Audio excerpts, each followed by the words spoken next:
brought the Bible to us have none, not even one pastor performing miracle. Yet they are prospering, stealing in the name of the Lord.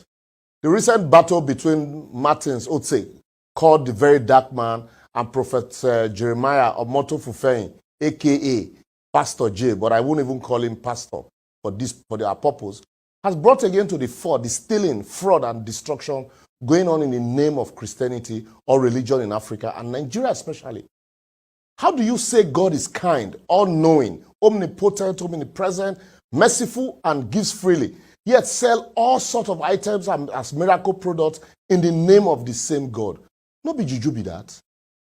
Taking a look at the various products these pastors sell these days, including the ones from this Mr. Jeremiah Omoto Fufeyin, as I can't even call him prophet, ranging from miracle soap meant to cure diseases and benefit those suffering from disappointment, failure, and delay in achieving their goals, to the one he calls mustard seed, which he claims is a gift from God, capable of helping people overcome obstacles, especially those facing unforeseen building challenges. Can you imagine building challenge? So you need miracle or mustard. Then miracle perfume and spiritual shirt, which he claims can defend and bring blessings, to good news powder, back to sender water, miracle handkerchief, miracle favor oil, miracle stone, miracle key. If you see the way he even received that key, which according to him was given to him by God, it was so mocking of God, to all kinds, Operation No Mercy for your enemies. And then the pool of Bethesda waters, all sold at exorbitant prices to unsuspecting congregants who feels that the government has failed them in the provisions of social amenities. Hence the mad rush to fraudulent miracle centers masquerading as religious centers. You can't but see cheap lies and fraud and deceit, and yet educated people still put their head there. The blindness of Nigeria, including some of these so-called educated people following these people, is to say the least shocking. It is so bad that they pour granite oil for my friend body, saying anointing oil. And he was there believing that truly he's been blessed. And suffer one killer now.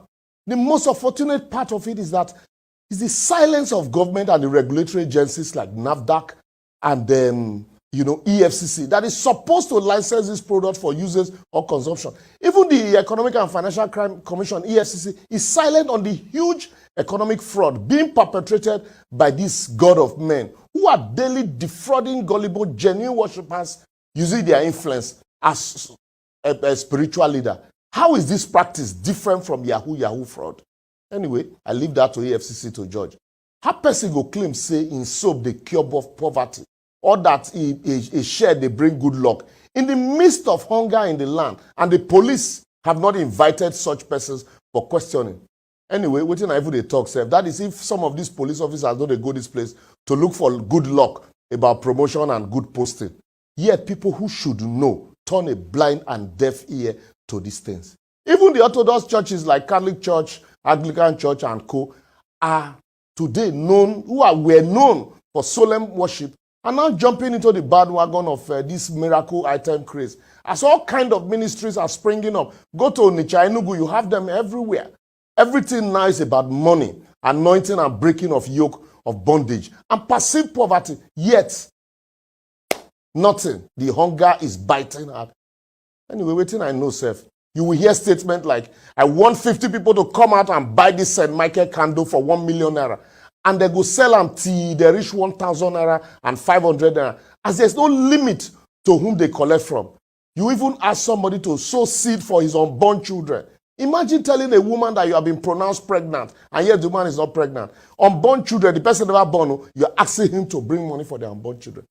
Anyway, government, they chop from public purse. Fake pastors are chopping from the lean private purse of worshippers without remorse of repercussion. And we are quiet, claiming, touch not my anointed, or do my prophet no harm. Leave it for God. Which anointing? Or which God? The one when they inside soap, or the one inside shirt or perfume, or the one they are mocking every day with all kinds of fraud? Is that the same God you say we should leave it for? The world today is developing into, is deploying technology to solving complex problems. We are here allowing fraudsters to claim religion as a solution to simple problem. Shame suppose they catch us as a people. A simple question on the ingredients of the soap you claim is working magic. in case of allergies. And the man, both went straight to court to seek restraining order, thinking that it will silence people from pointing out his fraudulent activities. When men begin mount to defend the suit, he chickened out with his tail between his legs, claiming forgiveness. Did he not see forgiveness in his Bible before he approached the court for a restraining order? However, it should be remembered that people like us will not keep quiet and will continue to point out this error. Because if only you know the huge number of people that are falling prey to these fraudsters, the number of homes that they have destroyed as a result of false claims and prophecies, and there's so many people that have died and are still dying daily and falling prey to their antics, you will weep for this country and you will not keep quiet. We cannot be preaching against bad governance and then keep quiet against fraudulent and yahoo religious practice. So I will therefore advocate that if truly the essence of government is the security and welfare of the people, the federal government and the state government should, as a matter of urgency, set up an investigating team comprising of the police, the DSS, the EFCC, NAFDAC, Ministry of Justice, Ministry of Finance, Federal Inland Revenue Service and State Inland Revenue Services to at least verify claims of taxes from this their business. And then the claim of these various people claiming to heal, raise the dead, drive hunger, bring food, bring good luck, and insulate people from poverty failure. Failure which we might soon wake up one day and a so-called man of God has raised an army of young, vibrant, unemployed youth as soldiers to fight the government, or even cause mayhem to anybody that dare critique them. Or even, we might even have another Guyana tragedy in our hand where a fraudulent person can claim to hear directly from God and ask all his members to sell their asset and come wait in the temple for the coming of the Lord, where they will at the end of the day be killed and then will not be running a tasketa. Don't just say God forbid, though, because you need to expose them for God truly to forbid. The religious extremists we failed to curb yesteryears in the far north have today metamorphosed into Boko Haram and banditry today. And yet, you know, the bigger monster of fraudulent and religious rascality who are brainwashing people and stealing in the name of the Lord is staring us in the face and we're not doing anything. We must wake up and wise up. Nothing the feet do, nothing. They'll threaten you with spirit and all of that. It's a lie. Anyway, as a matter of fact, the way at the verse reach, if I continue, time will not permit us. I feel like going on and on and on, but time is not our friend here. So feel free to add your voice to ours by sharing and adding your comment on all our social media platforms shown on your screen. Let me use this opportunity to thank all the lawyers, the people that reach out to me as volunteers, and those even willing to contribute their money when I volunteer to defend very dark man pro bono, that's free of charge, in the suit against him by Mr. Jeremiah. You guys are really the heroes and defenders of the common man. Always remind those crazy ballhead that no matter the insult, threat, or intimidation, our face, no, they fear their face. Now, our face, their face, they fear. See you next week.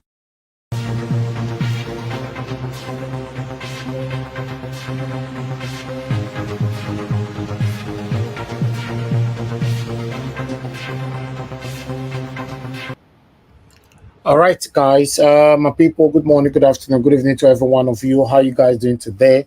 Thank you very much for your time here today, my people. I appreciate every one of you. We have a couple of presentations we have for you guys here, but I just thought I should quickly come in, at least if I can take you through on some of the videos that we have for you guys. Thank you very much, guys. Press on the like button, help us to share. It's very, very important. Allow our voices to go far. Thank you very much, Mother of Mommy Diaspora. Good evening to you, Mommy. Thank you very much for all you do. I appreciate you always, always, always. Thank you very much, everyone right there. Abu Azi, thank you very much, sir. Good evening to you. Madam Martina Abbasi TV, Madam Patricia Bujumi, and Madam Irene's Finest. Thank you, my wonderful people. I appreciate you all. Mr. Morrigue, Mr. Johnson Emmanuel, thank you for joining us as usual. Sarah Daddy, thank you very much. God bless you all. Rosie Ayosh, I can see you. Promise to do Buze Faith Ogbede. Mavio Morris say, thank you, thank you, thank you. Clifford, I can see you right there. Patience Demude, I can see you as well. Thank you. Charles Moses right there with us. Tanimola, Joseph, thanks for joining us. God bless you all, my people. Now, James is with us. Peggy Modi is with us. God bless you all, my people. Love God is my strength. Thank you very much, man. God bless every one of you. Divine Cross in the building. Thank you. Sir Godwin is in the building as well. Rex, I can see you right there. Good evening to you. Guys, do your part. Press on the like button, help us to share. Didi Anthony, thank you very much. Joshua Asemota, I can see right there. Good evening to you. Love Maduka, I can see you. Delaja Ogumbi, thank you very much, my brother. I appreciate you. Thank you, everyone. I got a super chat already from Kingsley Ogeraki. Thank you very much. I'm very, very grateful. Thanks for all you do. May God bless you. May your pocket never, ever run dry. Thank you very, very much. Love of God. I can see right there. Thank you very much. Everyone, Patty Solomon is with us as well. Delaja Ogobiyi, thank you very much for super chat, sir. Thanks for all you do. I'm very, very grateful. Your pocket never run dry. Thank you, Arize Chukuma. Good evening to you all. Ajio Deborah is right there with us. Becky Solomon is also say, and many others that's going to be joining us later on. Or those of you right there that I could not mention your name, I want you guys to know that I appreciate every one of you equally. Yes, now still religious matter we still do, because some of you always like to shy away from it. You don't want to talk about it because maybe involve your pastor or that is your belief and all that. Listen, guys, every one of us not Christian. Me not Christian, and I believe many of you listening to me right now, you are Christian. But when it comes to the way Christianity, or rather religion, is going on in our country, we cannot be calling out the government alone. I believe this is what part of the things that I talked about yesterday. You know that, but some of us, we are very good in talking about the things that is affecting us directly. But what about the things that the people you are supporting is doing? You don't want to talk about it. Yes. Now, Pastor Kumuyi don't come out today. Now, I wonder what some of you go talk. Say, make we get patience with Tinubu, make we dialogue with them. Nigeria go better under Tinubu's watch. So you see, upon everything what they pass through now, you understand, and many other pastors are not speaking at all. Some of them don't want to say anything because of the kind of campaign that you just listened to on that video that I played earlier on. What is the campaign? If Nigerians join here together to continue to campaign, to call out the government to start taxing these religious leaders, or rather to tell them to have some kind of certificate, degree, or whatever before they can have or own a church, you see that the number of the churches in Nigeria will be dropped drastically. So it's a campaign, you know, because this, what is going on is not nice. We should stop deceiving ourselves. Not that we don't have good pastors, we do. Not that we don't have good Christians, we do. But if you look at the crowd, the number of the fake pastors and the fake Christians that we have in Nigeria is already surpassed and overshadowed the good people that is practicing this Christianity. So I thought I should bring that in. We're going to be talking about Kumuyi shortly. But before that, before I come to Kumuyi's statement and other responses as well, I would like us to quickly go to Edo State. Oshomole don't come back again, can't destroy Governor Obaseki and Naswe Godaro. This time, he can apologize to Edo people. They tell Edo people, say, forgive me. I know I made mistake. You know, what if that mistake when you say he makes so? And that one I want to make we listen to by ourselves together. Guys, press on the like button, help us to share. And God bless you now. Let's take it from here. Another leader from Akoko Edo. You know why these two bosses are very important? When they were trying to deceive the people of Akoko Edo, they go give them Greek gift called emergency deputy governor. Now Federal High Court say not be so that they do harm. Who want to be deputy governor? Now 4 years, you go through pilot. The area of smuggling is gone. We have a new custom officer. So the court nullified it. So Akoko Edo people are not deceived. And so we have here one of the great leaders of Akoko Edo who used to fight us. Let me ask you. Now listen, no more. If you were a father and at a point in your life, some children left the house, and then 2 years later, one after the other, the children are returning to the house, how will you feel? If you are a Muslim, you will say, Alhamdulillah. And if you are a Christian, you say, to God be the glory. It can only be better. In life, we make mistakes.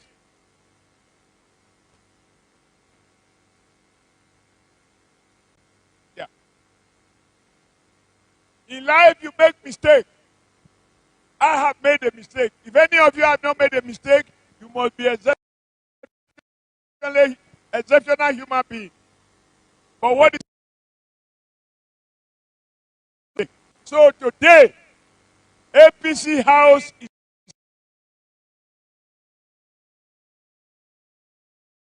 full.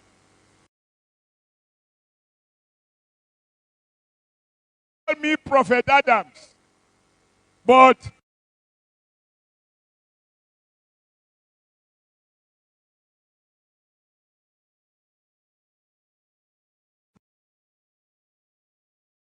did you see any celebration of MOU? I pleaded with my brother. He's actually my dearest brother, Aliko Dangote.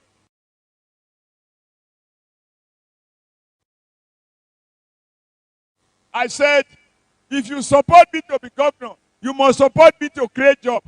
Come and locate the factory in Edo State. When he went to set up a fertilizer plant, because the PDP government said they were going to drain the river, they didn't do it. So the equipment couldn't go there. Now he moved it to Lagos. I said, but you must do something.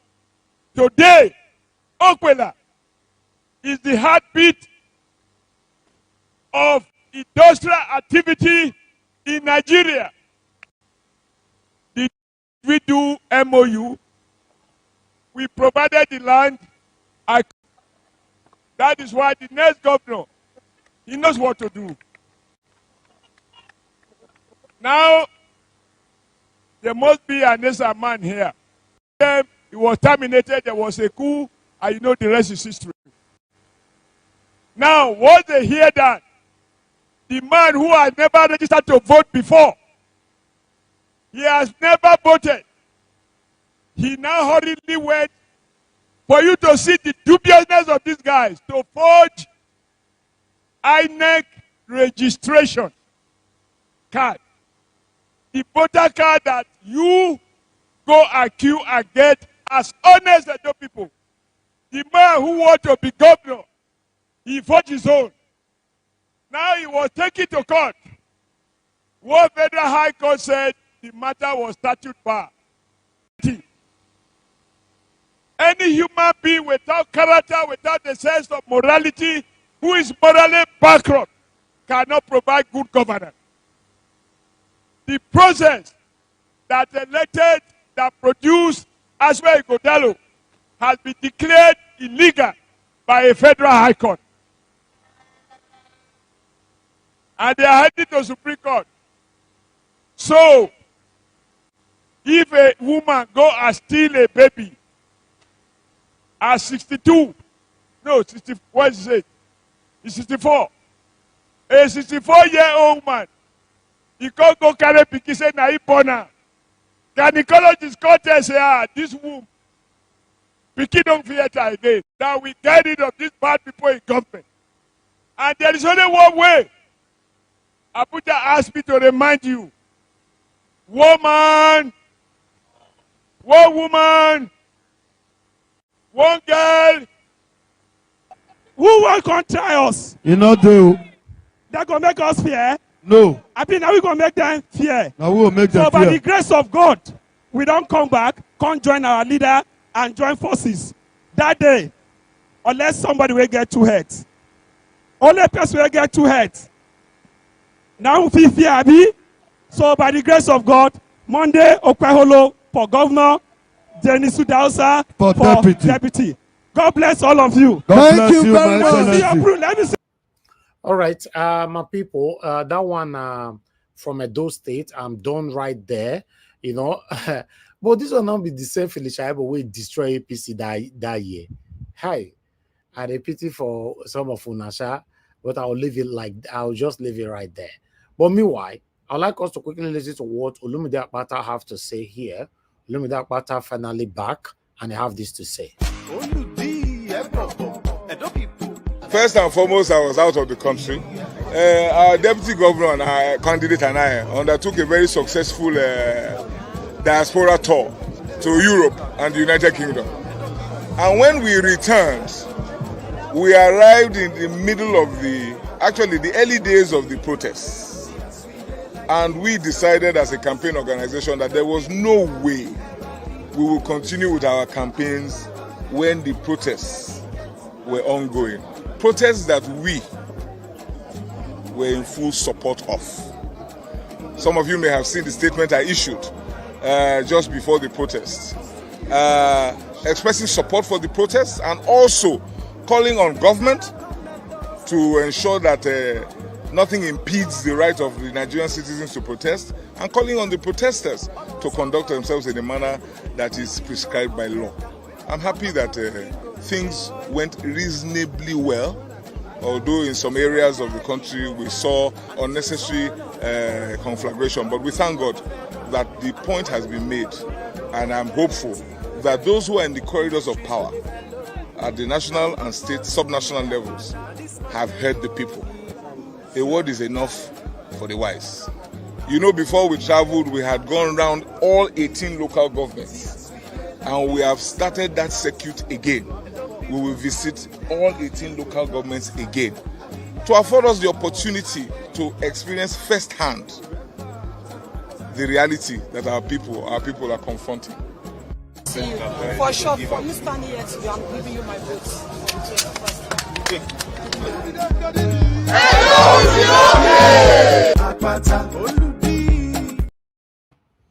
All right, that one for the Labour Party people. Civic are still playing on our own today. But meanwhile, we have a response to the speech, or rather to the gathering for the from the APC, most especially Oshomole and Okpeolo, that happened 2 days ago in Edo State. I would like us to quickly listen to this video, guys. Advisor. Asuri Godalo has never been special advisor to Godwin Obaseki. He's been chairman of Alago Daru. Alago Daru is a group that seeks to attract investors to come and invest in Edo. According to him, changing the narration. According to him, having a church representation in his government. Somebody that cannot scream 2 sentences want to be governor of where you have professors doing diaspora, breaking records all over the world. All right. We will not, in the name of partisan we have to come in, though. We have to come in. We need to ask the questions. Yes, I have 2 questions for you. The first question would be around, and you're looking dapper yourself, but Senator Adams Oshiomhole had used the dressing of Mr. Asio Ighodalo to point to the fact that perhaps he's not able to connect with the people of Edo State, because I think he termed it double-breasted suits, going around, that he's not a grassroots man. What would you have to say about that? That he has more experience, maybe in the boardroom, in Lagos, so he's a bit too, he has too much finesse for the Edo State people. I'd like you to respond to that. And also, the support that Senator Monday Okpebholo has received, because Honorable Omosede Igbenedion has decamped from PDP to the APC, and is saying that she's supporting the candidature of Senator Okpebholo. So there's some support. So you may not like him, but some people are even decamping and joining his campaign. What do you say about that? Do you think that gives him a better chance in this race? The gorgeous Aya, thank you very much. Let me begin from the first question. You see, when you quote Adams Oshiomhole, I begin to wonder if you have followed a man who has consistently been inconsistent, that Edo people no longer listen to. You cannot begin to quote Adams Oshiomhole. Edo people don't take him serious anymore. See, Adams Oshiomhole, the government of Edo State, right, is where the governance, the level that Obaseki, even the level Oshiomhole took Edo State for before Obaseki came in, is beyond the understanding of a layman like Monday Okpebholo. Adams Oshiomhole said the only thing he have against Asio Ighodalo is that, he cannot speak his language. Is Esa language the official language of Edo State? Has any governor communicated with the people in any local dialect? Oshiomhole as governor for 8 years. Was he speaking Esako language in Edo State Government House? Even when we go on campaign trains in Esako, he speaks Pidgin English and English to his people. So when has being able to speak one particular dialect become a yardstick, becomes a determining factor to govern. They are not talking about Asri's capacity. They are not talking about his experience. They are not talking about his pedigree. They are not talking about what he's able to do and what he has done. All they are talking about, oh, he cannot speak Esan. I saw Monday Okpebolo talked for 25 minutes for the first time yesterday in Uromi because he was speaking Esan. Are they going to change the official language of Edo to Esan language? I wouldn't be surprised because Monday said if he was chairman of a bank like Asri was, he will flood the bank with Esan people, undermining federal character and forgetting that Edo is not only Esan people that are Edo indigenes and residents.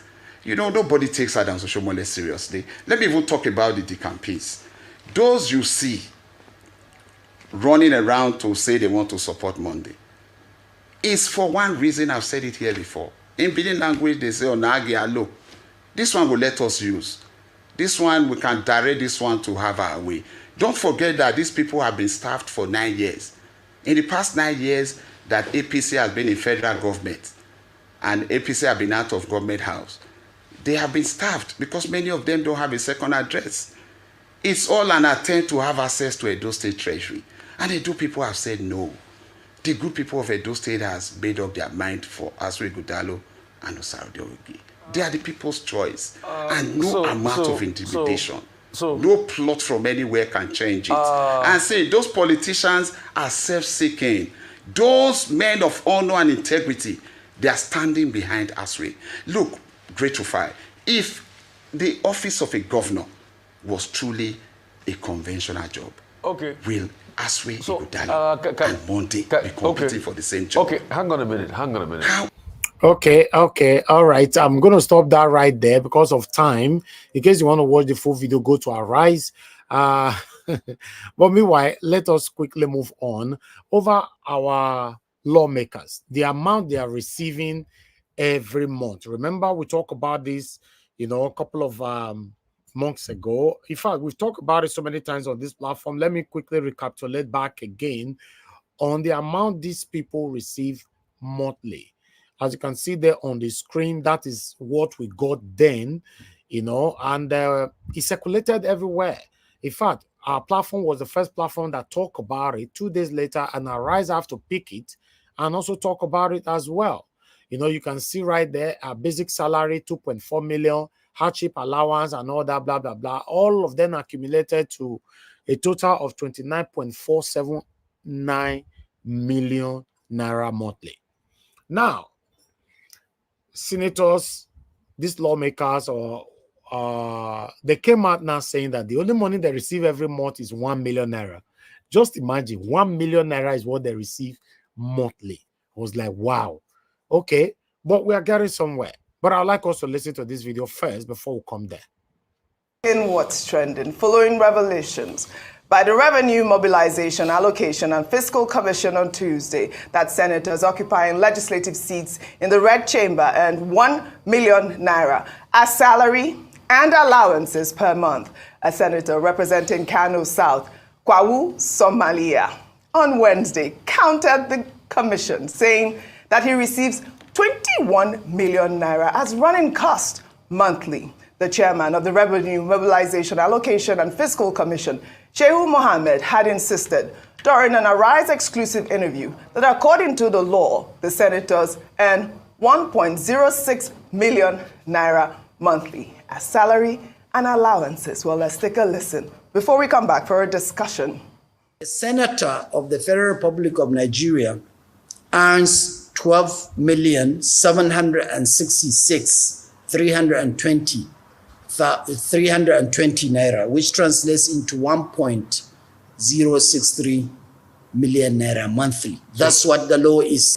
I'm not saying what you say is not true, but I'm telling you what is in the law, what we did, what is in existence. This is something that, you see it in the newspapers that somebody alleges that they get this amount, that amount. Every time online, you see different figures. Even my friends, they send some of this information to me that a senator earns this, he earns that, but may not necessarily be the truth. As far as I know, as far as the commission is concerned, This is what is in the law. This is what I believe the government is paying the senators and members of House of Representatives. All right, this is a complete indictment, really. I mean, we are here, we're seeing, Ramfac Chair saying that it's the law. I mean, does it fall within his purview to also do that sort of investigation? Because he has said it. We see so many figures bandied around. Kano Senator, we hail you. He said 21 million naira in allowances. Rufi, you are on fire yesterday. I'm on fire. Up in here is Bonnie not. I'm on fire. I'm singing Lloyd Banks. Who's going to stop me? Oji, I said it yesterday. You did. It made no practical sense what the Ramfac chief was saying. 1 million naira. So politicians that I knew of somebody that ran for Senate in 2019. He didn't get it in the end. He had expended over 200 million. I knew people that sold their houses in Lekki to run for Senate, cumulatively close to $1 billion. And you think they're going to run for that just to be able to get $1 million a month, which is not up to the amount they will rent out their BQ in Lekki? Are you kidding me? It's not possible. And I was vindicated. I was totally vindicated. So the Ramfac chief does not know what he's saying. Practical reality, senator that is earning the money, that is getting the bank alert napakam, let me know the bounce, bank alert napakam, is 21 million. But the shocking thing is, Oji, professors are earning less than $1 million in this country. We struggle to get 70,000 minimum wage. Doctors are earning far less. Farmers are earning far less. But people that only need a primary school certificate, a lot of violence and political favoring, can earn 21 million because they're senators of the Federal Republic. We need to rejig things because it's not sustainable. And the country can't continue to run this way. So, Oji, also, I was correct that money is even chicken feed for some of their girlfriends. A man that earns 21 million can to give a woman 1 million. Well, I was listening to your newspaper review earlier. If you can pull up Daily Trust newspaper, what did that article say? If you can pull that up, I believe that they were saying senators' monthly pay hits 2 billion, and it also needs real scrutiny at this point. I think that Daily Trust did well in that with that caption, just to highlight that plight. And we have been talking about cutting the cost of governance. The senators, something's got to give. I think that's my new language now for this era. Something's got to give. Well, Nigerians have been reacting to a Premium Times report alleging that a French court has authorized the seizure of 3 presidential jets linked to the federal government of Nigeria. 2 of the jets are said to be part of the Nigerian presidential air fleet, which were reported to be put up for sale, while the third is an Airbus 330, which was purchased by Nigeria but yet to be delivered. Well, according to the report, the presidential jets were reportedly seized after an application by a Chinese company whose export processing zone management contract was revoked by the Ogun State government in 2016. A court had awarded about $74.5 million in compensation. I mean, which kind wahala be this? A lot of people have reacted on social media. Let me just take this from Okpeoluwa, who wrote, well, moving forward, if a state must go into an agreement, contract with a foreign partner, it must be sanctioned by the federal government or the OAGF, that's the Attorney General of the Federation. If the agreement must be cancelled, it must be with the explicit consent of the federal government and the OAGF. Which kind wahala be this? That was the tweet that I found. But the federal government at this point is having to, pay for what the state government has, accrued. But we need to hear from the Ogun State government as to the reason why that, Chinese contract was revoked. We also need to hear from the federal government as to what was supposed to have been done in order to avert this sort of embarrassment for Nigeria, according to the news that is being bandied around now. Disgraceful. I'm wondering what our governments are doing. For any country to seize our 3 jets just because they own the money. Anyway, I'd like us to move on now because I've spent so much time on this. But meanwhile, I'd like Shehu to quickly confirm about how much our senators are receiving. There's been a controversy as to how much a senator earns at the end of the day. And it's been a debate back and forth. But the Revenue Mobilization, Allocation and Fiscal Commission has come out to say this is how much they earn, slightly over ₦1 million a month as their allowances, regular allowances, as well as their salary. So if they can give me that slide, let me just show you what the Revenue Mobilization. So this is a breakdown of how much senators earn, from basic salary to personal assistant, domestic staff. Everything came to about ₦1,063,000 naira. That's on one hand. Then there's something they call the non-regular allowances. So this is regular allowances that comes to them every month and their salary. So if you can give me the next slide, that has to do with non-regular allowances. So this is for the 4-year, which came to about 20 million. They call it severance gratuity, furniture allowance, as well as vehicle allowance. They say that one is optional because it's a loan payable. So all of this came to 20 million. This is per every term. That is every 4 years. But the first one I showed you is monthly. But there has been a debate as to how much they earn. And in their submission, the chairman of that commission, the Mobilization Commission, says, he referenced Senator Shehu Sani, who had mentioned some time ago that senators' running cost is about 13.5 million, and then they got about 750,000 as their salaries. That's after the 8th Senate. So Senator Sani is joining me from Abuja City. Senator, thank you so much for coming on the program. Let's see what we can do with the time we have. So, Senator, the reason why we had to bring you here, because your name was clearly mentioned in the release by the commission, talking about referencing you and also saying that anybody that has a contrary opinion should be held accountable for that. I will need your quick response, sir. Well, I spoke as someone who was a senator, and I believe I had adequate and correct knowledge of what actually transpired at that time, and I believe with what is happening now. Well, the Resource Mobilization and Physical Allocation Commission were just playing with figures. They said they were specific in saying this is the salary of the legislators, or specifically the senators. And then they went on to give a breakdown of 20 million, which they said was what every senator earns in 4 years. But I think they have been economical with the truth, and I think I can understand their fears and apprehensions in terms of telling the truth when they know what is actually happening. While before I come to this interview, I was going through the papers and I saw this statement credited to one of the senators from Kano, distinguished Senator Kawu Smaila, who confirmed what I said, that the senators, particularly of this set National Assembly, are receiving up to 21 million naira monthly. During my time,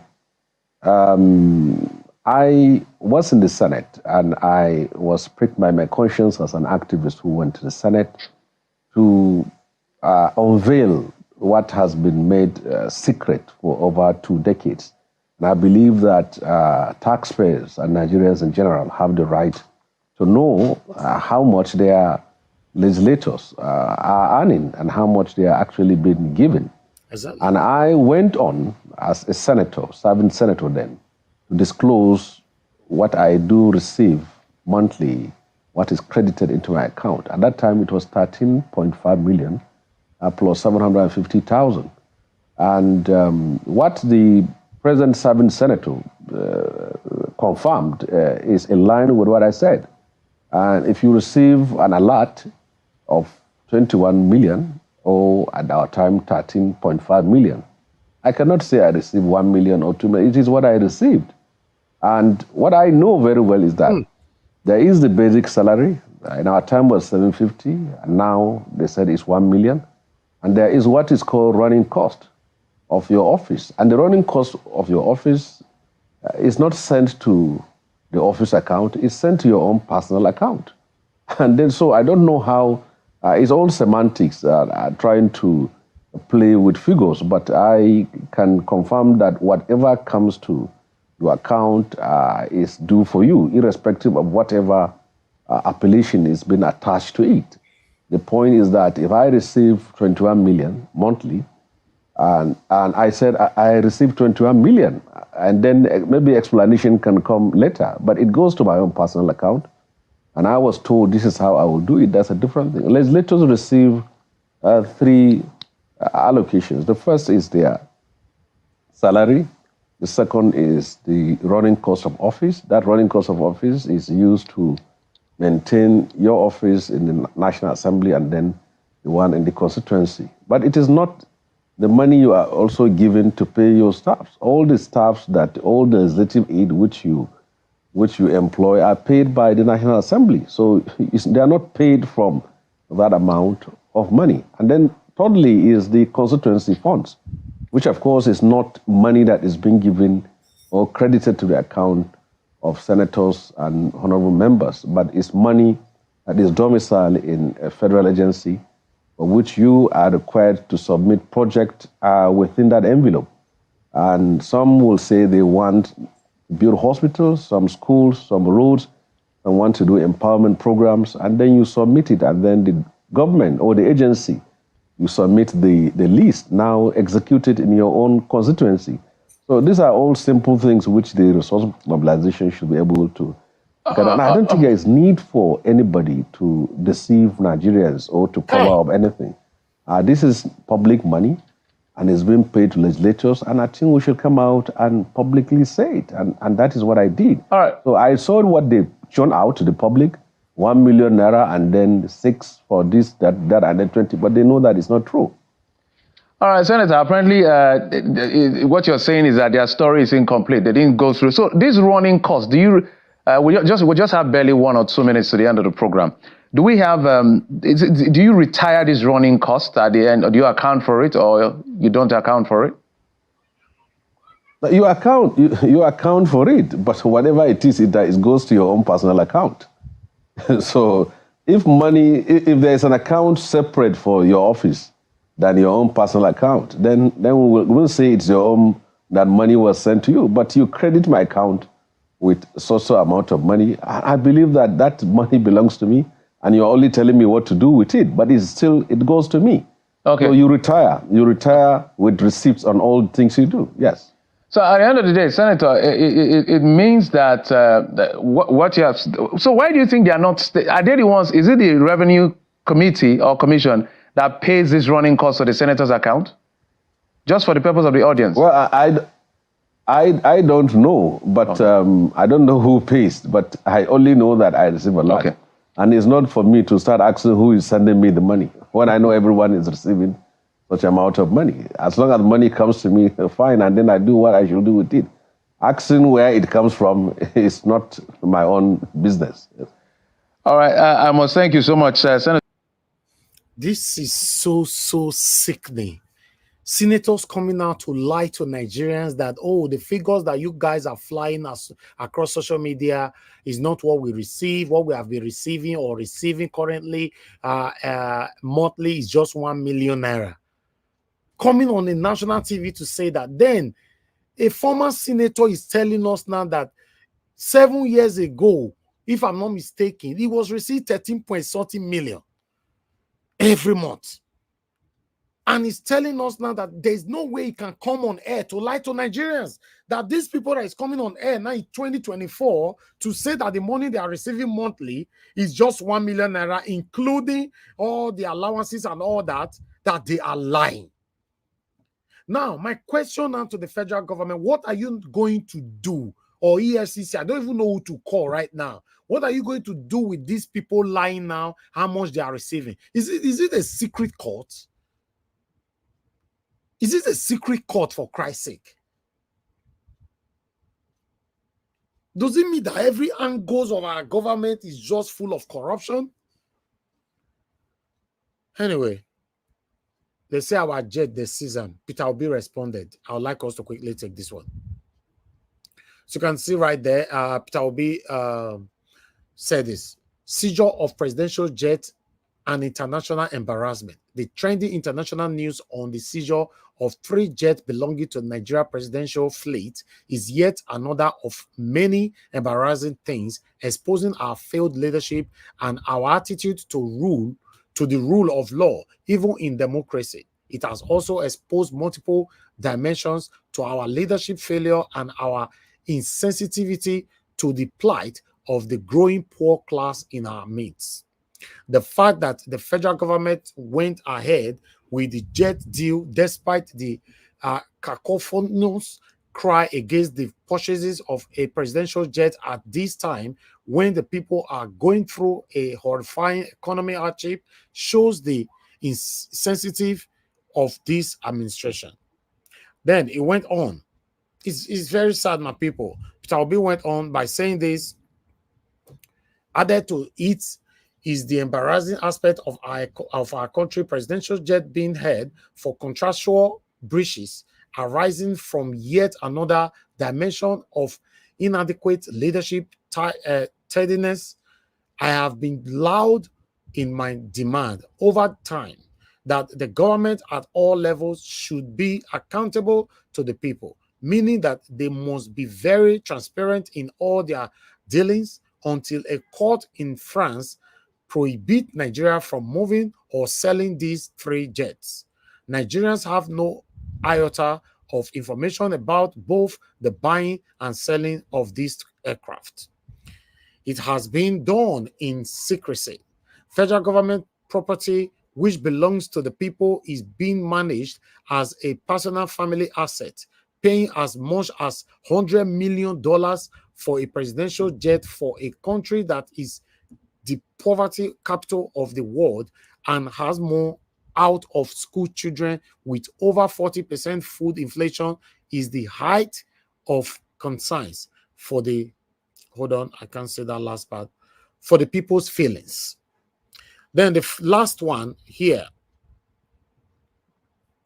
it went on. This incident has also opened up an aspect of the indiscipline that is copiously embedded in our country, which is the abuse and disrespect for the rule of law. Here our questions begin begging for answers. To what extent did the Ogun government follow its agreement with this Chinese firm? That's a question. After the UK court ruling that prohibited some Nigeria building in Liverpool, what did both Ogun State and federal government do before the French court action? Question.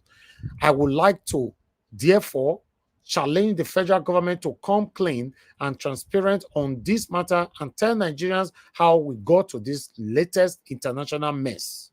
Peter Obi, now I talk this one. But unfortunately, they will not come clean. They will not respond to you. They believe that you don't have any right to ask them questions. So everybody are just going to move on like this. It's just like we're questioning Abure the other time. Satanic Pansat came on by saying, "You don't, who are you? Who are you to question Abure? Julius Abure is a big name." Because he's satanic. He was trying to pass wrong information through my platform that we cannot ask a satanic Abure question. That is it now. Some people are already saying, now who is Peter Obi or Nigerians that is already asking the federal government to explain to us how come that we now want to set 3 of our private jets secretly or whatever, you pay 100 million or whatever. Why is this secret? Why applying the secrecy to this? Is a question that we're supposed to be entitled to. But some satanic individualisms listening to you and I, we question you and I that who are you to question the president? Who are you to question governor? Who are you to question? In fact, who are you to even question common councillor? That's what they do. Sometimes when we question governor here, you see these people normally say, who be that one where they question governor? Because I don't understand. Don't worry, go social media. Now you see they don't lambast on Peter Obi, that Peter Obi they cry because he lose election. Anything Peter Obi talk now, they cry because he lose election. Meanwhile, they talk now, they'll say, oh, we they talk for here, we'll not get what we want to do, just they talk anyhow. So it's crazy. Anyway, I like us to move. Nigeria watch. No, Yes, they also because you support Peter Obi. We still need to, a lot of Nigerians still need to be educated about the president and other rules and regulations guiding a federation. They don't really understand. They don't know that you can reject the president order if it's contradicting to your right and to the constitution. They don't know.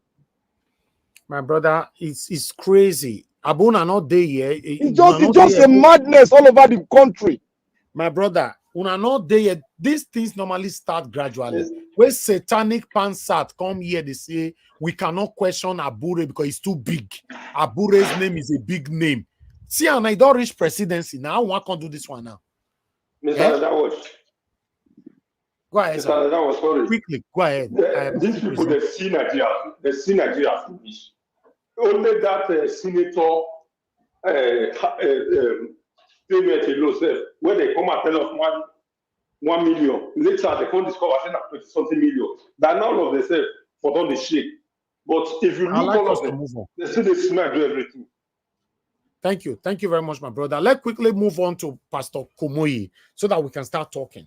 In the midst of hunger right now, this pastor don't come out again, say, may Nigerians come, may they go for dialogue, make we for have a better Nigeria, through Bola Ahmed Tinubu. Although I might not have time to take all of them, Kumuyi urges Nigerian youth to embrace dialogue for positive change in Nigeria. The General Superintendent of Deeper Christian Life Ministry, William Kumuyi, has urged youth to hold dialogue with the federal government to achieve positive socio-economic impact change in the country. Kumuyi went on by saying that Nigerians should give Tinubu some time to change Nigeria. We should be patient and all that, blah, blah, blah. That no country that solved their own problem out within 1 day, So for me, I don't have the time, to be honest, because sometimes when I read these kind of things, I'm not happy. I have to be honest to you. Yes, I know that we have lots of gullible people that regardless of whatever that happened, they want to protect their religious leader.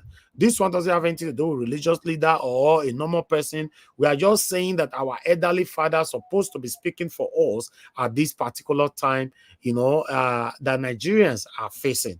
But I don't know what to say, but I'll leave that one on. I'd like us to quickly move on. I have another article for you guys here. Guys, press on the like button and let our voices go for. Press on $sign, encourage our work here. Okay, another one that I have for you there. Allowances, Senator accuses Obasanjo of introducing corruption to NAS. I know so Obasanjo go enter Wahala for all this. He talk, we they talk for left and corner. So, although they speak for us, but it's part of the problem that we all are facing today.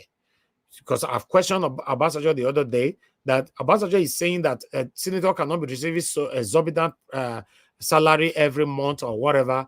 How come he did not change it? He ruled us twice.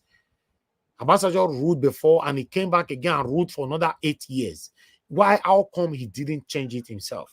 But meanwhile, I'm just going to leave that one right there. Anybody accusing Obasanjo at this particular time, I think they should go ahead. Because Obasanjo got all the opportunity in this world to change the narrative, but he did not. He did not. So you talking now, I don't know what you're trying again. But meanwhile, let's move on. Nigeria Anti-Corruption Body EFCC detains National Hajj Commission Chairman Secretary over alleged mismanagement of 90 billion naira Hajj subsidy. If you see the money where only one person the thief for Nigeria, as you're talking, head the way you fair carry. Okay, we'll leave this one for EFCC. After all, not be the same EFCC. They follow your bill no matter they go. Better Edo and many others. EFCC, we don't know. But meanwhile, I like to take this one quickly. I'm just going to take headlines. If you want to read more, my sources is right there. Like this one is The Nation. You know where they are coming from, so you can go read more. Breaking. NJC recommends Kekere Ekun as CJN. Yeah, the National Judicial Council has nominated Justice Kudirat Motomari Kekere Ekun to President Bola Tinubu for appointment as the Chief Justice of Nigeria. So people will nominate this woman plenty. So she might likely, be swapped with the current CGN. Who knows? But meanwhile, I like us to move on. I'm just here to bring this to your screen. That's all I'm doing here, you know. But meanwhile, this one shocked me. What happened for Lagos? Just in talks, attacks, rob Lagos passengers in broad daylight with no intervention from security personnel. You know, it was terrible. It was really, really terrible. But meanwhile, I have the video. Let me quickly play the video for you guys to watch from here. Let me pass out. You did backstage. You know they enter here. You go use another account. You know they enter my platform. There's no need for you to come here. You have caused a lot of damage on this platform in the past. We have managed to come out of that damages that you caused. So go on that platform and go and be explaining yourself like you have done in the past. You went to a series of platforms saying Nigeria Watch is this, Nigeria Watch is that. So just go there and sleep there. I don't say they don't pursue you from many platforms. Just day backstage for there. If you don't tire, go home, my friend. Go and take some of your alcohol that you take, that you normally come here to speak garbage. You know, you can never be trusted. You are part of the problem we are facing today in Nigeria. You know, so I like us to move on, my people. Let me quickly recap, tally up with that article that I played earlier on and see what happened, the broader light in Nigeria. Attack while we were coming from my two going to the island. All of a sudden, the incident happened. There were a lot of boys throwing stones at the bus while we were loading. There were passengers as well going down to the island. Actually there was traffic, so we thought there was normal traffic, so we were going. All of a sudden we saw boys, plenty of them coming down from Ogile, coming down to Alaba. So the next thing, they stopped the first two buses before ahead of us. Then they faced the BRT buses. They said, "Amaba bus is there, I want it." Then they start shedding the bus, throwing stones. This is what happened. This is the bus. So that's the video. So everybody was robbed inside the bus as well. We were all robbed. Collected our phone. I have to use someone else's phone. Some of the staff was injured, the POS, the vendors as well. So now the enforcement was there. So we had that the incident happened due to the Lamata enforcement that was trying to.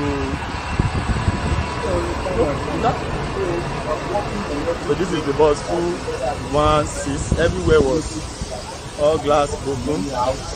So gbé bàjẹ́. Oh gbé. What's gbé bàjẹ́? You have a call. You have a call. You robbed the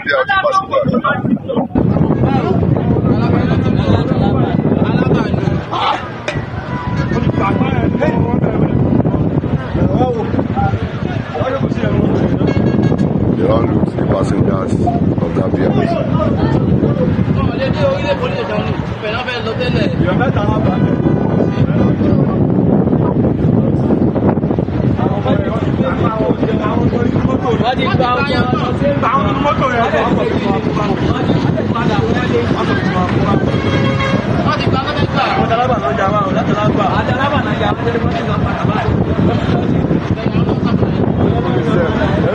This one an anger matter. They say they seize their Okada. They say they shot one of the Okada men.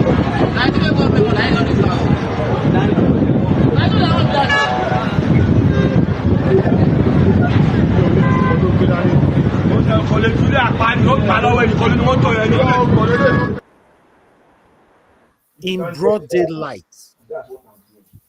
In broad daylight. Now this one thing happened. In broad daylight in Lagos. Now wow. Now some of the way they are abroad where they say, no, I like APC, I like this government, I like that. If you visit Nigeria now, God forbid say they kidnap you. Now I wonder what you want to rescue you. Where will they talk? We are speaking for everybody, including the police, the army, the normal person, anyhow you see yourself. But now they fight us. You know, broad daylight, this one happened. No security body. We go feel say may they go arrest these people. Let's move on. EFCC boss seeks special court to prosecute oil thieves, vandals. Special court. Oh, Nigeria, we have a long way to go, my people. We never ready. We never ready. Who want to listen to EFCC boss now, for Christ's sake? We go give a special court. Let's move on. Tinubu sits in presidential villa with only 37% of votes. It is unacceptable. Former FRCN DG. Sorry, I have to take some of this. Saliu, who also served as chief of staff to Governor Bala Mohammed of Bauchi State, emphasized the need for a more inclusive electoral process. So he went on, although because of time, I'll leave this one. He went on by saying, the judiciary and INEC put Tinubu for there. The percentage where Tinubu to be president today, he not supposed to be president at all. Now the judiciary and INEC, now he had join now where Tinubu to sit down for them, which is unacceptable. Tinubu must be removed. He must be this. He must be reviewed. He must be that. Blah blah blah. He went on. But meanwhile, if you want to read more, go to Sarah Reporter. Listen, guys. Many newspapers they carry with they break on here. I only choose one. The one I want to break for you. Not me say if you write this title somewhere else or you write a name, you see so many newspapers. You go full everywhere. They talk about them. So now I let you know. But meanwhile, I'd like us to move on. I have another one here for you guys. I think I have the last one in terms of article. Yeah, Nigerian Aviation Workers Unions announced nationwide protest date to disrupt airport operations. Let me take some part of this. The protests are expected to affect airport operations nationwide as workers demonstrate their frustration and call for the reversal of the policy. Everybody here, they cry for that Nigeria, man. And so we see our people. But meanwhile, I would like us to quickly take this. This one now I want to show so concern our traditional rulers. The Fulani herdsmen where they did our bush, they buy our mama, our papa, they rape our grandmother and all that for different states and all that. These Fulani herdsmen now they don't come and come talk, say, before they go enter any bush for Nigeria as a whole, Edo State, Lagos State, any state across the 36 states of federation, they say you get money where they pay to traditional rulers of that state. Then the traditional ruler go approve their entry into the bush. He said Nigerians are not aware. We came out now to let you know, say, they pay your traditional rulers. I believe after this video, many traditional rulers need to respond to this. We are in big trouble in Nigeria. Listen to Wait, so did you know that 95% of the Fulanis that you are seeing in your village, we always used to pay your traditional rulers before we landed into your village? But some of you guys don't know anything about it. But seriously, any Fulanis that you can see in your village, or any Fulani that can spend like 1 to 3 or 5 months in your village, I swear to God, they used to pay your traditional rulers. So we used to pay them money before they would allow us to stay like 1 to 3 months in their places. But if like we just pass, they will not collect them. But if we come and spend like 3 to 4 months, we must pay them. So I know some of you guys don't know about it. So we used to pay your traditional rulers. Serious about. I see so many people are saying we are going around with in the bushes that we did not own. Which I say we used to pay for it. Actually, traditional rulers, I swear we used to pay them. If we will spend like 1 to 2 to 3 months, we'll go and find them. We'll give them money, they'll collect. Before we will stay. So stop saying we are going around with our cows in your bushes and we're not giving you guys anything, which it is wrong. We are paying, I swear. We're in big trouble in Nigeria, my people. We're in big trouble. Some of our traditional rulers, they sell us out. Hey, Nigeria Wash. We go explain that one. We know it's the app. We go explain that very well when we want to talk. Okay, no wala. Let's quickly take the last 2 videos that I have for you.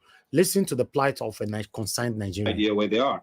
It's sad, but Nigeria is our only home, and even if we are going to lose our lives fighting for a better country, then so be it.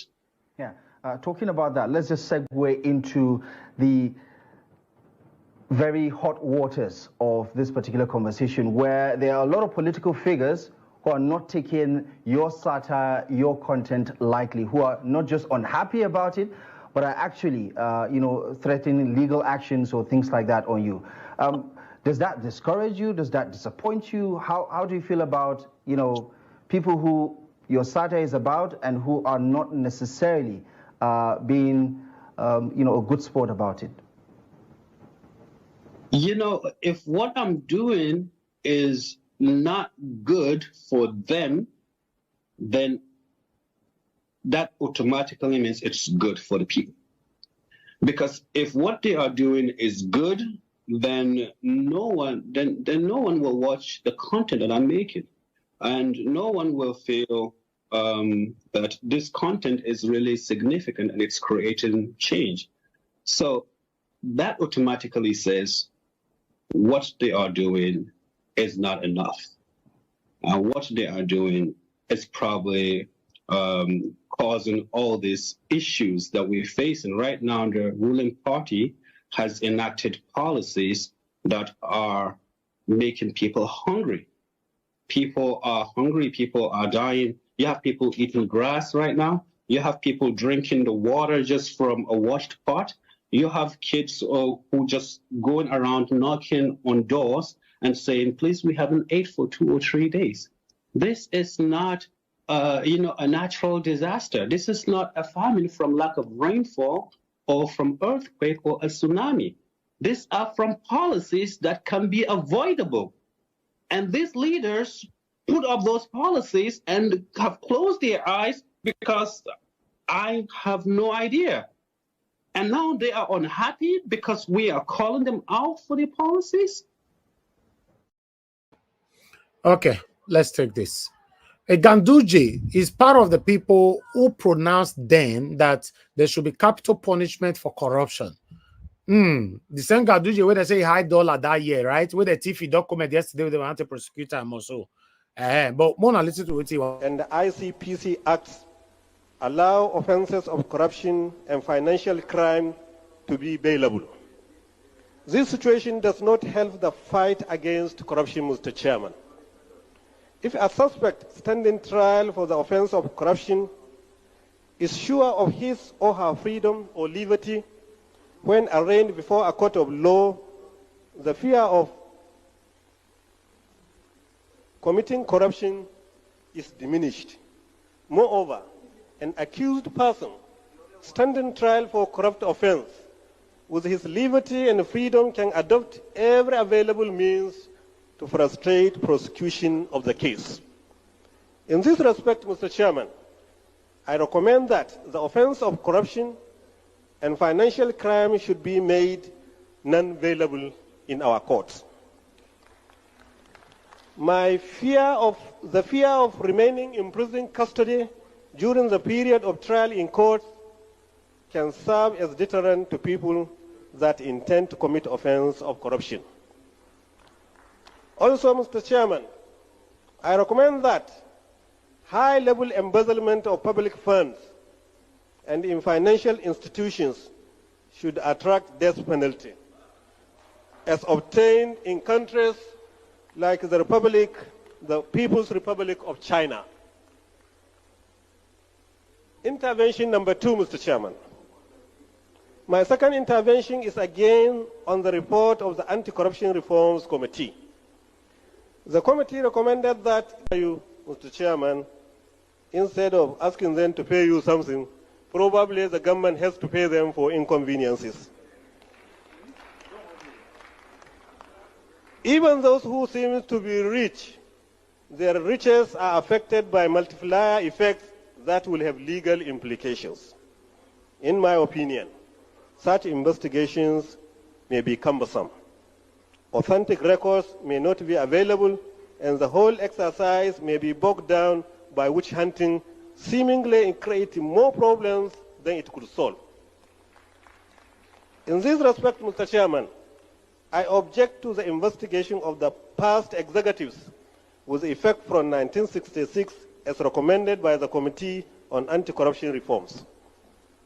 There are sufficient laws to deal with those having foreign accounts. Intervention number 3. Mr. Chairman, another intervention is on the report of the Committee on Human Rights and Social Security. The report of this committee recommended to the conference for government for the Federation to implement the report of the Human Rights Violation Investigation Commission, popularly known as APUTA panel. I respectively object to the demand that the conference should recommend to the government to implement the APUTA panel.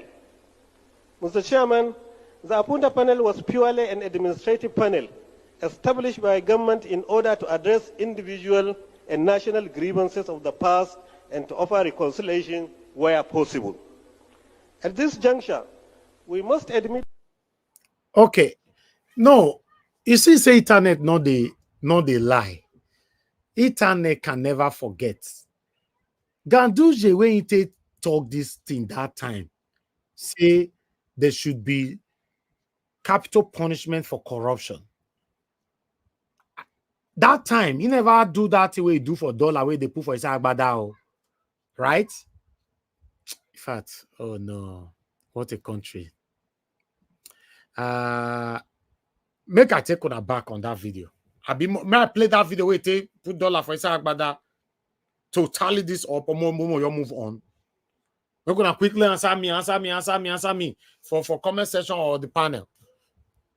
Make we recapitulate on that video. Yeah. You got to play to sync in with this one in talk. Okay. My people, we could my God, what a country. Nigeria, my country. Wow, we could have watched this video. I got my people, I bet we could have pressed on the like button, let our voices go far. I appreciate you all. Let me look for it on our archives. You know, see, these are our archives for here. Not the one not the get for here. And make I see whether I go see them. That's your name be this, Abi. And the ICP. No, name be this. I think it's Oh. Okay, I don't get her. Name be this.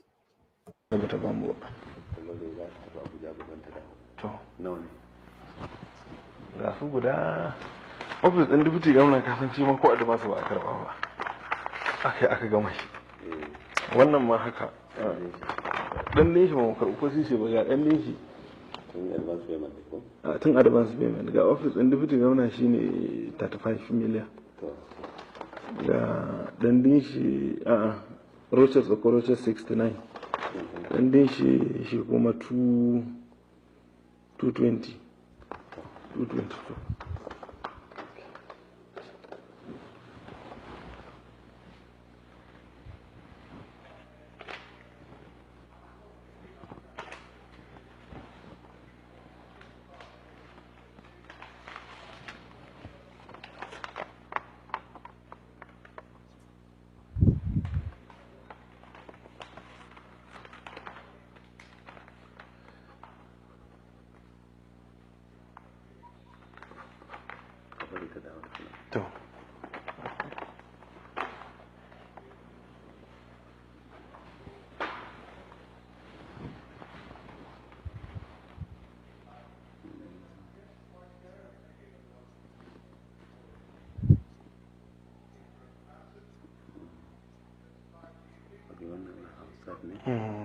Power Hill bata biya shi ɗan abun da ba.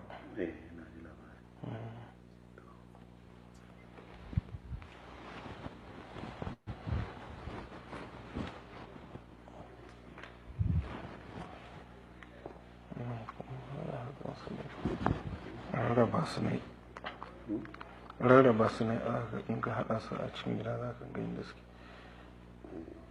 Nan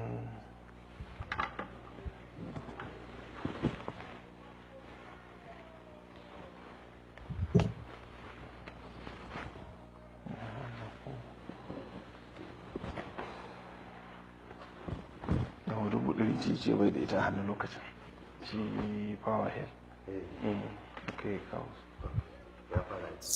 a yi nisa certificate da wala yi nisa aikin shi ya yi nisa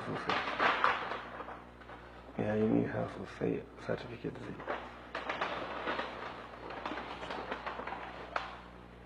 ya yi nisa dan abun da ne ba abin da aka yi saboda compensation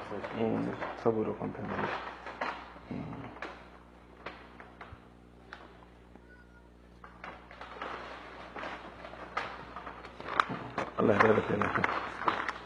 To Allah ya rada kai lafiya. Allah ya rada kai. Now, people, now so we see them. I also make I break that one account to tally everything. But the last one that I have for you guys, don't worry, everybody. Start with somebody on the panel before I pick any call today. Okay, let me take calls. They don't bombard me with calls. Let me start with callers. So, Ogashimi is not agree. Ogashimi is thank you, sir, for calling in. Please talk to us. Good evening to you. Ogashimi, are you there? Can you hear me, sir? Okay, I can hear you now. Please talk to us, sir. Good evening to you. Niger Watch, good afternoon, good morning, good evening. Thank you, sir. I greet all Niger Watch family. Greetings to everybody. Mr. Davis, I thank you for all you do. We'll continue advocating for what is good. Thank you. Yeah, you see, the problem we have, I think we are the cause of me because I was in Nigeria. I won't say no. I won't say Nigerians because yes, I was born and brought up in Nigeria, and I grew up in Nigeria. So we are the cause, the problem of what is happening now. I will tell you why. Reason because we don't hold this. The leaders. We don't checkmate them. We don't hold them accountable for what they do. You see, all this money now they are calling the salary they earn about 21 million every month. Come on, that's you're ripping off Nigeria off. So this is the reason why we say this, Nigerians 70% don't know what is going on in government. That's what I can say. We always focus on our business. We don't care what the politicians or what the government do. Anyhow they do it, we say, oh, we have our own business, we will survive. So now that people have know what is going on, now people are already waking up to say, oh, this is how these people embezzling Nigerian money, our money. Then everybody starts speaking out, and then they are finding it. Why now? Why is our own turn to eat this money? To take our own cake? Why now you guys will come up now and start checkmating us? You know, that's why they will find any way, any loophole to cover the money they are eating. See, you see this House of Representatives and the House of Senate. I bet you it's gonna go down the worst Senate and House of Representatives ever in the history of Nigeria. It's gonna go down like that because the Ababio is a goddamn criminal. It's a criminal. So anything that comes from his table, he will sign it. He will sign it every morning. He's gonna sign everything, and that is very bad. You don't say nobody, okay? Even all the people we are campaigning for, Labour Party, all of them, they are there. All this thing is going. Nobody is talking. Nobody is coming out to say, oh, we are receiving this social money. Oh, this is not good. Oh, people are hungry. Okay, 70,000 naira minimum wage, and they are crying for it and losing 21 million every day on their pockets. Come on, who does that? It's too much. Nigeria, you see, this is the reason why I said about this protest we get into. We didn't achieve. Everybody that said we achieved. Now, tell me, what did we achieve?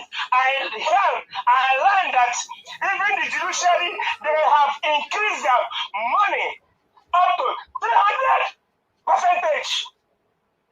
That is too much. About 200-something million. So, what? Come on, man.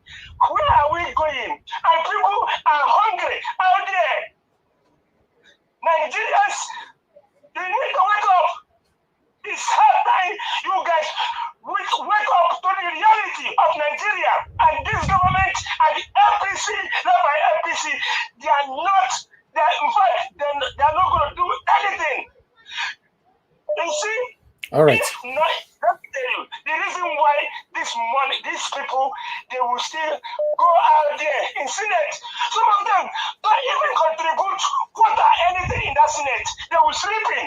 Every month, for 2 million naira will go to the account. And every season, every year, you will see them. They will be running for that Senate. They will be running for that House of Representatives. Don't you ask yourself a question? Say, why this person don't want to retire until he's dead? Come on, what are we doing? All right, thank you. Thank you, sir. Thank you. Thank you, sir. Thank you. All right. Thank you very much, Madam Origin, for calling in. Good evening to you, man. Please talk to us. Can you hear me? Yes, we can hear you. Please go ahead. Thank you, ma'am.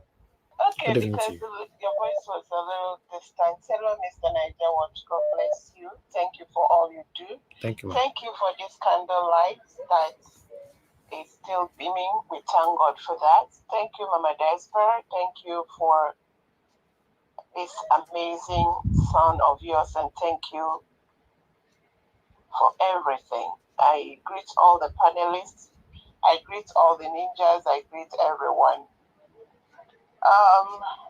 Please, I beg everyone, these people I come here for. Please, Nigeria youth, please, I am begging. You are the only people I beg. I don't beg anybody else. Please, stay focused. Please, stay focused. And promise, you must vow not to be like your elders. Don't even say it, because what has behooved our nation is unimaginable. You know, I asked a question a while ago. I said, who is truly gaining from this current system? Who is gaining from this Nigeria that we are in? And no one else is gaining except the conglomerate, the organization of criminals. At some point when Senator Shehu Sani was talking, and I kind of was almost going to be upset with him when he said, why should I ask where the money is coming? But I went, because I now made up my mind. I must research. I must seek the antecedents of all of these people and know whether they are really. But he served one term. That is why I forgave him. Maybe he endured and just waited until he just bowed out. Because anybody that stayed second term in this regime that is going on since 1960 or 1942, they are nothing but criminals. This is what he said that I heard. He said in his time they were receiving 750,000 as salary. Now the current 2023, they lie from two sides of their mouth that you can never believe them. So it's between 1 to 2 million. In his time, they're running costs, which is never used to pay their staff. That's what shocked me. And but in his time, it was 13.5 million, which is paid directly into his account. As we are speaking today, these current senators are receiving 21 million. In quotes, it may be more than that. The consistency projects, which is so vague, he said the average, the minimum in his time was 250 million. As we are speaking today, Akpabio collected 180 billion as consistency projects for freezer. Dear men and brethren and people of Nigeria, how can we sit and begin to make out what is exactly going on? Please, media, Nigerian media, is it all of you sitting down and you are sitting on high chair, laughing over this matter. I don't have anything to say to you. Just use your tongue and count the teeth in your mouth and begin to dig out and begin to find out how this. And I think the only solution to this matter is the man with righteous indignation and the ninjas. And I know they are coming. And I beg everybody, please, continue to scream. Me, I have made up my mind. I must scream until help comes. If you are awake, stay awake. If you are talking, keep talking. Because if Shehu Sani had people like you, all these wonderful people sitting here and listening, and I know there is no way you can hear of these atrocities and you won't look for what to do. That the solution is not political party, because that is the bullion van that cuts away all the money. The solution is not all these the senators and the reps. All right. Something must give. Something needs to give. I am waiting. God bless you all. Thank you, man. Thank you very much. Okay. I only have just 2 calls to take. I really want us to move on the panel right now. Thank you very much, Mr. Raf. Good evening to you. Please talk to us, sir. You are not talking, and your TV is talking. Yeah. You don't hear me? I hear you, sir. Off your TV. Go ahead, sir. Okay. Cool. Thank you once again for your good job and your wonderful team. Thank you, sir. I want to talk to our support, the people that support candidates. Somebody like our innocent guy, Chris, give us our mandate, Jonathan, and Sister Rita. Yes, they're doing a good job. I love the way they are working. But I think that they're channeling their energy on the wrong side. What do I mean? This election has already been concluded. Don't get me wrong. This election between APC, INEC on one side, then the other political parties on one side. So I think they're supposed to channel their energy on the INEC. Because you think APC, you think those people think are fools. Why do you think everybody's moving to all the big Tommy and they're moving to APC? Why do you think that their candidate is not talking? You think they're fools? They're not fools. These people are going to perfect their rigging. They're working. I'm talking. I don't want to quote myself, but I'm talking from an informed position. Those people have already perfected their rigging with INEC. And when I want them, those are supporters. Let us channel. We have done enough already. They have done enough already with their candidates. Let us channel our energy to INEC. Because you will see what they're going to do. Mark my word, Nigeria word. You will vote me at the end of the day. It's going to be worse than what they did in Kogi and the Imo states. Mark my word, I'm just telling you. So if something is not done now, seriously, if it's protest in the INEC office or whatever, then I may come up and tell us, yes, all the infrastructures for rivers and whatever will work. Not already priority results and downloaded before the election started, because that is the game. Please. Thank you. Thank you. Thank you, sir. Thank you, sir. Yes, sir. All right, my last call for tonight. Mr. Wale, thanks for calling in. Talk to us, sir. Hello. Go ahead, sir. Good evening to you. Good evening, sir. Yes, sir. Hey, Mr. Madam that was talking about how much these people are collecting the senator. Well, for me personally, I don't know what we can do about that one. Because I look at, is there anything that we can stop there? The National Assembly, those people? I don't know. But the one I want to talk about is the one that Hesman talked about, giving the traditional ruler. Because I've been saying this, that there's no way the Fulani Hesman will come to Southwest or Southeast and kidnap people without the traditional ruler or anybody from there knowing about it. I've been saying that what Mr. Ade wants to say, give us a manager or something that he said he wants to explain. There's nothing to explain there at all. Black Panther. Black Panther. There's nothing there's nothing to explain. Nothing to explain. The Fulani cannot come to your house. Think about that. Can someone come to your house and pick something and be doing anyhow? Obviously, the man or something will have known someone will know them. I've been saying this that all the traditional rulers or the leader or whoever or someone knows about this thing. They are collecting money. So all these Fulani people say, oh, Fulani yes men, they are coming, they are taking this, they are kidnapping us, they are raping us.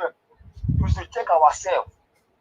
All right. We should check ourselves. We know about it. Some of us are Yoruba, we know about all these things. So we shouldn't be saying accusing all the Fulani only. We should check ourselves. Thank you, sir. Thank you. Thank you, Mr. Wale. Thank you. All right. I'm done with callers for now. I might probably pick more calls later on. Let's continue now with our panelists. But before that, I'd like to quickly acknowledge those of you that have supported the channel. Once again, Kisle Ogerahi, thank you very much. Adelaja Ogobi, thank you very much.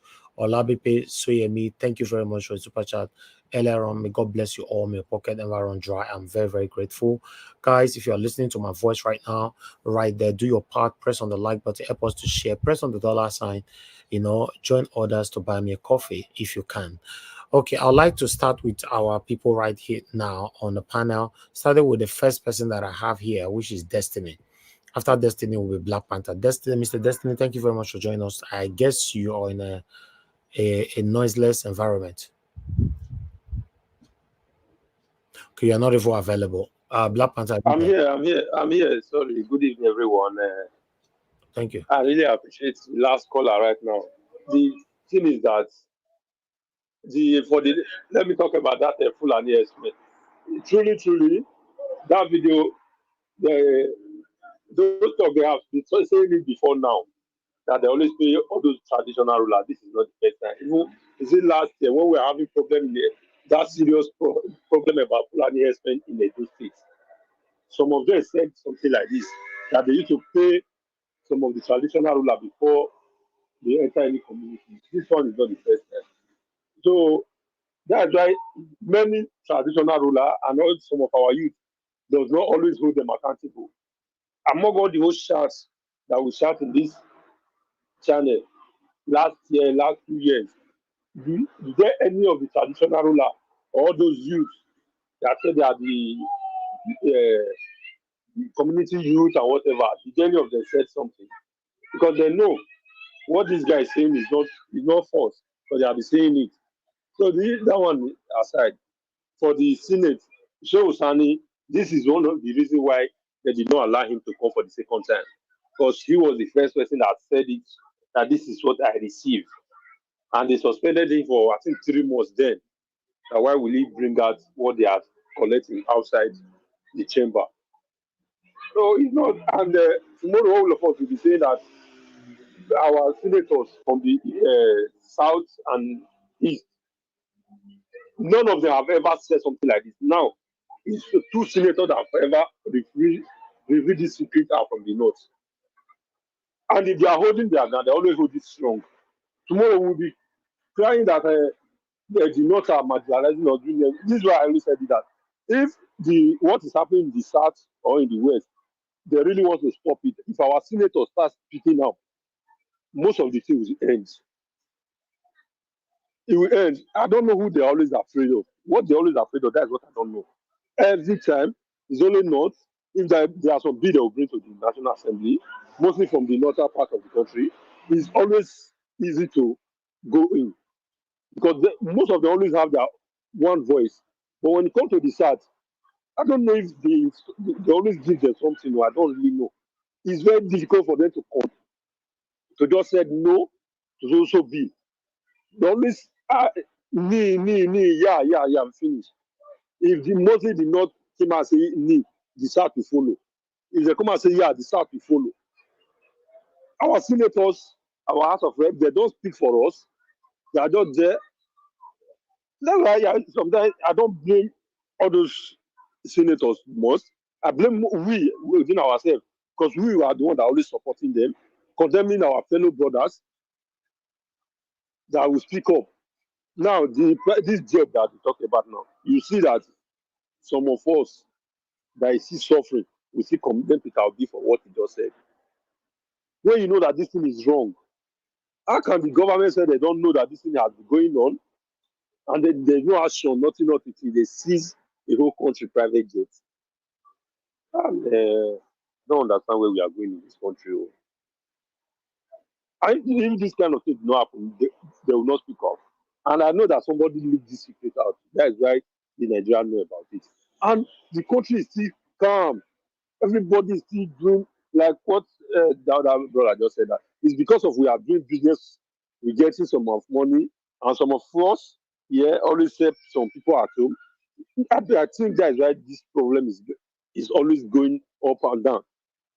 It's going up, it's not coming down at all. Because I don't see the reason why all these people will be taking all this kind of block from the country and nobody to talk. And everybody just silent as if nothing is happening. How long? Where are we going to start from? It's not funny. My train don't come out.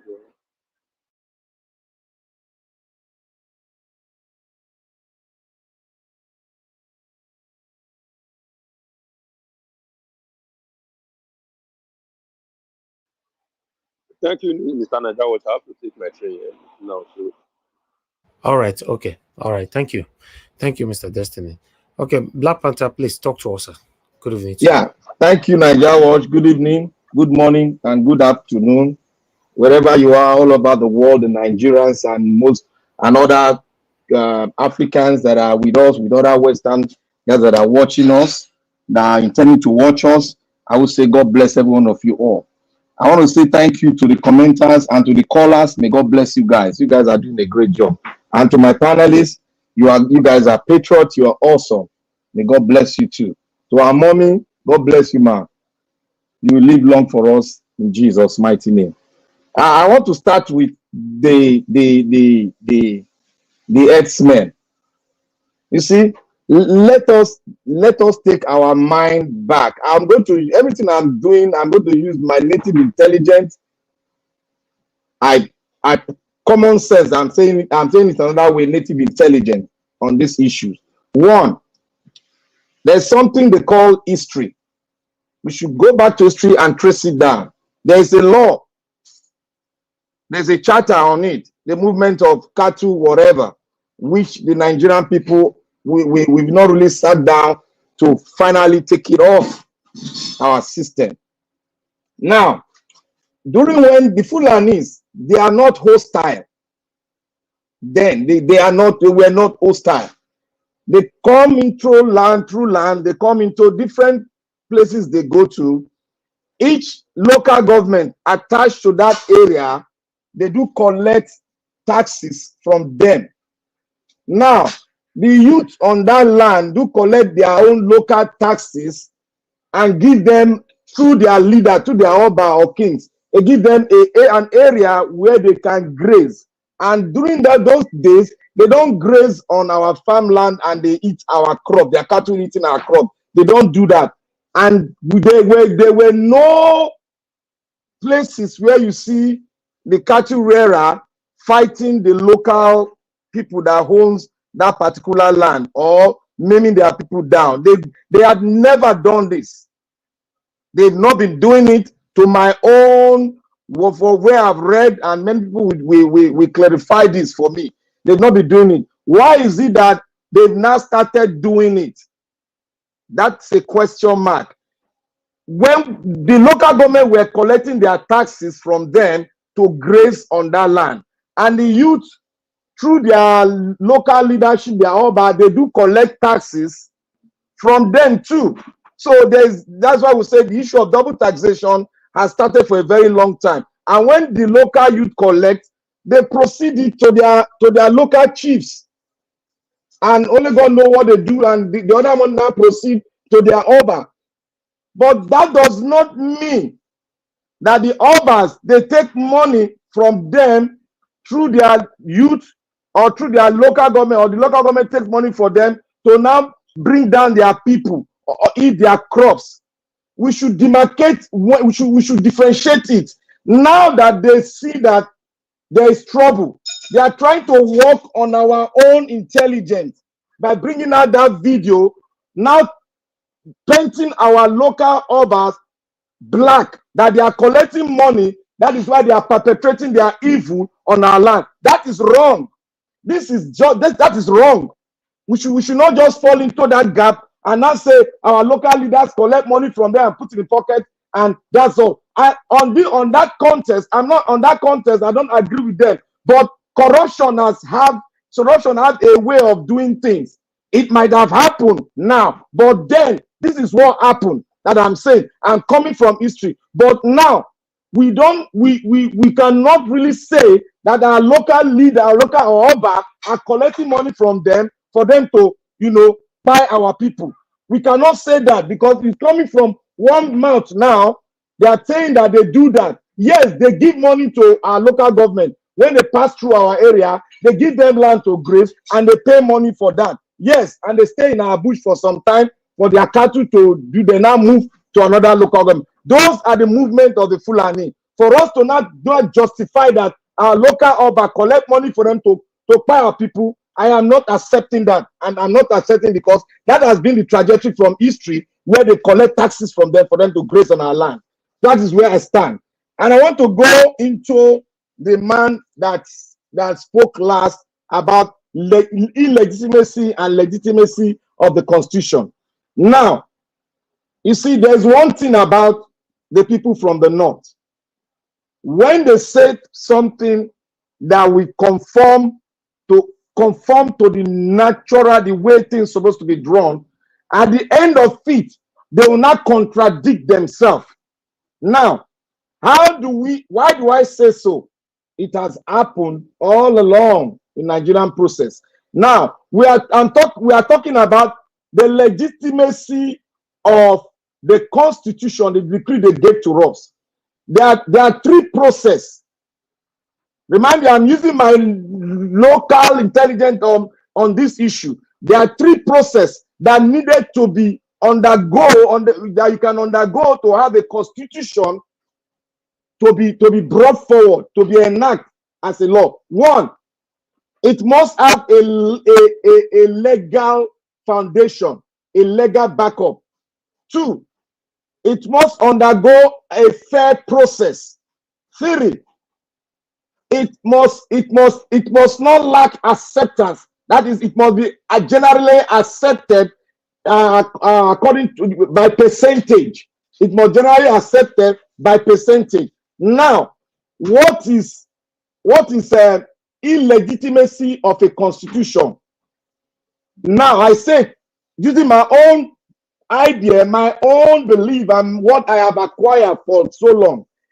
When you say a constitution is illegitimate, if a constitution is created without following the proper legal procedure or without the authority to do so, it may be considered as what? As illegitimate constitution. I can also say if a constitution is created without following the due procedure, without the authorization of the people that own the land, then we can consider it illegitimate. Now, he said Nigeria Constitution is illegitimate. And I can go to the first page of the Constitution that says, we the people, that with what I have said, the legal backing and the backing of the people, it is already illegitimate when you lie against the people of the land. That we the people have agreed. Where is the fairness? Where is the fairness process that has been carried out where enacting that constitution? It was unfair, and it was an unfair process, and it was enacted by a decree that was put forward by Abdul Salami. That was the thing that happened. So therefore, we can say that constitution has gone through illegitimate process. That is it. That has knocked this guy out because he was saying something right, and he now went and landed that this constitution is legitimate. It's illegitimate because it has not passed through the due process of enacting a constitution for a federation. I move further to speak on the Nigerian airplane that Nigerian presidential jet, 3 of them that is seized. You see, we can say it's a disgrace to Nigeria, but I will not see it as a disgrace, because we have been saying this, that Nigerian government is run in secrecy. How can you have a loan that you take from a foreign government, a state, then the federal government has certified it, and in the loan there are clauses. If you do not pay, if you don't meet the condition of the loan, this is what and what can be done. And these laws are international laws. Now you had a loan, whether it's by the former government, you had a loan, and the incoming government now did not go through it, and they just enact another law to step the loan down. Then the international body will take the international law, will take control. There's no disgrace in it.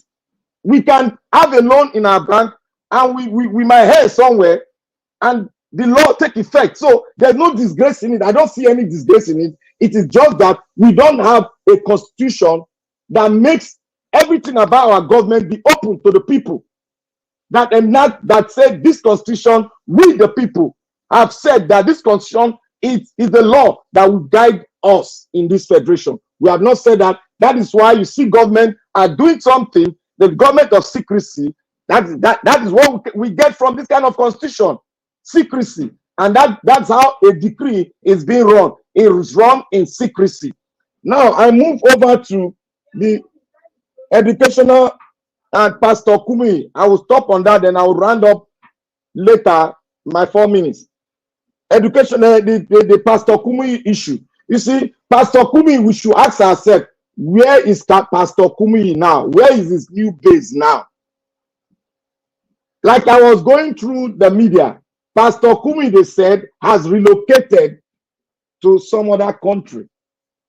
Now, I would like to juxtapose it with Pastor of the Star that relocated to America here. I was monitoring his interview by Channel's television anchorman on his podcast. He said the reason why he relocated, he was sleeping and he dreamt.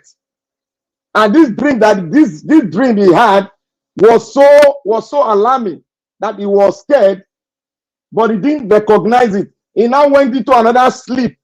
He dreamed the same dream again. Then somebody now called him from Nigeria that what he saw in his vision is not palatable. Then he now recollected that dream he dreamed, that was God talking to him. That was why he relocated to America.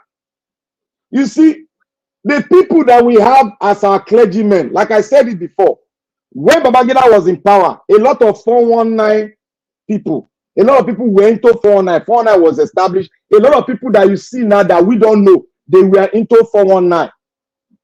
Like you know, some of the state governors, you know, here, they are all the people from the East. They said it. They were into 419. Some of them divert to politics. Some of them divert to religion. That is what we're having now. I said here, and I will stand my ground. 90% of Nigerian pastors are not pastors. They are there to collect tithes and offering. That is the only thing they stand on. My God is not a poor God. He's a prosperous God. But in the New Testament, what did Jesus say? In what era are we living? In what era are we living? In what gospel are you supposed to preach? Are you supposed to preach prosperity to overcome the way and life that we live, how we live our life? Christ is the way you live your life. In that how you live your life in Christ. Is it by taking tithe? And come to think about the tithe issue. Everybody should go and read the tithe. Who were the Levites? Who were the Bible talking about? How did it connect the Levite? Were they paid tithe in terms of money or in terms of farm products? These are the fundamental questions that we need to ask. That is why we need to always make ourselves available to study the scripture and be led by your creator, because you are given the senses to understand what is in the scripture.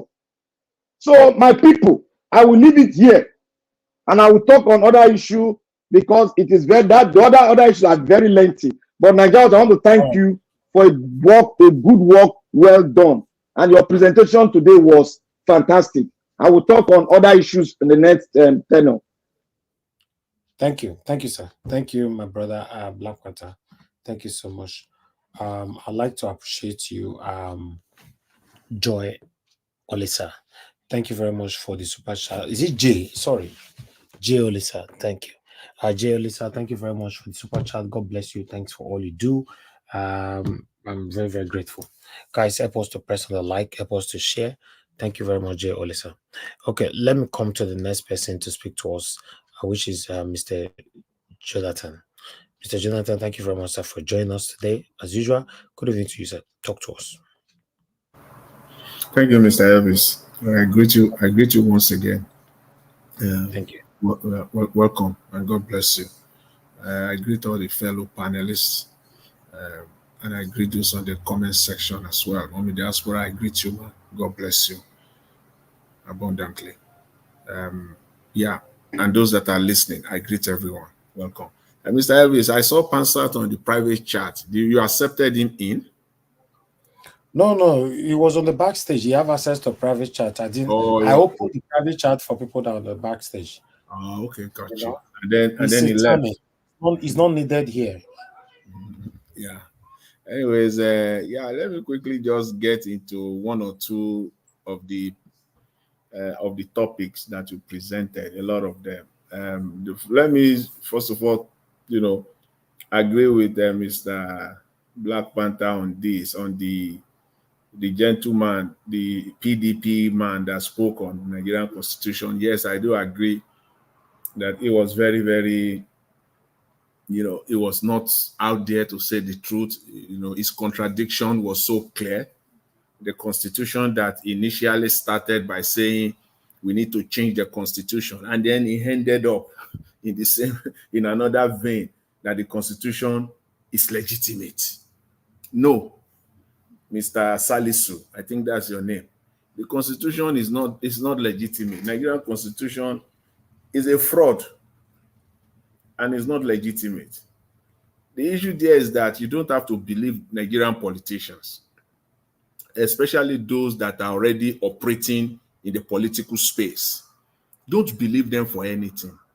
If PDP gets to power today in Nigeria, they will not touch the Constitution. It will still be the same. This is exactly what they will do. They will not. What Tinubu is doing right now, they will even take it to another level. They will not. But they can be rambling today. They can be talking about it today. And he try to balance it. Balance it for himself, not for people that are listening, or not for the benefit of Nigerians. He balanced it for himself. Where the Constitution needs to be changed, however, it is legitimate. So you can see the inconsistency there. And that's exactly what they will bring to government. The APC did more than that when they are in the opposition. They talked down the Constitution. They said they will bring brainstorm and fire to change the code. Here they are now. 9 years running. In fact, they are 10th year now. They are on their 10th year. 9 years have gone on their 10th year. Now reaching almost a decade governing Nigeria. And this is still where we are. So for me, I don't believe anything that comes out of their mouth. And I want to thank again Mr. Leboros Oshoma. Thank you for that video that you did. And I agree with him entirely. And he brought it out in a different perspective that actually I have not looked at that. He talked about, all these fake pastors that we have in Nigeria, at least there is a general consensus now among people that can think, that can reason, millions of Nigerians now, that they are part of the Nigerian problem. The religious setting is part of the Nigerian problem, especially the churches and the mosque. They are majorly part of our problem. And it has to be dealt with. But unfortunately, we cannot get what we want. because they are working together with the government. The government needs them. They need the government. They are using them effectively. Or if not, why will the government not go after them? Using the relevant agencies for all these people that are selling, they will be claiming, no disclaimer of any kind.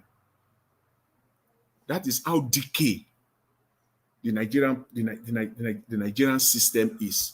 Anybody can just come out today. See, if you go out in Nigeria today and you are touting one product, that you are selling one product, and that the product will cure every disease, both known and unknown, they will come after you in Nigeria. If you put that product out, they will come after you in Nigeria. NAFDAC will come after you. EFCC will come after you. All you just need to do, just say you are a pastor. Just say what? You are a pastor, you are a church, and be selling the same product. Nothing will happen to you. Do you see the problem? The same product that you will be selling when you don't put that religious tag around yourself, you are committing crime. But once you put the religious tag around it, it is no longer a crime. You can go. You'll be doing it freely. That is the problem. That perspective was new to me, and that is the area that it must be looked at, because they cannot thrive without this lie or this fake this religious banditry, religious rascality must be put to an end. Effectively must be brought to an end. When one man will just come out, he has no clue of anything. He will be robbing, selling stuff to people. And people will be buying it. And come to think of it, people are dying of these things. In reality, in real life, people are taking all this nonsense that they are touting all over the place. Some people are getting medical problems. But as I said, I don't see how the government, even though is a novel method or idea to deal with this problem, this rascality, this banditry, this religious banditry, is a way to deal with it. The agencies must come after them. Yes, somebody said, I think it was Black Panther, I said 95%. For me, I think it's 99%. 99% of them, you can count with your hands, with your finger, your 10 fingers, with it. The real religious institutions or bodies in Nigeria, both Christian and Muslim, combined together, you will not count 10. You can't count 10. Because by the time you are counting 6, 7, we have to talk about it. Because you have to explain where those ones are coming from and what they are doing. You can count with your fingers. That is it. That is 99.9999% of churches and of religious organizations in Nigeria that are fake. Yes, they are fake. They are just taking advantage of the people. That is the decadence. That's the decay that we have in the system.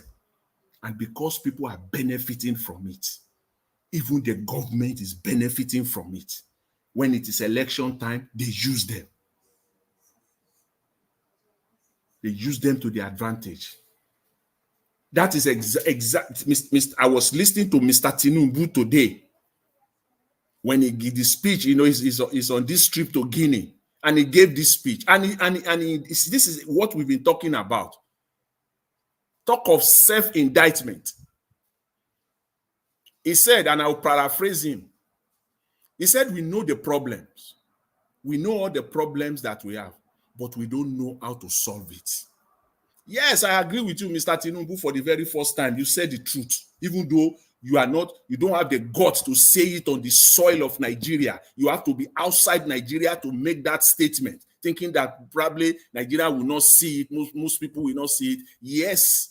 Yes, the first time you will say the truth. You know the problem. Unborn baby that are still in the womb, they know the problems of Nigeria. But you said you don't know how to solve it. You said it. You said we just don't know how to solve it. So when we say you are clueless, that the government is clueless, are we not vindicated now? You don't know how to solve it. The problem of the Senate, that they are earning this money, is that not a problem that you simply don't know how to solve it? That today now we are hearing different numbers of salary and bonuses. The former senator Shehu Sonny from Kaduna State, he said there are 3 categories of money that he received. Their salary, fine. You can claim that is 1 million. You can claim that is 1.2 million. We care less about that. Number 2, you said the running costs. That is where it is. The running cost. That is where the crime. That is where the stealing is. The running cost. What is the running cost? Who audits it? They still pay this running cost directly into their account. It goes straight into their account. So the senator can do it whichever way he wants. He can spend, he may decide not to spend 1 naira for anything. Everything goes to him. Number 3, you said the constituency project. It still goes to the senator, each and every one of them. Even though they don't pay it into their account, it is still their money. They do it the way they want to. Which agency in Nigeria would dare not to do the project allotted to that constituency under the guidance of the senator, the relevant senator? Tell me the director general of that agency that would dare to spend one naira out of the billions of the constituency project under that agency or ministry, that the relevant senator will not be part of it. So indirectly, the money still goes to the senator or the House of Rep. They are still the one get. If not, they will bring frivolous charges and investigation on that agency and the director general. So they are in cahoots together. So no agency dare to spend 1 naira out of the billions allocated. So at the end of the day, the salary goes to the senator, the running costs go to the senator, the constituency money goes to the senator. So what are we talking about? Each senator is in charge. They are running a government of their own. Each senator is in charge at the minimum of 10 billion. Yes. 10 billion naira. That's what, once each of them, 10 billion, that he has the capacity to do whichever way he wants to do every year. Yes, 10 billion, quote me. Because there is no constituency in Nigeria that does not have at the minimum 7 to 8 billion in constituency projects in that budget. So each senator approximately is in charge of 10 billion. He decides how he wants to do it. His salary inclusive, the running cost inclusive, each and every constituency project inclusive. Each one of them, they are running their own entity. Each and every one of them on their own. They will decide the contract, they will decide the contractor, they will decide who is going to get it, because it's my constituency, it's my project. So the director general of the agency dare not to spend 1 naira of that money, because the senator will tell you, if not for me, you will not get that allocation. That money will not come, it will not be budgeted to your agency. So I'm in charge. Yes, and they are in charge. So the problem we have at hand is even more. This is a problem that we have. This is where the wastages that we're talking about, this is where you have to be able to figure them out. And I'll give kudos to Rufai Oseni, who said sometimes ago, in a couple of days, in one of the videos, they make it so easy for us to dictate. They are not smart at all. They think Nigerians are stupid. It's so easy. See, all their tricks, all the money they are stealing, is so easy to dictate. It's not convoluted at all. It's not complicated at all. It's so easy. They make it so easy. That is stealing in broad daylight. Each and every one of them, See, if they put them before a jury, the jury will not, they will not discuss, they will not have conversation for 30 minutes before they convict each and every one of them. 30 minutes will be too much for the jury to reach judgment on each and every one of them, because it's so easy. It's so easy, it's so open. What they are doing, the stealing, the massive stealing, the massive wastages that we're seeing in the Nigerian government, within the Nigerian government, is so easy. What's complicated there? This thing is not complicated. The 10 billion that each and every senator has access to, 5 billion that each and every house member have access to every year. Is that what is difficult to know? And where is 10 billion each? Where is 10 billion in each of these constituency? Where is 10 billion? This is August 2024. We are running out now of the year. Please show me the projects in each of these constituencies that they have done from January to date that is different from 2023, that those constituencies have actually transformed. Let them present it. Let each senator do a video and present it to Nigeria that this is my constituency. The project that was part of the budget, this has been done, that has been done. Please set up a portal. Let Nigerians go there so that they can go and verify and see the project. This is August. Next month, they will bring their supplementary. Yes, they will bring it. They want more. They are waiting for it. Mr. Tinubu will present it again, and they will add another additional constituency project.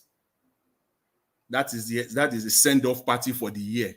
They do that every year. We are waiting for the supplementary budget. It's coming. Just wait for it. It's coming. This is where, unfortunately, where we are in Nigeria. And finally, I will just say this. You know, on Mr. Jonathan, before you say the last word, is the president going to Guinea? Yeah, he's in Guinea. He's in Guinea-Bissau now. Tinubu is there right now as we speaking. Okay, I get it clear now. Thank you. All right, thank you. He left yesterday, and he gave a speech, I believe, late yesterday, and it was in that speech that he said, "We know the problem, but we don't know how to solve it." He himself said it, quote and unquote. That's what he said. So we now know that you don't know how to solve it, even though you don't say it on the soil of Nigeria. We went outside Nigeria to go and say it boldly outside Nigeria, and you are the president. Thank you, Oga Jonathan.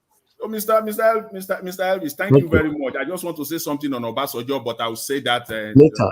That will be later, sir. Please, segment. Thank you very much. I really appreciate it. Thanks to everyone. You know, thank you very much, sir. Thank you. I would like to quickly add to what you've said before I pick a call. You know, I would like to ask the people that is protecting this set of satanic religious leaders, although not all, some of them that don't care about us. You know, in any country where you live right now, you know, maybe you live in diaspora, most especially Nigerians in diaspora. You know, when you are sick, do you go to church to buy water to heal yourself, or you go to the hospital? Is a question, you know, because this is one of the things, because we'll be encouraging people back home.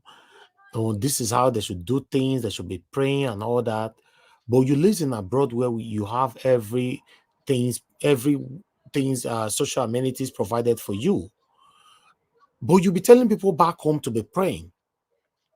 Do you buy healing water in the country where you reside now? Do you buy stone to put on top or under your pillow to pray or to sleep with in the country where you live right now? Do the pastor in your country raise the dead? Have you ever seen any pastors in your country where you reside? Say person will don't die, they raise them. And but you are enjoying that, you refuse to move to Nigeria. Eh? I don't understand. Do the white pastors in abroad ask the public to donate money for them to build church like we are doing in Nigeria? Do they go to Monday to Friday, Monday to Sunday services in Nigeria? Sorry, in the European country where you live. Please mute yourself. These are all the questions I'm asking you. Before you come in to defend your satanic pastors, you're supposed to be able to answer these questions. Do the white people go to church Monday to Monday? If people they sick for abroad, where did they go? Not be hospital. What will be our problem? Naija Watch. Yes, sir. Do you have the video that the pastor said Christianity, pastoral Christianity, I mean what they call it, is a business? No, I don't think I have it. I remember. Okay. I go bring her, search and I bring her for you. It's crazy. It's crazy. Then we'll be encouraging these gullible Nigerians back home to continue to be patronizing this satanic set of pastors. Let me take this call quickly. Thank you very much, man, for calling in. Good evening to you. Love God is my strength. Good evening, my brother. Thank you, man. Good evening. Thank you. Go ahead. My brother, now I go take my mouth, I want to do surprise party for my senior sister. I'm not going to say, it cannot be here, money, they go there. I say, God, who send me message? Oh my God, help me. I just able to enter now. Let me greet everybody. I greet everybody on the comment section, everybody on the panel, and Mummy Diaspora, and especially you, Mr. Niger Watch. God bless you. God be with you. Always as you continue to do this, for me to have the chance to come and speak on here, I really appreciate it. Thank you, the Lord will be with you. Thank you. Now, I will first of all speak because there was one I couldn't call yesterday. You know, the meeting that Tinubu had with the ex-president, when I saw it, something came into my mind. And the word that came into my mind is Alibaba and the 40 thieves. I look at it and I said, yes, they will support him because they are all the same. Nobody in their right mind will say what Tinubu is doing is right. They are together in it. So everything they come out to say is rubbish. I'll leave that. Now I'll go to the pastors. The problem of Nigeria as we are now, I will say it anyway, and I will tell anybody who want to argue with me. The problem in Nigeria now is by the church. The church is the problem of Nigeria. And I want to say this thing, because you see those churches who are big, like all those big churches, I don't want to call names. I want to tell everybody here that in that country, God has his own 70s in every society. But one thing, those 70s might be the one that is not known. You see all this one that are doing prosperity, preaching, healing by this, don't take medicine. What Kumuyi did before, that my own auntie died because he said make him not take medicine. Now he's married to a British lady. Now he's living here and he's telling Nigeria to manage Tinubu. You see, when I hear Nigerian people talk, I will say, oh, do not judge, do not judge. That same Bible, when it talks smoke will not judge. Now inside there, Paul, they judge somebody. Paul Apostle, he judged a boy that did something with his stepmom. He said, judge those in the church, those outside, leave them for Christ. Until we come to our senses and know that church is who you are. You as a church, you can touch yourself with your family. That is a fellowship. Nigeria will continue to roam and roam. I have my own sisters going through it. They collect money. When I notice, I say, no, I can't be giving you my money to be going and sleep in church instead of you to face your business. It's a big issue, and I'm telling you, if this issue of Christianity, this one, I love Jesus Christ. I love him, but I'm not stupid with my own love of Christ because I know who I am in Christ. Christ in me is the hope of my salvation. He's the hope of my glory. I don't need to sit in church because I'm the church. So until Nigeria come to know this, who they are, understand the word of God for themselves, they will be where they are forever. And we need to do something about it. The government need to start taxing them, collect money from them. They will know where we are going. Thank you, my brother. Thank you, man. Thank you very much. Thank you, man. Okay, I would like to address somebody on the comment section with the name Mike. My attention has been drawn to your comment. I don't know how I missed it though, because you don't write so many comments. I missed it, and none of my admin, I believe, saw it as well. But that's fine. You are entitled to your freedom of expression on this platform. But I would like to quickly take you through one of the things that you said here. You know, I'll put this one on screen. Okay, I don't need to put it on screen. Let me just read. You said, where are you? Where are you? I hope I didn't lose it. Okay. You said Nigeria Watch is equivalent to Nigeria negative news. The only thing that is circulating in the news is bad news. Bro, your platform is too depressing and spew hopelessness. Okay, now, then, although I see wonderful Nigeria Watch family there, the likes of Oreyomi, Mr. Johnson, and many others are tackling you right there. But I would like to, for me, don't worry, I'm not going to block you, but I would like to ask you, please, in case there is a good news and we're missing it, that is why we all need to work together. Bring the good news so that we can report it. As you and I know, because for you to write that, that means you'll be following me for a while. As you and I know that I carry my news, mostly 90% of my news comes from Arise and channels and TVC, including the TVC owned by Tinubu. That's where I carry my news, you know. So these are the proper mainstream medias. When I go to ITV, EBS, you know I want to talk about Edo State. So when it comes to mainstream media articles, I carry from channels, Arise, Sahara Reporter, and few others. So Nigerians have never come on air without not presenting anything to anybody on this platform. I will just come here and just start talking on my own without not showing anything. I've never done it in the history of my career.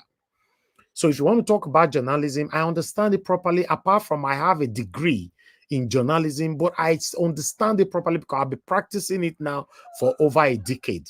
So don't come here to tell us what to do. So I believe that the best thing that you can do is to support what we are doing by you coming in. You just try to put yourself in the category where you come with the good news so that we that bring the bad news will we tallied and carry all of them along. Because for me, I have not seen any good news.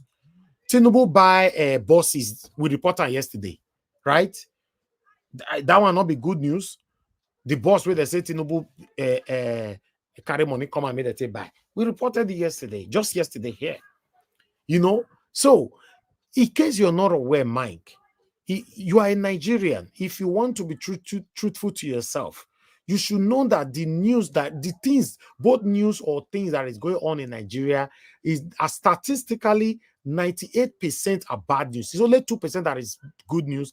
But because the 2% is too low, the 98 have surpassed it. Tell me the good news. Like I said, please, nobody should block him. Nobody, please. Because it might be of help tomorrow. You never know. Maybe we are not seeing this good news. You help us. You might even be one of the people working with the government. You might be seeing what we cannot see. Then I'm calling you out today. Mr. Mike, help us with news. You have Nigeria's WhatsApp number. When there's good news, send it to me. Or when we are here, just say Nigeria, in case I didn't see it, because we receive more than 500 messages almost every other day. So what you need to do, when you send it and I'm not responding to it, you come here like you came, like you just come now. You write it on the comment section and say, Nigeria Watch, I just sent you a news. Please report it. Then that's when you get to know that we're not biased here. You're talking about our news are depressing. Of course it's depressing. I've said this so many times. Me, myself, reported the news. I know the news coming out from Nigeria is depressing. For example, look what happened today in Lagos, where people were robbing everybody inside the bus. Is that not depressing? People were robbing people inside the bus with machete and everything. Of course, I know it's depressing. You don't need to remind me of that. But tell me, which good news is it? I can't talk now. Tinubu buy private jets. Is that a good news? Tinubu buy yachts. Is that a good news? 3 of our jet, they want sell them. Is that a good? So which good news you mean? Because me don't know the good news. I am not sure. Eh? A police officer the other day, cried out that he need money to rescue himself. If not, they'll buy him today. Now today, now they give him the last. Is that a good news? So, Mike, I call you out today. Instead of writing it on the comment section, your comment not make me angry, because on this platform, I'm here to learn. I've talked about review so many times. If you insulted me, I would have blocked you already since. Except maybe you insult me, I never see that one. But the one where I see that my news is reporting majority of the bad news in Nigeria, of course, I don't want to report bad news. Show me the good news. I beg everybody where they hear my voice, so we go play this video. Make una help me beg Mike, make he give us good news. Me, I want to report good news about my country. I love my country. Give me the good news. I want to hear where the good news dey. Because me want see, I know they see. Because if good news they arise supposed to come. China is supposed to come. Eh? So I don't understand what you guys are saying. Let's say it how it is. I don't know the good news in Nigeria right now. Because all I can see is Nigeria, they are hungry. A lot of people are depressing. The news we are even carrying is depressing. Me, myself, that is reporting this, everything is depressing. So where's the good news coming from? If Nigeria, if good news, then Nigeria, Nigerian youth go enter street for Lagos today, they carry machete, they machete people, they go, they steal people, everything. Where is the good news? Now do not comment again. Now that one will be 1 year from you. Pause. I'm not going to insult you. I'm not going to block you. And add me, please, for a block, come on and let me know. I must unblock him. I want to give you the next 14 days, or rather 7 days. Give us good news for Nigeria, for Christ's sake. We want to see good news, and I promise you, I will report it. Oh, you think I see good news, I go bypass them? No, no good news. All our mainstream article, everything they are reporting, all is bad news. And now there they see my news, my brother. Where you say make me go see news? You want to make by myself, they knock from door to door, they go. I see Maui go tell me, say, I give my wife Bele yesterday. She dey expect twins. Now that one, say my call report. Now, what did they mainstream media and mainstream article? Now we dey work with here. Maybe you have something different from these people. Bring it here. I just wanted to respond to you. Thank you very much. I'd like to call on Augustine. You wanted to say something? Yeah, thank you, Niger Watch. That Mike is asking. Yet, just he's asking for link. Mike is asking for link. Give him the link. Let him come in. Who, Mike? I'm not see message you. No, 8:45. He said, no, wait. He said, where's the link at 8:44 p.m.? Please, where is the link? Oh, Mike. Okay, I know. Me no see comment. I've posted the link now. Please come in. Yes. Come tell us the good news. To be honest, me want to hear good news. Please, nobody should insult him. Nobody should block him. Why I go see good news for my country and not go talk him? He no day. Imamie, error. He no day. I don't search everywhere. Where is the good news? Tinubu disbursed bag of rice to Nigerians. Is that good news? I'll say I get headache, they'll give me rice. I'll say a kidnapper dey my street, they'll give me rice. Mr. Ives. I'll say a fuel no, they'll give me rice. That's the good news. Palliative. Mr. Ives. Yes, social welfare package. Mr. Ives. Yes, sir. Let me preempt this man. I want to preempt him. Why? Because today they announced that they are removing custom duty on some food item. Maybe that is what is perceiving to be good news. So let him come on board. Let's talk. No, because me want know, like that man now where they kidnap some people. I show one woman where they kidnapped 3 days ago for this platform. If that people were did that area now consider they don't kidnap that woman now, Nigerian government give us security now, they'll go give them rice. Give us security, they give people rice. Me no understand. Wait, Mike, my brother Mike. This is regime of rice eating galore. No, our brother Mike must help us. Can I go now? You say, hold on, sir. Mike, you say we could post link. We don't post, we'll never see you. I'm calling you now with all full body. Come and tell us the good news. We did Nigeria. Me 1 year. Somebody go hospital the other day, you know, he said because he not get money, they not treat him. Blessing a gunshot or something like that. Woman. Is that a good news? Sometime last week. I know the report. And there's a law that says you treat person with a bullet wound. You should treat him. There's a law. My brother, there's still not the do because there's no enforcement. Tinubu suppose put law into place. We go put all these daughter for prison. They are still not doing it. The laws are there, but Nigeria is a lawless country. That's why I'm saying now that it needs to be enforced. If the law is there, it needs to be enforced. Rice, they take treat that bullet wound. Now rice. They will give you rice. You say they shoot you, they'll give you that rice. That bullet wound. They use rice to treat them. Now rice that they give everybody where they go. Which kind of walla be this? Let me take this call quickly. Maybe now, okay, I think I mind the call. Good evening to you, sir. Please talk to us. Good evening, Mr. Niger Watch. Yes, sir. Thank you, sir. And thank you very much, and God bless you for taking my call. I greet you, I greet your panel. I greet Mommy Diaspora. I greet fellow Nigerians that have heart for Nigeria. I greet fellow Nigerians who know what is going on in Nigeria today, who feel it and come out every day to come and listen to you. We may not be doing much to support you, but God, in His way, we give you the grace to move on. And anytime we have the grace, we will give you the support as much as. Now, let me start first with the fellow who I think is a Fulani man who says that the Obas. Let me ask you, Niger Watch, please, can you ask that fellow, how many Obas does he know in Nigeria that when they come into a space, who do they ask to know who is the Oba of the space where they want to enter? Do they come by the roads or they come through the bushes? That is one question. They can't fool anybody, and they will not make Nigerians collide with their Obas. I am not saying the Obas are so pure. Now that is one. Two, I go to the Senate and what they are doing, both Senate and the House of Rep. They cannot deceive Nigerians and deceive everybody. Thank God for the, what's his name, Sani, that came out and talked about the 13,750,000. And then the Kano State governor, well, I don't know who they say it was, who came out and said, yes, currently it's 21 million and possibly this 1 million or whatever they are saying. And somebody was asking that Obasanjo should go and keep quiet.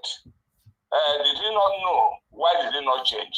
As at the time of Obasanjo, I doubt if it was up to 13 million. Who knows? But thank you. Community we judge. Thank you, sir. Now, leaving that at that, I will now go to the aircrafts. Mr. Nagawa, let me ask, is this not the same France that Bola Tinubu was running to every now and then? How can they pack 3 aircrafts of Nigeria on French soil? It's France, Nigeria. And beyond that, let me ask you, what affiliation does France and China have that they have quickly, without even any Nigerian knowing that there's anything going on between the Ogun State government and the French personality or company, and suddenly they are now saying they want to, look, what is his name? Tinubu wants to sell those aircraft and collect the money. You people, those who will need to investigate it should investigate it. They should stop fooling people. These people should be sacked. I'm telling you, rallies should happen to Nigeria. Rallies should happen to Nigeria. Thank you. No. Thank you, sir. Rallies to happen to Nigeria. Thank you. I stop it here, Nigeria. God bless you. Thank you very much, sir. Thank you. Thank you. Okay, before we move on, Mike is nowhere to be found. We will say you can't tell us the good news what we get for Nigeria. You not come. So maybe you go come later because we don't post link everywhere now. You know, we are waiting for the good news. You and I know that you are supporting Tinubu, which I don't have any issue with. Anybody can support whoever you want to support, but tell us the truth. If you support somebody, for example, and the person is not doing well, I believe it's also your duty to call out the person. Don't you think so? I was surprised that Onokbasa came out the other day calling out Tinubu, although some people is saying he was doing that for his selfish interest. For me, I didn't see it like that. I just like the fact that he's calling out Tinubu, telling Tinubu that, yes, if you continue like this, you are going to fail. Right? So you come out, come tell us, and I will not see you. And Nigeria was family, your body the auto. And now me they go through everything. Now tackle and not be small. I bet me God.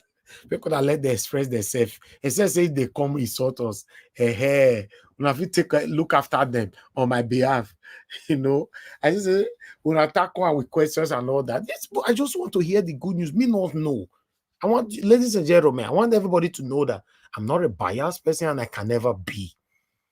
I can never be. There's no good news currently in our country. There's no, I believe say they arise and channels even they hear the news pass us now. Not be then with the carry come here. We play one video, I'll be 2 videos today from channels, and we play back 3 from Arise. You know, finish. Mainstream media, channels, Arise, and Daily Post, and Sarah Reporter. Abi, or this one so where they will first show since. Abi now this one be the good news. With Daily Post, Daily Trust, I mean. This one I put for screen, so that be the good news. So I know the report. So senators monthly paid hit 2 billion monthly. In a country where people are starving, people don't they carry machete now, they rob people, broad daylight. Abi, Mike, you not see the video when me play today. Abi, you want bring rice for me? Naija, was you too funny? I don't understand. You want give me rice?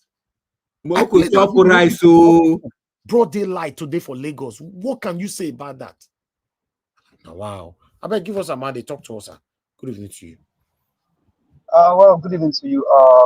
Good evening to you, the panelists, and everyone on the panel. Greetings to everyone. Comment section, greetings to you. Nigerians all over the world, greetings to everyone. Mommy Diaspora, greetings to you. Thank you very much for doing this again today. I mean, it's been a wonderful time always coming to do this. Well, I mean, there are good things in Nigeria now. One of the good things is that people protested because they are hungry, and the police, including army, the count of people that died because of hunger in the hands of the police were about 40. A 16-year-old boy sat in his father's house. He was shot by the army. And the good news is that they paid the father. The good news that Mike was trying to show you that he didn't see is that Nigeria army quickly paid the boy's father 300,000 naira. I report that good news now. I not report her. I report. I said they give it the 16-year-old boy with the key. The army don't go give it Papa 300,000. That's the good news. Maybe not that one in the talk. Well, we can't tell. Maybe Mike maybe he's living in Orient Junction or Alakpere in Lagos, or maybe he's even in diaspora. Maybe in the country where he lives, if somebody was killed, which I believe maybe if he lives in the Western world, the army or the police in the country where he lives will not just take their gun and kill their citizens, and in the end, even if it's happened by error, pay that family 300,000 of their local currency. That's the good news that the Mike was looking for. The good news is that Tinubu say he was going to give buses. Have you seen the buses yet? Will the bus operate? That's the good news he's looking for. The good news is that Pastor Kumuyi has came out to speak for Tinubu that the youth should allow the criminal drug baron sometimes. That's the good news he's looking for. Well, I always use this quote, and I use it for Christians. Hebrews 12 verse 2. Hebrews 12 verse 2.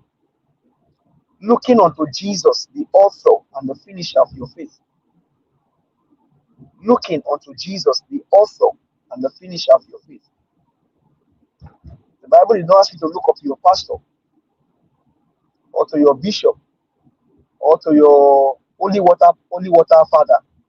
It said, looking unto Jesus, the author and the finisher of our faith. It is only sad and very, very sad. More so. Okay, now let me ask Mike. Mike, how is this not depressing? That a pastor, maybe when you were in Nigeria, you even went to Deeper Life Bible Church. Maybe you even went to Ayobo for their retreat, their December retreat. Maybe you even went to the one along Ibadan Express Road. You went to their Bagada for their annual retreat, December retreat. And I know that in the teaching of Pastor Kumuyi in those days, is holiness. Even up until now, they teach holiness, right? And I have not seen where the holy God will ask you to support a criminal drug baron. So maybe that's the good news that Mike is looking for, and he has not gotten. Well, my admonition to Nigerians is that all of this thing happening that happened last year and this year is just revealing who men truly are, including the one that call themselves men of God. The incident in Nigeria, the whole thing unfolding is just revealing who men truly are. Both the one that call themselves men of God, the sheikh, the sultan, the obas, the obese, and the likes of them. It just reveal who they are. Because the last time I checked, not even, man, did this man add the news of the protest that happened last week? That over 40 people were killed during that protest because they were crying for hungry, that they were hungry. Okay, in the course of that protest, how many people the Deeper Life now say, okay, because you are crying of hunger and people are bringing their tithe and their offering, this is what we have separated for this kind of situation. Okay, you guys come and take food. How many did you hear that Deeper Life do, or he didn't do, or winners do? That okay, people are crying during the protest, so you are crying that they are hungry, people are crying of hunger. How many of them redeem Deeper Life and winners say, okay, you guys kind of hunger. Okay, don't worry. We'll talk to the government, but while we are doing all of that, this is what we have as a palliative or as a way, as a help for even for their members. None. And now all of a sudden now you are saying, man, now you thought somebody that give Buhari, say Buhari now was anointed by God. Now Buhari has ruled 8 years. And Buhari draw Nigeria back 20 years. Now, this criminal, also a criminal drug baron, amen. And the pastor is saying that, amen. It just borders. It just honestly borders. And that's why I give you Hebrews 12 verse 2. Looking unto Jesus, the author and the finisher of your faith. Because the issue of this country now has turned to the more you look, the more you see everything is destroyed. Everything destroyed. And I wish that this has in the Bible. Elijah and Elisha. Elijah and Elisha. Elijah told Ahab, because Ahab was destroying the peace of Israel. Elijah told Ahab that the dogs on the streets will lick the red oil of Ahab. That word did not fall to the ground. That word came to reality. Because that king was destroying the peace of the land where prophet Elijah was. The dog ended up licking the red oil of that king. But today you now see pastors, more so mega pastors, with crowds supporting criminal, more so a criminal drug baron. At the detriment. Okay, so where do we put morals? Okay, so what do we teach our younger generation? That all of a sudden now, Amoda Tinubu certificate forger, the only president in even Buhari, at least they presented something. This one you don't even know. When there, Chicago said, even though this certificate look like what we issue, this does not emanate from us. Pastor Kumuyi has not spoken to that regard, and he's still saying that, amen. So will all Nigerians buy before you guys talk? Will all Nigerians buy in the hands of these politicians before you guys talk the truth? Will all Nigerians power? Man, this is just sickening. But like I said, the events of last year and the event that you see happening this year has just revealed. You see more. You will see more. And so everything now is in the hands of Nigerians to decide which way to go, because only Nigeria, like Black Panther said yesterday, only Nigerians can call for this reset of the country called Nigeria. Only Nigerians can call for that reset. Only Nigerians. And Nigeria, honestly, is due for a reset. Nigeria is due for a reset. Because at this point, this is the height of it all, where a pastor that millions of people all over the world follows and look up to as a model, now saying that, okay, so the pain that Nigerians have gone through in the last 1 year, is it not enough for you guys to even talk to the person that you think is the president in quotes? The one that he even said that he bought his way, he bought the seat he's sitting on.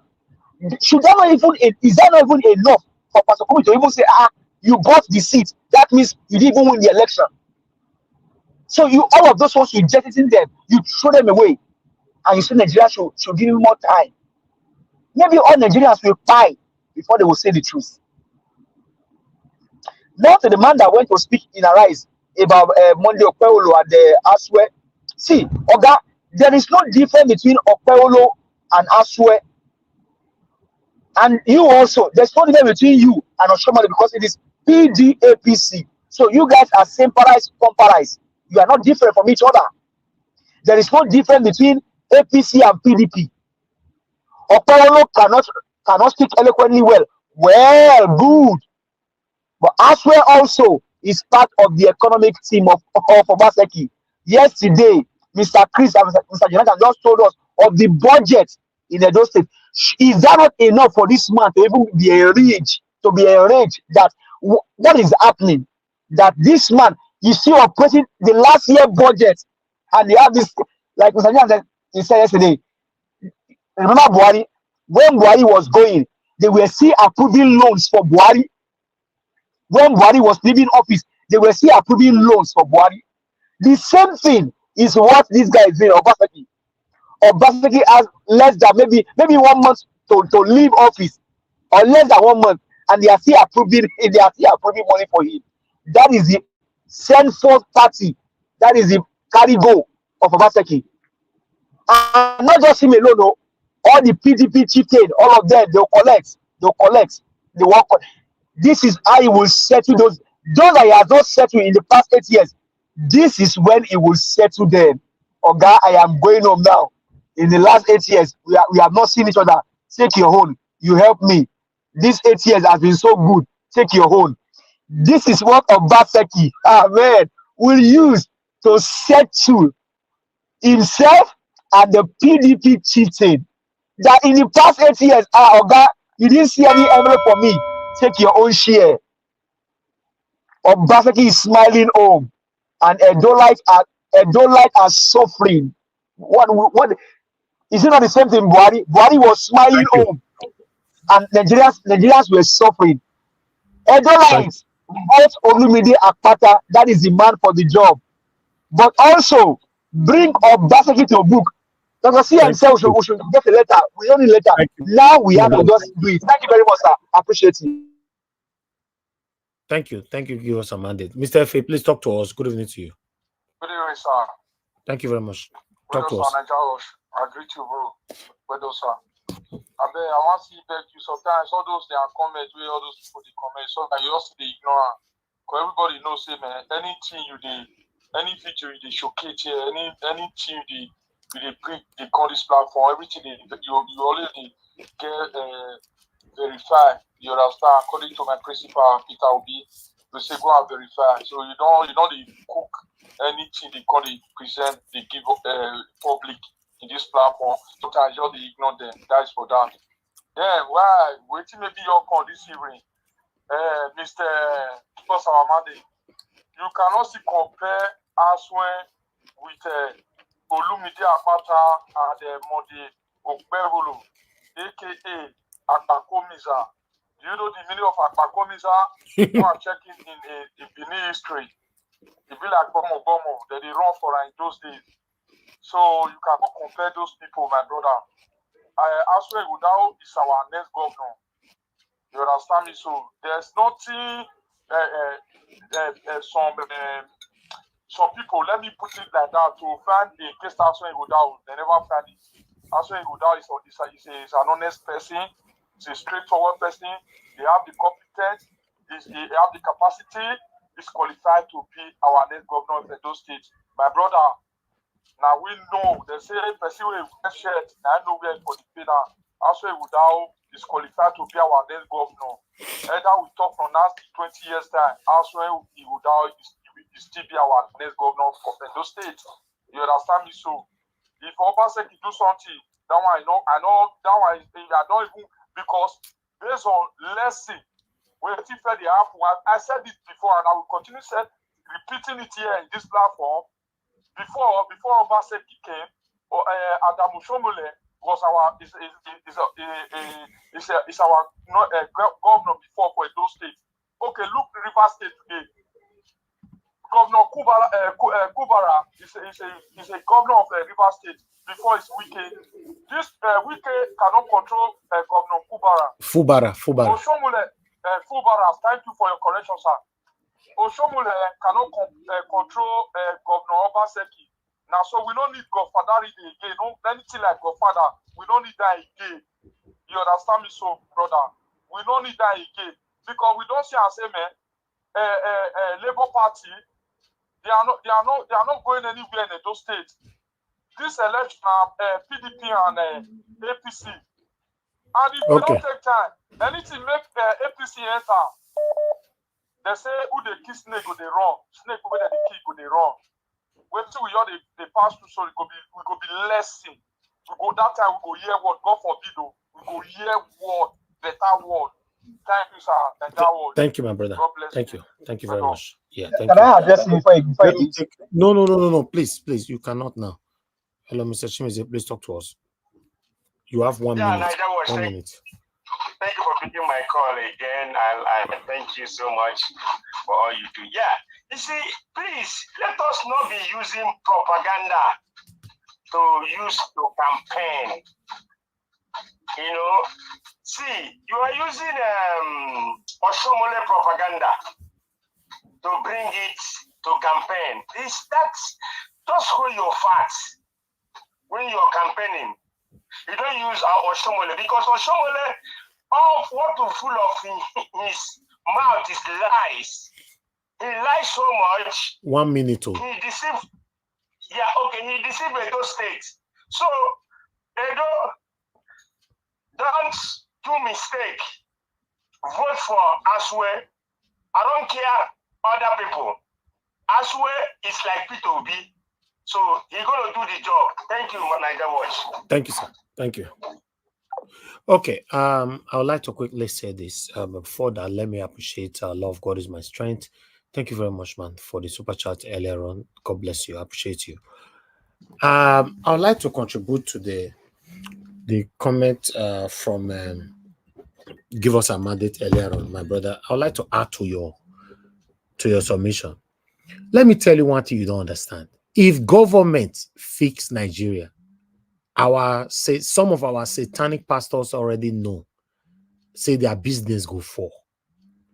Do you know why people rush to church every day, Monday to Monday? Now poverty. If the country is working, Nobody go get time for church like that again. Some gullible Nigerians where they are abroad, where they tell them people within Nigeria that they pray. Ask them whether they go church Monday to Monday.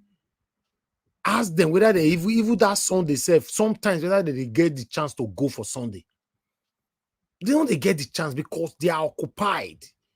If they don't go work, they don't feel pay their mortgage. They don't feel pay their rent. If Nigeria start working today, many churches will fold up. I'm telling you. Now poverty now. So the satanic set of pastors are only capitalizing on the excruciating situation we find ourselves in Nigeria. Simple. That's why they are doing what they are doing. That's why you see they have lots of followers. Because their followers just there. They think that one day God will answer their prayer through their pastor. So that's so we see, my brother. Are you thought that you add that one to it? Mr. Hakim, thank you very much. May try me talk to us. Hello, Mr. Hakim. You hear me? Hello? Okay, Mr. Hakim, good evening to you, sir. Talk to us, my brother. Hi, good evening. I just say, let me contribute to the show this evening on the phone because I'm quite busy. Can you hear me? Yes. Very good. Yeah, thank you very much. So I want to say in this election coming up, yes, I heard what my brother was saying just now that Aswe and Okpebolo, they are not different from each other. I still also want to let you know that Olumide Akpata and Mondo Okpebolo, they are not different from each other. In fact, they are brothers. They are very, very close brothers as well. Okay, so Olumide Akpata has nothing to offer Edo State. Olumide Akpata is not even anywhere near the quality of Dr. Aswe Ighodalo. Aswe Ighodalo is the man of the people, is the man that is qualified to do the job. Aswe Ighodalo, there's no one, not a single one of those candidates is anywhere close to him. We're talking about Obaseki. Every time you talk about Obaseki, I don't want to debate Obaseki issue. And I've always said, anybody that wants to debate the bad governance and Obaseki, I'm happy to debate anybody, anytime. Okay, thank you very much, Mr. Nijawash. Thank you, my brother. Thank you very much. Okay, I'd like us to move on. I just thought I should respond to that submission earlier on. Give us somebody wanted to quickly say something. You have 30 seconds. Okay, thank you for allowing me. It's just because Mr. F called my name. Well, like I said earlier, the situation of Edo State today, the economic downtrodden, or the economic state of Edo State today, can they separate Aswe from it?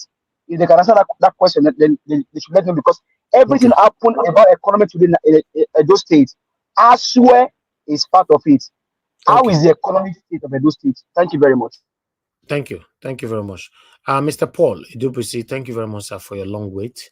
Good evening to you. Please talk to us if you are there. Okay, Mr. Paul, you're not available. I'll just move on to the next person, which is Oga Chris. Oga Chris, thank you very much, sir, for joining us. Please talk to us. Good evening to you. Yeah, Domo, sir. Good evening. And before I can even say anything, good evening, Mommy Diaspora.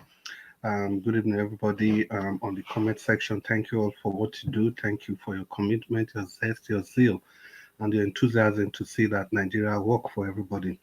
And Mr. Nanjaos, thank you so much for all you do, for the videos that you play, your carefully selected videos. The good Lord will continue to bless you and your wonderful family. And the people on the panel with me, I just want to say it's good to be with you all again and to discuss the issues that about that Nigeria. Yeah, I can understand Mr. Njaw's earlier submission about Mr. Mike, who said we don't have any good news to produce. I think your response was perfect. If he has an alternative news, he should let us know. I think that it's as simple as that. It's an open invitation, and it's good that you didn't just kind of gag him. You gave him the opportunity to prove himself. For me, that is journalism par excellence. Well done, sir. Well, before I get into the thick of the matter, let's quickly make this very clear. Olumide Akpata is different from Aswe Ighodalo, is different from Akpakomiza, in the sense that Olumide Akpata saw the rot in Obaseki's government and he took a bow. But Aswe Ighodalo saw the rot and he continued swimming in that rot. Let's not even talk about Akpakomiza because he's a product of the APC, Oshomole, Tinubu, and all the shenanigans that have ruined Nigeria. So, in summary, Barrister Saigbovo Olumide Akpata of the Labour Party, like Give Us Our Mandate said, is completely different from the other two candidates who have nothing to offer but to come and ruin Edo State. And we're going to talk about the budgets later, but I pray there's enough time for us to delve into that foray. Well, and today, I just want to respond to the videos that you play. I think for the outside, the Fulani people, that is just, how will I put that now? They just want to confuse the people. Okay, even if the chiefs, even if the traditional rulers, whatever you call them, if you pay them to use the land, did you pay them to kill their people? Is that what you pay them for? And are you the first people that are renting lands in the community that hosted you people? The Igbos are they have they do their business all over the places in Nigeria and they pay for such lands. Do they go ahead and start fighting the people, the host community? Do they do that? And every other person in Nigeria, wherever they go to do their business, don't they pay? Do they go ahead and start attacking the people? See, this is deceit from the pit of hell. We know where these guys are coming from. We know they are the Fulanis from the Futa Jalon and all across the continent of Africa. El Rufai made that allusion when Buhari just came to power. He told us clearly that he had to go and settle with these Fulani people and give them money and call them back to tell them that their brother Mohammed Buhari is now the president of Nigeria and they should please let peace reign. And we've seen videos and videos and videos of these same Fulani people telling Nigerians why they have gone on rampage. They said the things they were promised by the political class during the 2015 elections, the political class did not keep up to their promises, and that's why they've gone on that rampage. But for whatever it is, I think the video itself is a confirmation, like some of us have maintained, that they are the real problem, and the real problem of insecurity in this nation, because they are the only people that goes about. They are the only people that go about every other part of the country, causing mayhem, and wherever they go, it is nothing but sorrow, tears, and blood. So that's just a confirmation. But this man is just coming out to give us excuses why things like that are going on. Then for Ganduje, you say it's the height of the dirtiness of the corruption that surrounds Buhari. Because when Buhari was in power, when that video came out, yeah, it was Buhari that came out to tell the old Nigerians that he doesn't know the kind of technology they used in orchestrating that video. That is what the sitting president would say. Instead of him to tell the whole world to investigate that video. Of course, he was not going to do that because 2019 was just around the corner and they needed the votes, that 2 million votes from Kanu, to be able to neutralize any vote coming from any other part of the country. And let it be on record that in 2015, Wike, as devilish as he is today, he was the only one that was able to bring a huge chunk of vote from Rivers State. And it was well countered by the votes from Kano. And that was Kwankwaso then. And Kwankwaso brought about 2 million votes. There were like 2 million people on the register, only like 10,000 or thereabouts votes that, that they kind of cancelled or whatever. So you mean there are 2 million people in Kano and almost the same 2 million people voted? So that's the depth of corruption we have in our country. And Ganduje also, his wife was getting 100 million naira every month. It was so bad that his own son, the mother of this boy, went to report his own mother to the EFCC. That the level of stealing, the level of thievery is just too much, if I'm allowed to use that word. So the same thing goes across all the political classes in Nigeria, the executive, the legislature, the local governments, all of them is the same story. Talking about the senators, I think, Mr. Jonathan, I think you were very, very, very being moderate with these guys when he said about 10 billion naira. 10 billion times 106 senators, that's just like 1 trillion naira. And we know long ago, Sanusi, the former CBN governor, told us during Jonathan's administration that these senators, they take like 1/4 of our budgets 1/4 of our budget. So if you really want to put that in proper perspective, I'm very sure that what they get every year is far, far more than that 10 billion naira. And at this juncture, I want to call on the Labour Party senators specifically because that's my constituency for now. Labour Party senator, what's your name again? Murphy. No, Imaswe Neda. Please, Bernard Imaswe Neda. Please, you have to rise up to your responsibility. We didn't send you to that place to go and be doing what you are currently doing. We were sent there for a different purpose, to bring an alternative view to what governance ought to be. You represent Edo South Senatorial District. Please do the needful. The world is watching. Before you know it is 4 years again. And the Labour Party House of Rep member, I think I will specifically talk about Ubaoka Ego constituency. The reason I'm saying this, it was you, Mr. Jonathan, that told us like how many months ago, 6 months ago, that this man, what he was doing, you told us the funds that he got and everything. You know, some of us actually did write to his office because it was a challenge. And you know from Edo State, you brought this issue up, and some of us took up that challenge and we wrote to them, and of course they were never going to reply us. But we just did that so that it will be on record that this is how far we've tried to call out these people to do the needful, to do what they voted for, but they are not going to do that. And that senator is still, the House of Rep member is still there. So the reason I'm bringing out these two examples is just to let us know that that class of people that Nigeria belongs to, they are always there, they are fixated, and don't ever be confused that it is only the political class. No. The religious leaders, they are part of that class. The traditional rulers, they are also part of that class. That is why you see the religious leaders, they take sides. And they always take side with the government. Although some of us can point out that it is not all of them, but I'm not part of those that will choose to use the minority to represent the majority.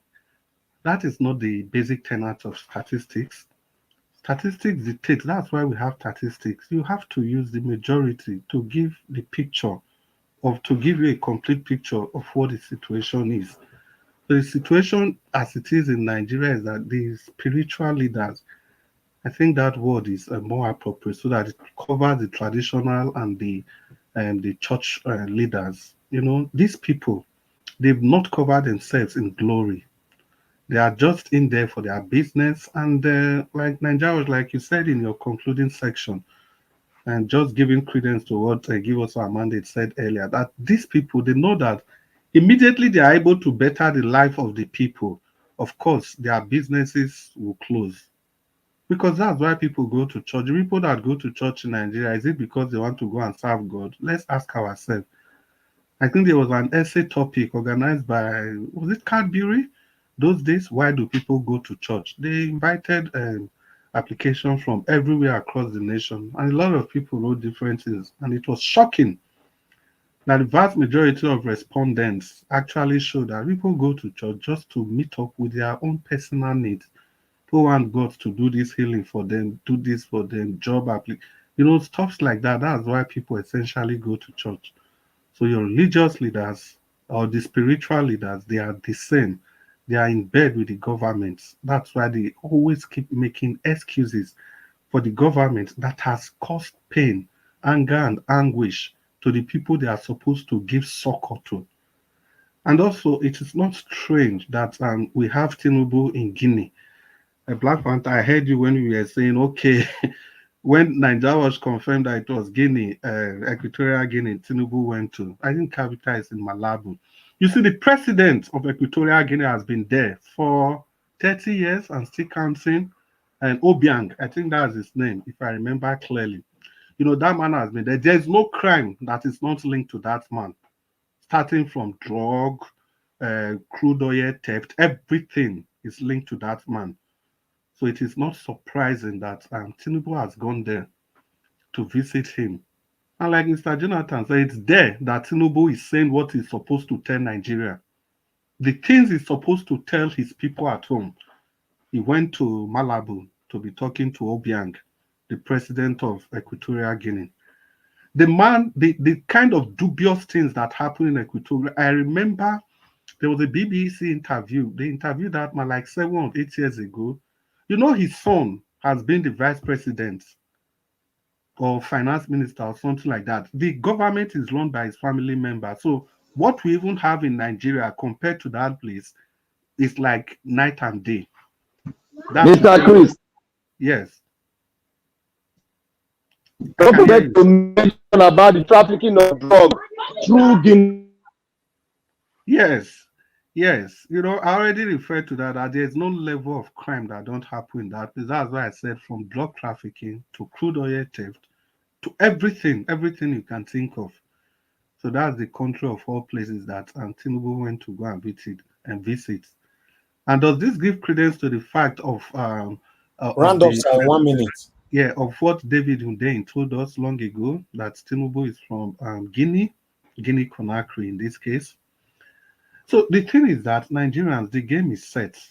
Not until we wrestle power from these politicians, we are going nowhere. And that is why we are saying, let's not miss it at this point.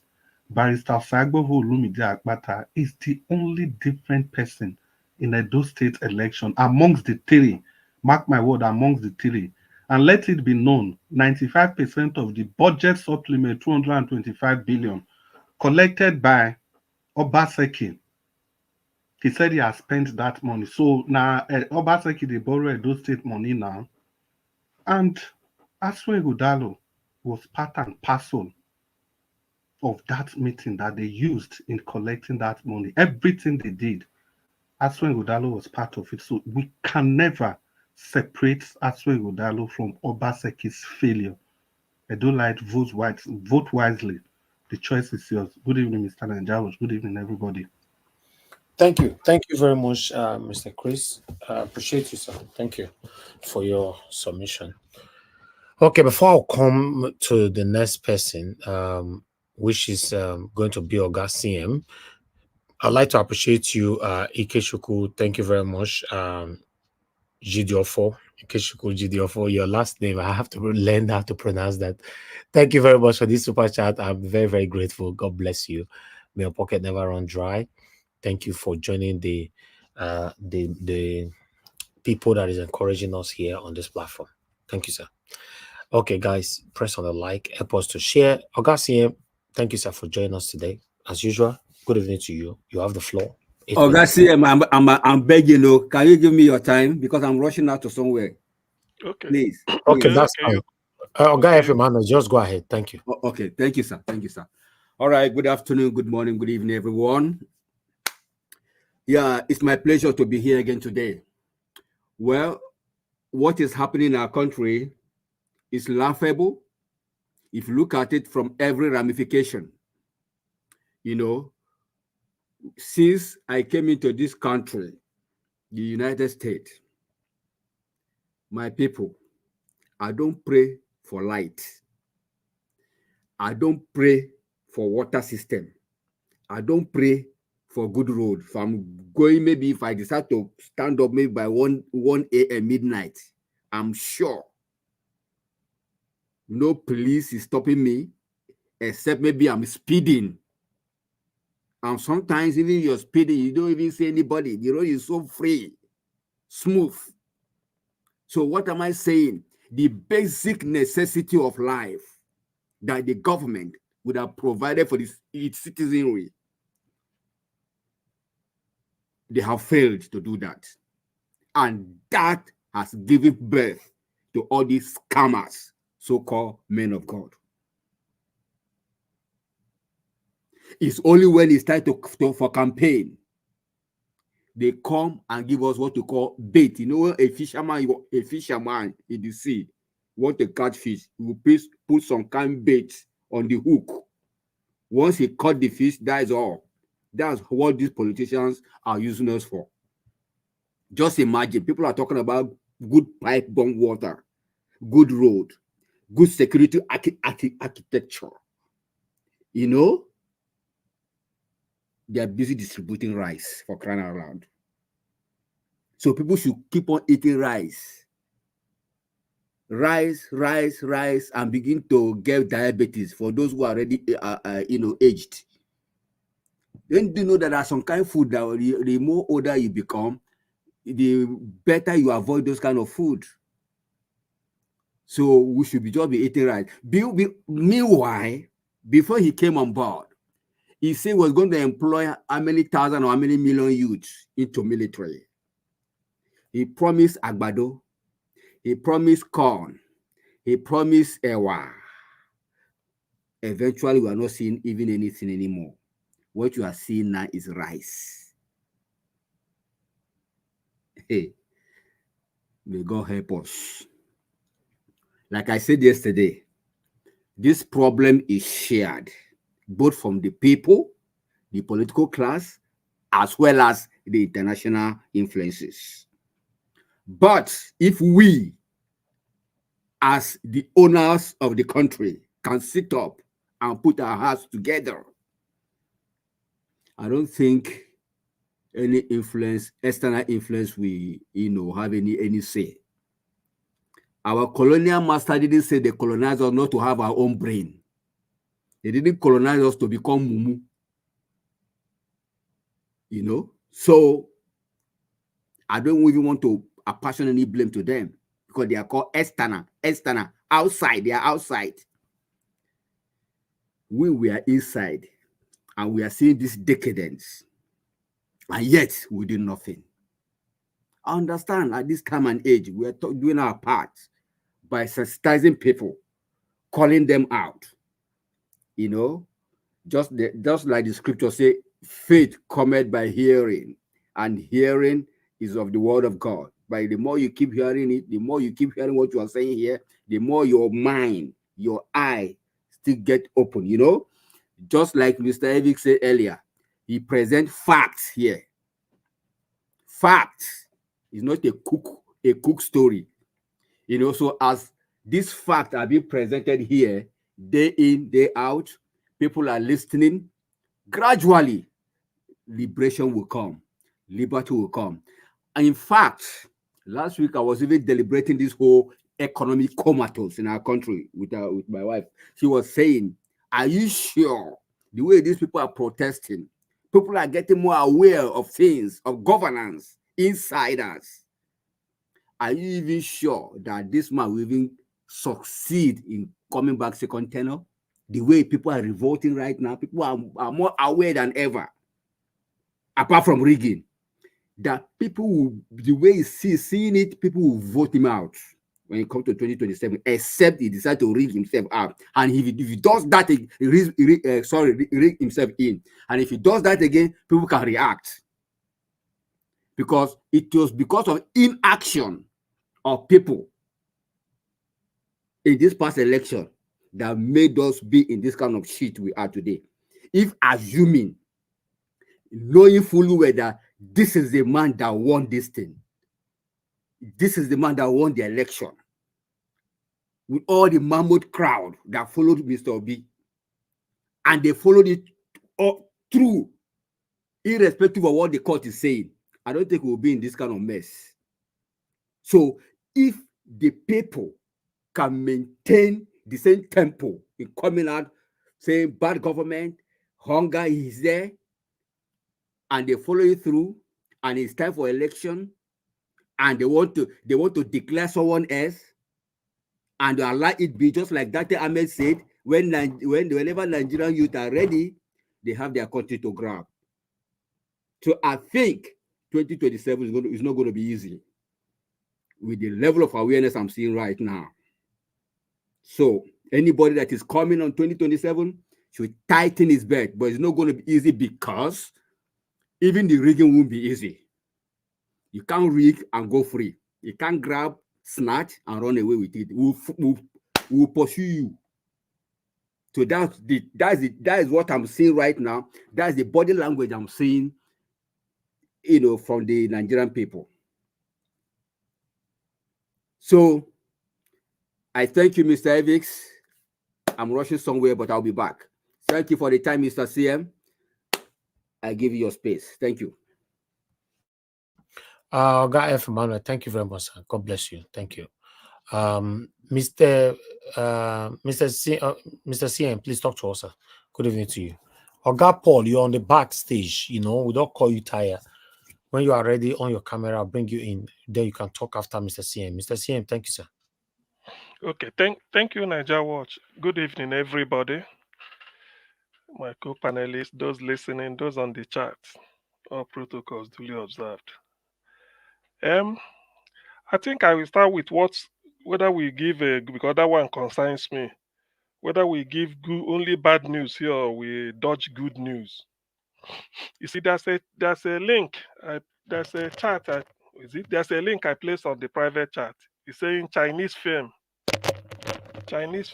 plotting to take over Nigeria's offshore assets, confirmed by the presidency. So if this type of news is coming from the presidency, where will the good news come from? Of course, this is not a good news. You see, the thing is this. We believe elections are over. All the propaganda somebody used to get himself into power, like my friend Oster will say you can rig yourself into power, but you cannot rig yourself out of poverty. That is the situation we are in now. I think nearly everything has been discussed by those that spoke before me. Can you now imagine a municipal bus in Lagos, public bus, in broad daylight, being attacked? What you have to understand is this. In analyzing such things, you said, what gave them that confidence? That confidence to stop the bus, maybe if it's in the hold up, smash the window, come and start robbing people openly. If it were in those days, it used to be a bus going from Lagos to Onitsha, maybe around or in the night. You can't rob even from Lagos to Onitsha or the east. You don't rob in the day. A bus leaves in the morning to arrive on Onitsha in the afternoon, maybe 2 p.m. or 3 p.m. You don't rob them. Paso, Ijebu Ode, Binish, Agbo. It's only night. But this is in Lagos, of all places. Yet, what gave them that confidence to stop and do it? That is to tell you the level Nigeria is. So if we report it here, or do we, in fact, what we even do, journalism is even public interest. It's not just whether it is good news or bad news. It's just public interest. We have to report such things because people are interested in hearing it. Let them know the state of play in Nigeria. And this is the state of play. This is it. So what news is better? Anybody in Lagos, should be the number one news today. So that's what we do here. There's no point bending it. Or whoever can do it better, you are free to come. The good thing about Niger Watch is that nobody knows who will turn up. Sometimes I don't come here. Maybe some days, there are some days you may not see me here. There are people you will see today, maybe 3 days before you see them. So, and they don't screen anybody who comes in. As long as you open your camera at the backstage, free for everybody. There are things we may even say here, you can come in. You say you are coming in because of that. We've seen people say it. So this idea of somebody staying somewhere and start to pass judgment, no. It's not fair. Let me not say anything. It's not fair, and the person knows it. If you are the moderator in a panel, and this type of thing happens, you should know. Now, for the Fulani headsmen with what they said, I do not believe it. I know why I'm saying so. You see, at this point, because somebody might say, we give them money before we come in. That's a lie. I don't think so. But they want to justify what they're doing. What happens is that during the Buhari's time, wherever they are grazing, if you look, there's army checkpoint. I mean, for the southeast, so that somebody won't get me wrong. I have to be a bit of measured in what I'm saying. For the southeast, if you hear that the Fulani are in this community grazing, a road or one of the because the southeast is militarized. Military is everywhere. Not that they are checking just to collect money. Let me tell this. I want people listening will confirm this. In the southeast, If you are driving, as you are getting close to where the military is, they will stop the bus, tell every passenger there to get off the bus, and then walk past them to something like 100 meters away and go and gather there. They will deal with the driver, maybe collect the money they want to collect, and then tell the driver to go there and pick the passenger. So whoever you are, you must drop. Normally, if you are traveling with your bus, when you get in at a motor park, you don't drop until maybe you get to the where you are going, or maybe you get to the final motor park if that is where you are going. But in this case, they will tell you to stop. Do you will stop? You think they are talking to the driver? Instead, every passenger will come down. If it's normal, if it's to check motor particulars, you only concern yourself with the driver, like police will do. They will tell the police, okay, let me see your vehicle particulars, this. They'll be doing it at their Sunday. You will be in the bus relaxing. When they finish, you continue. But this military, they with everybody must come down for no reason. Then the driver will drive empty to go and wait somewhere. Then they tell you people to start walking to go and rejoin the bus there. This is what we see. So whenever they are doing this, if you check, the Fulanis are grazing. They are there to give them protection. So this man saying this is a lie. Nobody has, or at least for the southeast, nobody, they don't pay. For instance, in the southwest, that's why they brought Amoteku. If they pay the Obas or whoever is talking, they pay them, they come and graze. So why is Amoteku disturbed? Why do they then have Amoteku? Because they stop the farmers from growing. So these are lies. Some of these things, I don't just believe it. Coming from them, they are paying for what? That money you are paying them, why not use it to establish a ranch? Ganduje say, come to Kano. Anyway, I don't want that to take my time. We all know what the truth is. So to that extent, Pastor Deboye, I think the next headline is the pastor telling Nigerians to be patient or pray for good government or whatever. I agree with the person that said if Nigerian economy is in order, people may not remember the church. You know, in my language, in the Igbo, we say in the Igbo society, we recognize as Christians, mainly in those days, Roman Catholic, excuse me, and the Anglican Church. Coming close, maybe Salvation, and maybe Methodist or Seventh-day Adventist, rarely. All these Pentecostal, by whatever name called, these are just these are what hardship Nigeria's bad economy gave rise to. Nobody cares for them, but these days, because they preach prosperity. In Catholic, they don't preach prosperity; they're talking of salvation. As a matter of fact, in Catholic, whatever reading they are reading in a Catholic church everywhere in the world, the same Sunday, the same reading everywhere, because it's structured. Anglican, you know their procedure. Salvation Army, I think you know. But all these Pentecostals, no procedure. You know, when you come, you start to clap hand and then start to shout, and then you can bring in experience, and that is the thing now. So it's not widespread.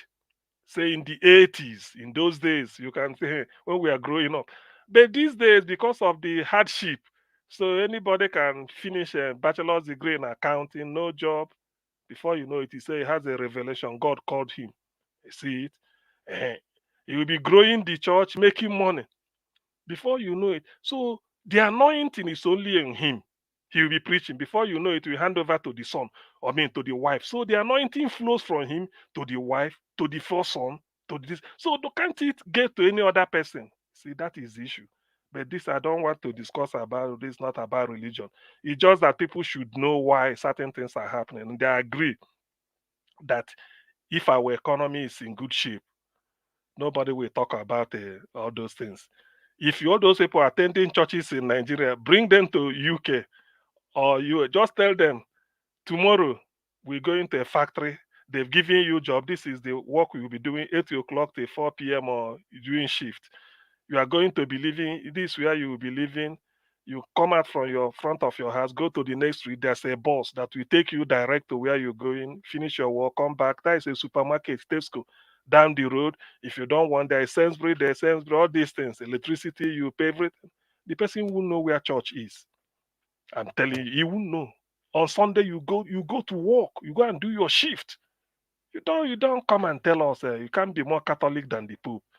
But in Nigeria, they will tell you everything is against the law, whatever. So that is the way our country is. Poverty has turned, in fact, has turned people. Even somebody who should have been honest is no longer honest because of because of hardship, and everybody wants to start money. So that is the issue. That's why sometimes I don't most times I look at them, I say, but they are looking for salvation. All they are looking is for the easy way out. But there's no easy way out in life. You have to put in to take out. So that is the way life is. But it's unfortunate that Nigeria, probably if I'm in Nigeria like them now, I may not be that religious, but somehow I will be feeling the pinch so much. But I cannot sort of, because the situation is like that, I will not tell you that without doing anything, you can pray yourself out of poverty. It's not, it has, you can't work. It does not mean that those people that work around the clock, God do not see them. You have to make an effort to be able to feed, without which you can't get anything. But in Nigeria, they just tell them paying tithe, tithe, tithe, tithe, tithe. The pastor is riding private jet, but we are wearing bedroom slippers, paying tithe, all those things. It's just poverty. The only way, because if you tell people to come out of it, they won't agree. If the economy turns round, automatically, because if you give them job, they will go to work. You can't remember going to church until weekend on Sunday.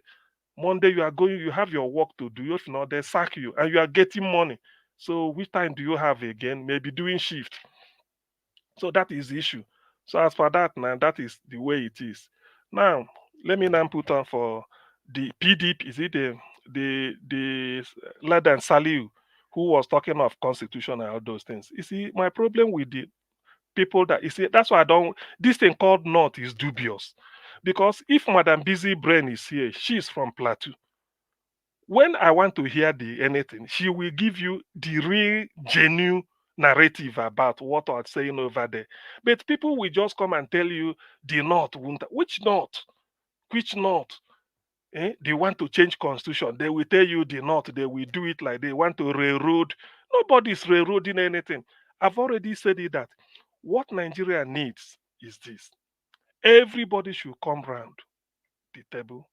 We discuss on how we are going to live. It is possible that what Ogoniman is asking for, what he wants, the way he will relate with a Kanuri or the Igbo or the TV or Yoruba or maybe Idoma Igala Igede, may be different. He may say this is the way it should be. Now, in the course of discussion, it is possible that people may not agree. Some people may agree.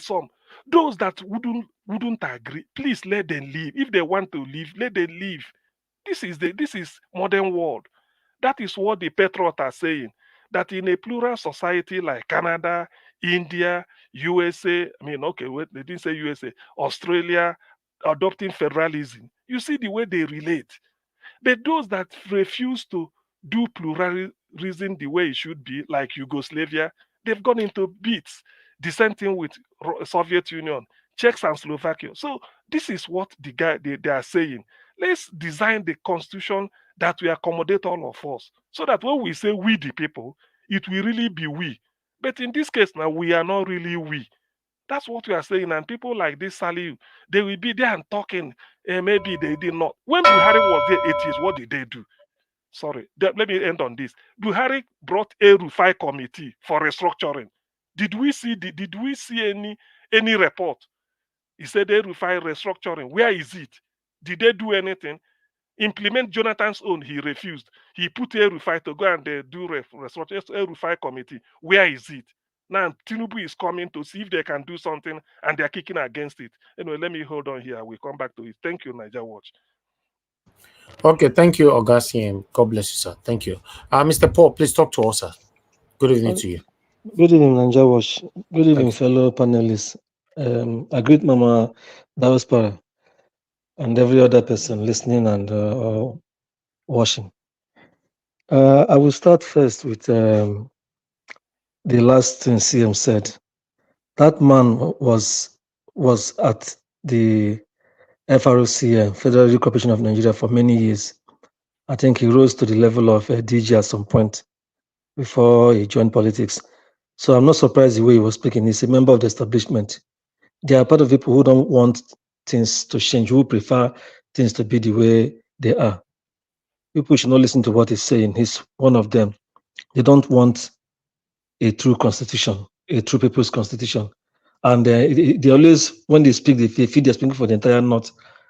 Which North are they speaking of? They speak for the caliphate, the Fulani hegemony, as a feudal system. That is what they prefer. That is people they speak for, not the entire people of people living on that side. They don't speak for the middle belt. Majority of people in that place, they don't like the constitution. They want things to be done so that there will be equity and justice. They are tired of being lorded over by these people, by these Fulanis. Even some moderate Fulanis don't like what is going on, but because of the way we are groomed, they don't talk. Or hopefully, they will start talking as time goes on because of the severe hunger that is biting everybody. And they are aware that it is their people, their so-called leaders, who are doing this thing to them. Their system is that they have three systems. They have the people who are the rulers, they have the elites, and they have the poor. The system keeps the poor, keeps the privilege, and the rulers. Except probably if you, because of this military coup and all that, some who were in the military, they are able to find their way up. So, but I thank God that the people are now realizing this and are no longer listening to them, including their ulamas, those their extreme religious leaders. So, what I want to talk about is the Senate, what we saw that the Senate gobs, is it 2 billion naira monthly? So, are we surprised? We can see that it's a wasteful system we run in the country. We complain that government resources are not well distributed or are not even in the hands of the common man in terms of providing efficient services and goods being available. But we see that these people, the money they should use in working for the country, they are busy siphoning it, giving themselves all kinds of dubious allowances and salary package. All the things they've been doing, it is outside the constitution. There's a way of putting up salaries done by salary. There's this revenue mobilization and fiscal commission. There are people who put these things in order in terms of salaries of National Assembly, political office holders, let me put it that way. But these people, they will go behind and do things their own way and put it like that, pass it, and then they will just take it. The man has recently given judicial workers, judicial officers, a 300% salary increase, just swiftly like that, quietly, as if he has the power to do that. The National Assembly, of course, has done their own, and all these things keep getting higher. We may not even know how much they really end. It might even be further than higher than what we know, because these are all ways of settling everybody, so everybody will fall in line. That is why when he sends any dubious bill to the National Assembly, they just pass it.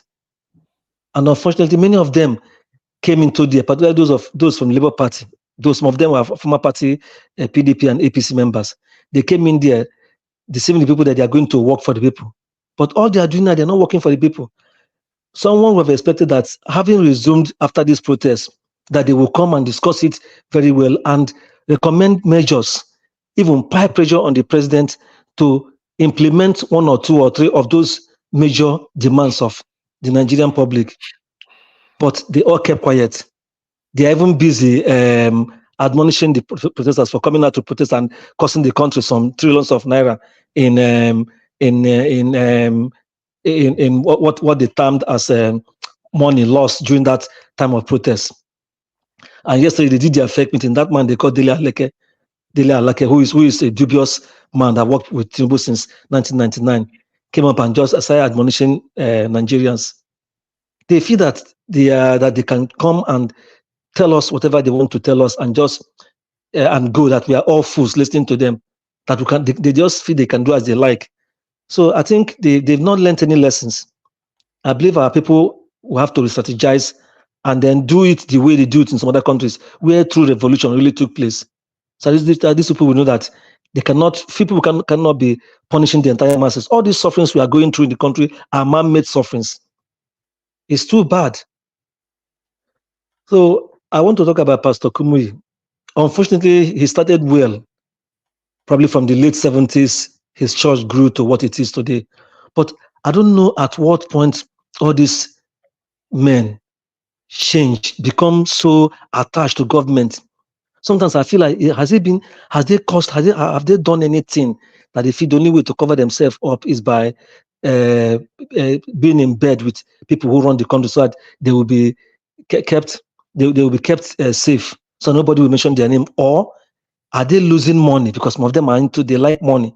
Are they losing money and they now feel that another way of getting patronage or getting government patronage is by coming to speak on behalf of government?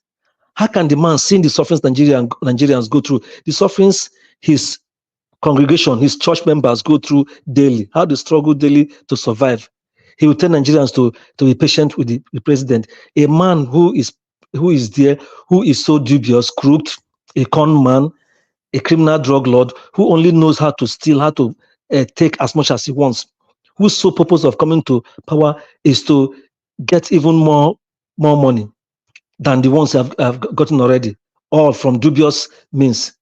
He sees how they are lavishing the money, buying yacht or cars, millions of, living scandalous, lavish and wasteful government life or so, or wasting our money. They see those things and yet they won't admonish them. They won't even go quiet. We don't even expect Kumuyi to come and tell us this. You should have gone quietly to Tinubu and talk to him. That is what all of them would have gone. Then put pressure on him. Then when they come and when the press, as they say, no, we just want to talk to him about how Nigerians are suffering. That's all. They can go. Let the press or people begin to speculate what they say. That is even better than coming in public to tell Nigerians to be patient. Patient, why people are still dying. Some cannot pay school fees to their kids, even the lowest of school fees. Some cannot even provide basic medical treatment for their families. People are just managing their health at home. Some can't even eat, not even 3 now, 2, or even 1 quality meal a day. And it's telling Nigerians to be patient. I don't think they have really diverted from the way the Lord taught them. I don't think they are still following the Lord Jesus. For those of us who are Christians, they're just doing their own thing separately. And I know at the end of it, all of us, we face judgment. But I don't know why there's going to be a different criteria for them who profess to be serving the Lord. They don't do the Lord's job. During the Lord's own time, he was facing the powers that be and tell them the evil they are doing. These ones, they are in bed with rulers. It's a terrible thing. Finally, let me speak about the guy, the Fulani guy in the bush who was saying that they usually settle traditional rulers before they come into the bush. That's all bullshit. I don't believe that. In today's Nigeria, where people are crying of killings, kidnappings, death by this so-called terrorist herdsmen, they say they are settling people. You know, these boys, they have learned how to use the social media. It's unfortunate. People who should be hunted daily and eliminated, they are now the ones doing videos, telling us in a very cool way that they have an agreement. They settle traditional rulers before they come into this. Who took them to traditional rulers? Where did they meet? How did they get their phone numbers to talk with them? It's all lies. Nobody should believe that. In fact, if the security agencies are ready to do their job, they should have eliminated all these guys by now. That guy now, they can trace from what forest or from what bush he's making that video post from. It's unfortunate our country is in this situation. The issue about the 3 jets that the French court has ordered to be seized, are we surprised? This is just one of those kind of ugly businesses the federal government or the state government goes into on behalf of Nigerians, so to speak, with some foreign companies. If you check that agreement very well, then maybe they might have made some errors in agreeing to some things that they didn't know that this is how it will turn out to, because they are all in hurry to know what is there for them. And let me finish this, please. They will go into some agreement, they will not look at it properly, then they will not sign. This railway that they built from Abuja, is it Abuja to or Kaduna to Maradi in Niger Republic or wherever, that Amechi oversaw? If you're not careful now, in years to come, you hear that they are owing the Chinese company that finished the job, and they might start seizing some of our assets. This may be just a tip of the iceberg in this particular case. Let me stop here so far. Thank you. All right, Mr. Paul. Thank you, sir. Thank you for joining us today.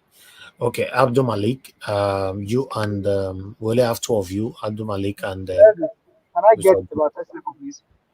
I can't hear you, sir. Can I get a 30 seconds, please? Okay, yeah, quickly. Yeah. So on the issue of revenue mobilization department, right? I also want to believe that they are also in collusion with the government to be doing or whatever they are doing.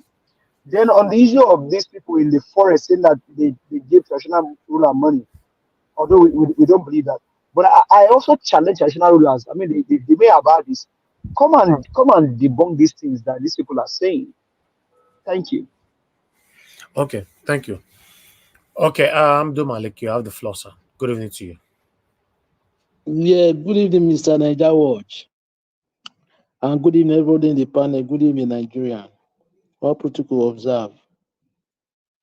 I take on this Pastor Kumuyi, urge Nigeria youth to give Tinubu time and embrace dialogue for positive change. My question is this: like the people that they are facing the hardship now, is it the one that feeding them? How long are they going to give him? They are giving 1 year plus, there is nothing change. So now you want them to give him more years. How do you want those people to be feeding? Giving time. I don't really understand some of our people, the way they reason. It's not normal. It's abnormal. It's not normal. Because the country is bleeding. People cannot eat. Somebody did not eat. How can you give somebody more time again?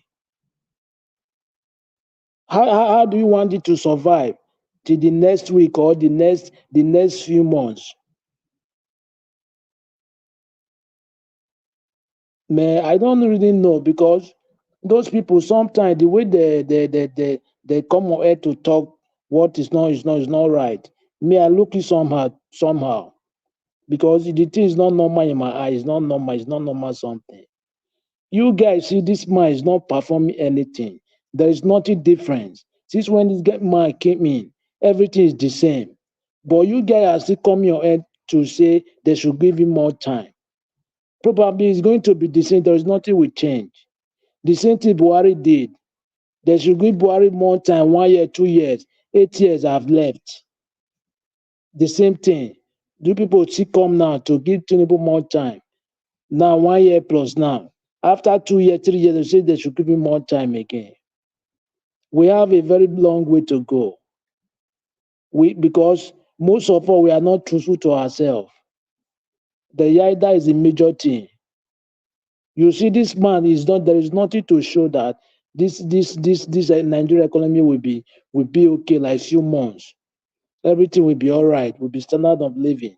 But you still come to say they should give him more time. How long are you going to? How long do you feel they will give him?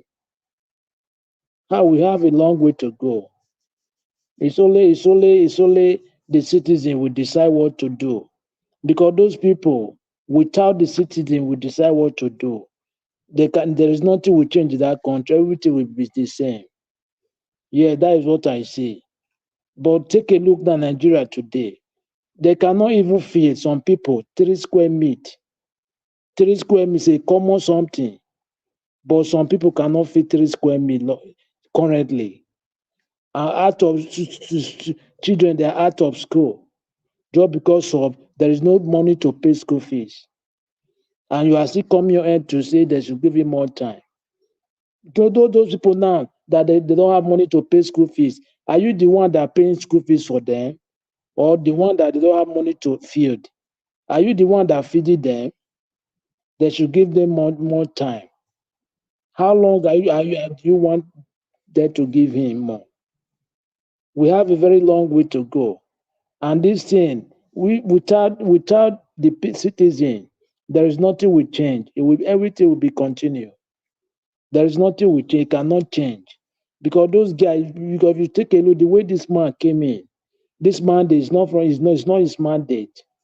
Yeah, it's not his mandate. But the way he came in, this is what we are seeing now in Nigeria. Take a look the video you show. Broad day night, broad day like this. They are robbery.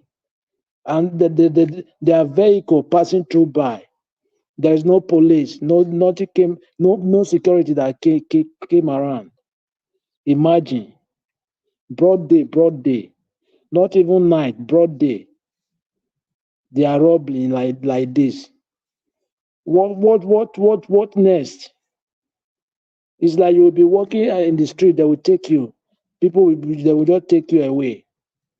Yeah, because nobody come around. What next in Nigeria today? There is nothing, because the way this man came in, everything is just like gamble. Yes, they are playing gamble there. They are not serious yet. When they are serious, things will change. They should give him more time. How long are they going to give him? This is how they say Buhari will be the best. But today now, Buhari is most of the worst Nigeria president Nigeria have ever had before. And they prophesied Buhari will be the best. But today, what happened? It will bring dollar to $1 to $1. But today, what happened today? I don't really know those our men of God. Most of them, they are the major problem of the country, because people have never eat. They have never get money to feed themselves, to go to train their child to school. But now, as you said this now, are you the one that accounted for those people? No. The answer is no. But you say they should give you more time. So for you to have, if you have the privilege to talk to the president to do the right thing, but you come on here to say they should give you more time. How long do you want them to give him? You see this Senate, I go for the Senate. You see this government, just like their propaganda government.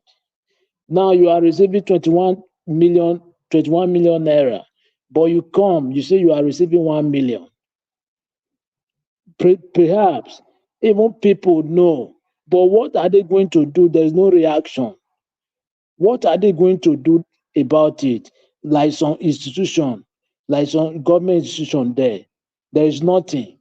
But still, the thing will continue like that. There is nothing will stop.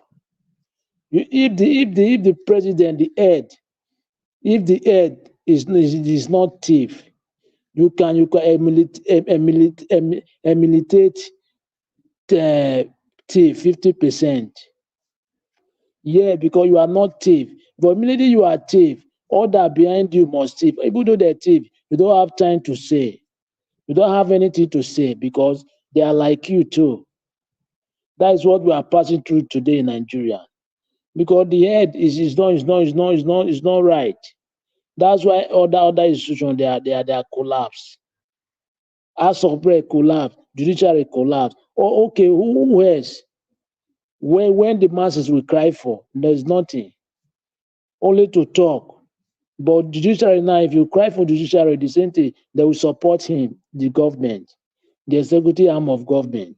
But the House of Representatives, the same thing, legislature, the same thing. Now, what can they do now? It belong to the citizen, what they can do. Yeah, everything is in our hand. Without that, there is nothing will change because all the system, they are compromised. There is nothing left.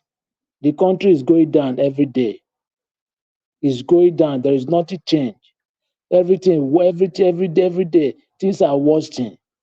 Since when the protest, we will never approach anything, anything you will never approach, and there is no demand you have made since. Thank you, Nigeria World. Abdul Malik, thank you, sir. God bless you. Thank for your submission. Mr. Doa, you're the final. Please talk to us, sir. Good evening to you. Good evening, Mr. Najawash. Good evening, everyone in the panel. Good evening, Nigerians, all the listeners, commenters, and viewers. Good evening, everyone all over the world. I thank you for today because I have seen that our pastor is telling Nigerians to give Tinubu time. Only one thing I would like to ask that our pastor, please, can you tell us the Nigeria that collected time from Tinubu so that we will tell the person to give the Tinubu time back so that he can do what Tinubu want to do? It is pertinent and unfortunate that those people, the people we are calling leaders or looking as an adult, thinking that they have brain, that unfortunately they did not have brain to think. This is a man who called himself a pastor who left one of congregation and go and form his own and talk of everything is holy. What people we are using, he will tell you, no, don't use it. There was a man who stopped people from using television. Then he were now doing his program and put it in television. It's a man who told people to wear mazin, not to wear a wedding gown for marriage. Then he were now attending the wedding that they use wedding gown. So this man have no reputation because he has been a deceiver. As Kumuyi I'm talking about. He has been a deceiver. And he ran away from Nigeria. He went to London. I don't know if he left London or to America. And he's telling Nigeria to wait and give Tinubu time. Is it the time in handset they collect from him or the time or in wash? So because the physical time, Tinubu has been there more than a year now. The time he could not use to make a policy that will make fuel to go well for Nigeria, that will make refinery to work. He could not make those policy, but he was able to make policy that gave him private jet, they call presidential jet. He was able to have policy that make him to buy ship, known as yacht, whereby a president who's supposed to make a law that will be good for Nigerians who live in the ground could not do that. We are not making a law that will make him to govern fish in the sea. So, or crocodile or whale in the sea. So, this kind of people who claim to be pastor are blind because they are 419 in the name of religion who just came to deceive people. I was one inside those areas they were deceiving people. That is why that time pastor collected all the money I have, to the extent that the pastor were now still laughing at me that I could not buy shoe for myself. So that is why, and people follow them because people, we the black, believe that there is one spirit or another that is pursuing us here and there, that don't make us to able to do what we want to become or what we're supposed to do. Because if not, we believe on spirit too much, we will have all this religion will have not be taking place, whether Christian, Muslim, or African religion, what they call pagans or whatever, they will have not be taking place. Because since I came to this place I am living, even the Italian religion, which is known as Christianity, their government, that is the Italian government, the Christianity is the Italian government, they make sure that the country is well to do for the people. They have a place called known as Caritas, where people go and collect food. Where people came, the homeless people came and sleep, or they go to sleep. So these are what religion does. But in Nigeria, he make homeless people to suffer more. He make the poor to suffer more. They start collecting money from you. Instead of giving you money, they collect from you. I remember that when Paul were talking about money in book of Corinthians, he said that the reason was the rich had to collect something from the rich and make to help the poor. That was the reason they were collecting this money. But what we have today in Nigeria is to collect from the poor and make the pastor and his family rich. Even in the tithes, that they are talking about, I said it clearly, Nigerians don't supposed to pay tithes or offering. Because according to the Bible, in the book of Leviticus 26, from 1 to 12, the Bible said that the people who left their land and went to Egypt to become a slave, then the Lord were not taking them out of Egypt. He promised them a land that other people were using before.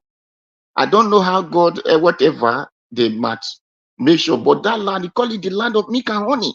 He said, I'm giving you people this land. But because of giving you these people this land, then every 3 years, not even a year, not even 2 years, not 6 months, every 3 years, you will bring whatever you have, 10% of it, you will bring it together. You who brought it, the Levites, which are not, which pastor now claim themselves to become Levite, but they are not even close to each other. But let's put them, the Levite, the less privileged, the orphan, the widows, the foreigners among you, what you take from this land, you will not bring it before the altar where the Lord choose. Then all of you, including you that brought it, will eat from it. Then after that, you will not say, God, I have bringing the 10%. I did not take any one of myself.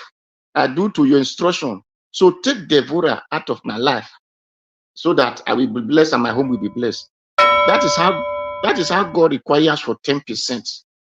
Not this one that we just collect from people now. I said Malachi 3:8. So my brothers, thank you for since the time is no longer with us. Thank you, Mr. Najawash. Okay, Mr. Odowa, thank you, sir. Yes, we're having a final submission now, so anybody that couldn't conclude what they wanted to say, you can do that on the final submission. I appreciate every one of you, Madam Rita. We can see you on the comment section. You say your comments are not showing. We are seeing all your comments here, except there's another one you sent we didn't see. From the time you came in, good evening to everybody, and all that you be typing, everything is showing right here. Thank you very much for joining us. Thank you, everybody. Please do your part. Press on the like button, help us to share. We are having our final submission right now, so that we can take it from here. And Rita, yeah, I can see you on the backstage. So, but let me start with the first person here. Do we still have give us a mandate in the house? Give us a mandate, please. Give us your final submission. 4 minutes. Thank you. Thank you very much, Mr. Helvis. I appreciate it. Can you hear me clearly, sir? Yes. Thank you. Thank you very much. Wonderful deliberation today. Let me remind the gentleman that said earlier that this channel don't is how do you even say it? Well, Mr. Mike, his name is Mike, right? Or Michael. So please tomorrow bring us good news, so that Mr. Elvis can start with those good news. Tomorrow we are waiting for you, and do well to join the platform tomorrow. Maybe there are things that we didn't cover tonight. You can, maybe you don't want to come up for your computer. If you come back, just watch what we deliberate today, and then maybe tomorrow you can just copy the link, join us. We like to see people like you to come talk to us. Maybe we are now living in space, so that we can know what is happening. At least they have asked us to be praying for Tinubu or to give us some more time. Maybe the country where you live, that's how you guys help your own presidents. You guys give them more time. Even when they promise you, they don't do it. You guys still go to church and pray and give them more time. So, waiting for you tomorrow. Nigerians, we still have a long way to go, but we will not deter. We'll just keep pressing and keep moving. Hopefully, we'll get Nigeria right in our time. But like I said, and I always say, these politicians don't mean well for Nigerians. And like I said yesterday, even animal, you may not be able to compare animal with these guys because the way they reason is just different from you and I reason. These guys don't. They are thinking faculty. I don't know what make up their thinking, the fabrics of their thinking. But you know what? It is Nigeria. Anything can happen. Anything goes. The issue of the man that said they pay traditional rulers before they can get into any city or into any forest. Well, traditional rulers, you guys can probably come out. It is not your word against his own, or his own against your word. You know, they are not true in what you say. But I mean, you guys can come out, and she didn't give anybody any of your money. Let's see you. But the country is just, honestly, Nigeria is a state where I don't know how to classify the country. Pastors, imam, politicians, professors. I mean, everything is just down the drain. Down the drain. And all of these things, maybe 10, 15 years ago, no, maybe 20 years ago, or maybe thereabouts, we see how people that are called pastors that see have the fear of God and that speaks truth to power, but not today. Like someone said earlier, scammers, just scamming the people. Nigerians are hungry. They went to protest. How many of you brought out money to able to say, Nigerians, you know what? People are kind of hunger. We have this food bank here. Come and take food. Come and take food. Come and take food. How many of you even do well to even help your members that don't have a job? Mr. Elvis, thank you very much for all that you do. God bless you. That's what. Thank you very much. God bless you. Panelists, I greet you all Thank you. for always coming here to do your bid. Thank you very much. God bless everyone. Please have a good night. Comment section, I greet you all. Have a blessed night. We'll see you again tomorrow. God willing. Bye. Thank you. Thank you, my brother. Appreciate you. Thank you. Okay, let me just go on to Black Panther. Black Panther, your final submission, 4 minutes. Yeah, thank you, Nigeria Watch. Yes. Can you please hear me? Do you hear me? Yes, you are very Can good. you hear me? Okay. Yeah. You see, sorry, I have to go into that religious part and just go out also back to the man, the honorable that spoke last. I think that's where I confine myself to now because that thing is very heavy. Now, you see, some of us, Mr. CM, open your picture. Let's see you. Some of us, when it comes to religious thing, we push ourselves to one corner. I don't know why we are doing that. It is very the spirit, the Holy Spirit gave us the spirit of boldness to confront anything, even the scriptures itself, to ask questions in the scripture. Ask your prophet if they are going wrong. Pick on where they are going wrong. They are not perfect, and all of us are equal before God. Now, the issue of tithe, I tell you, if people have anybody paying tithe, you are doing that at your own, anything you can put there to qualify it. Now, our uncle Odua made mention of the Levite, and I made mention of the Levite too. The purpose for the tithe, who brought that tithing into the scripture? We should ask, go and research it in the Bible.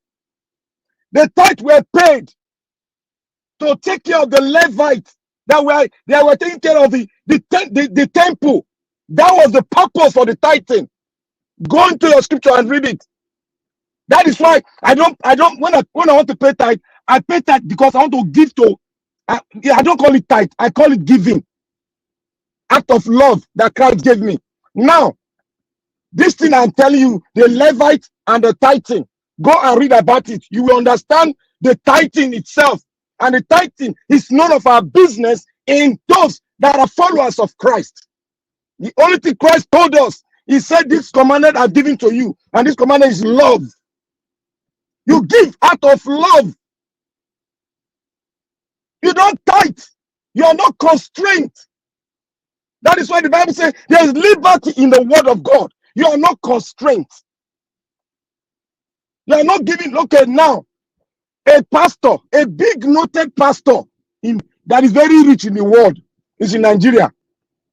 He said, a man of what part of the man that was swallowed, the prophet that was swallowed, that disobeyed God, and the fish swallowed him. Can somebody remind me of that name? I think that's Jonah. Jonah, a pastor in Nigeria that know the Bible very well. He said Jonah did not pay tithe. That is why the fish swallowed him. Then another big pastor said, if you don't pay tithe, you will never make heaven. And nobody in that congregation stand up to question him as a Christian, even as a pastor, to question his pastorate. Nobody came out to question that, because that is heresy. Now let's go to the man that spoke on the Constitution. I said he contradicted himself, but I want to pick part of the Constitution, part of what he said. If we are building a constitution, we should inscribe that into the Nigerian constitution, which is very good. I've told every one of us that the bane of our problem, how are we going to do it? We need to reconfigure Nigeria. If you don't reconfigure Nigeria, the virus that you use antivirus to clear will still come with another virus. And you still bring another antivirus to clear it. It will not work. It will still keep coming. Except you reconfigure it and you build a firm wire. And that is the constitution produced laws that will be that same wire. And I want to say that he made mention of, let me land with this. He made mention of 37, that Ogbado came in with 37% of the people's mandate. Now, if we have to enshrine it into our constitution, we can also buy from South Africa constitution, whereby if you don't get 51%, you cannot form a government. That is perfecto. I want to thank every one of us to keep on speaking, and also let us, in every submission we do, let us deliberate on the Constitution. That should be the same wire we should bring forth to these people now, because Nigeria cannot work if you don't reset it. Thank you, Mr. Nigel. God bless you.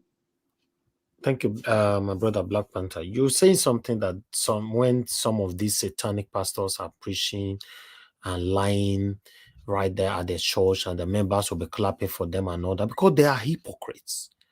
I've said it so many times that the final say of their pastor, that's what they live with. For example, you as a man, you advise your wife. Once a satanic pastor advise them on the same thing, she'll prefer to listen to a pastor than you will be the husband. Majority of them in Nigeria, this is what they're doing. So when we say a lot of Nigerians are gullible, they have been captured, this is what we're talking about. It's crazy. So I'd like us to move on. Let me call on the next person. We have somebody on the backstage. On your camera, I want to know who is there. Pastor. Now you put for your name on your camera. We don't they use name, they accept people in. We want to see you properly, your side, your head, your body, you walk around, everything about you.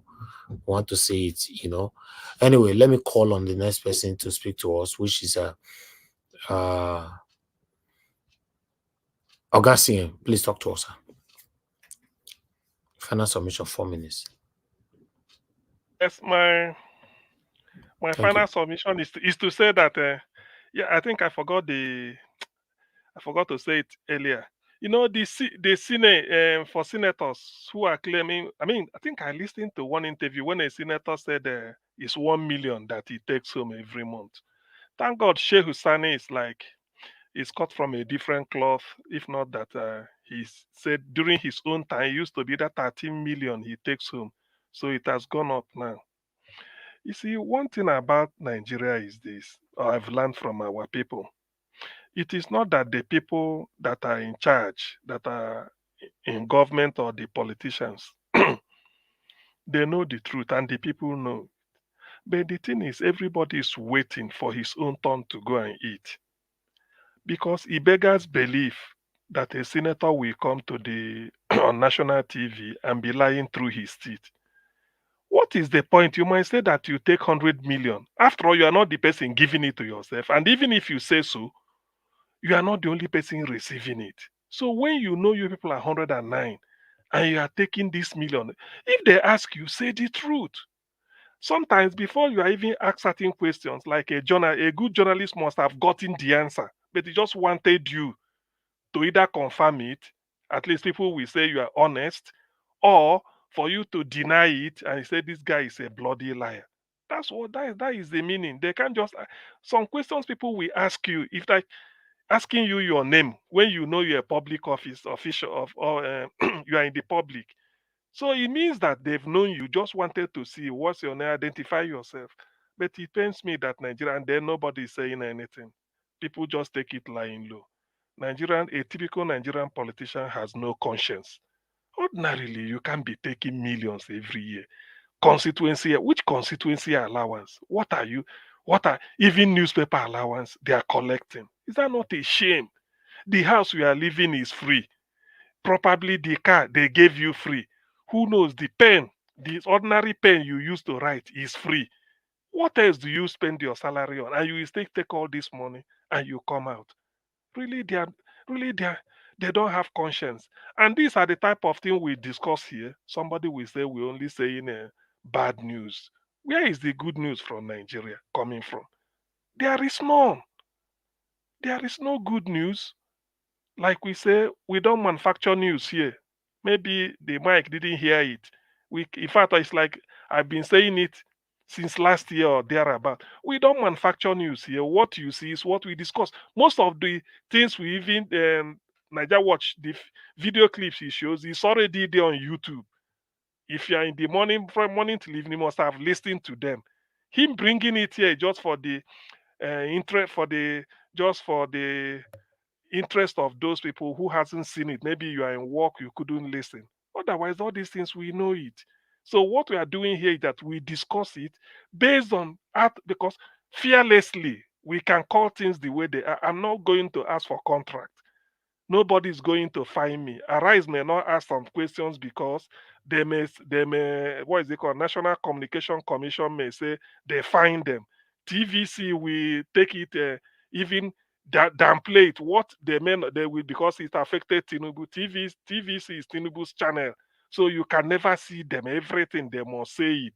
I mean, just to sue the president. Channels since Buhari left them, I don't know whether they've renewed their money they give them again. So sometimes they will do this. I don't know. Arise is outrightly they will tell you at least when Rufai is there. So there's nothing to hide. The newspaper headline we show here is not Niger Watch that writes them. It's just that he brings them up. Which of them says something good? In fact, if we are to even discuss bad news in Nigeria, 12 hours round the clock, we won't leave. What happens every day? Let's just say state by state. Let's be saying 36 states. We have a chorus to give us what happens. It's the same.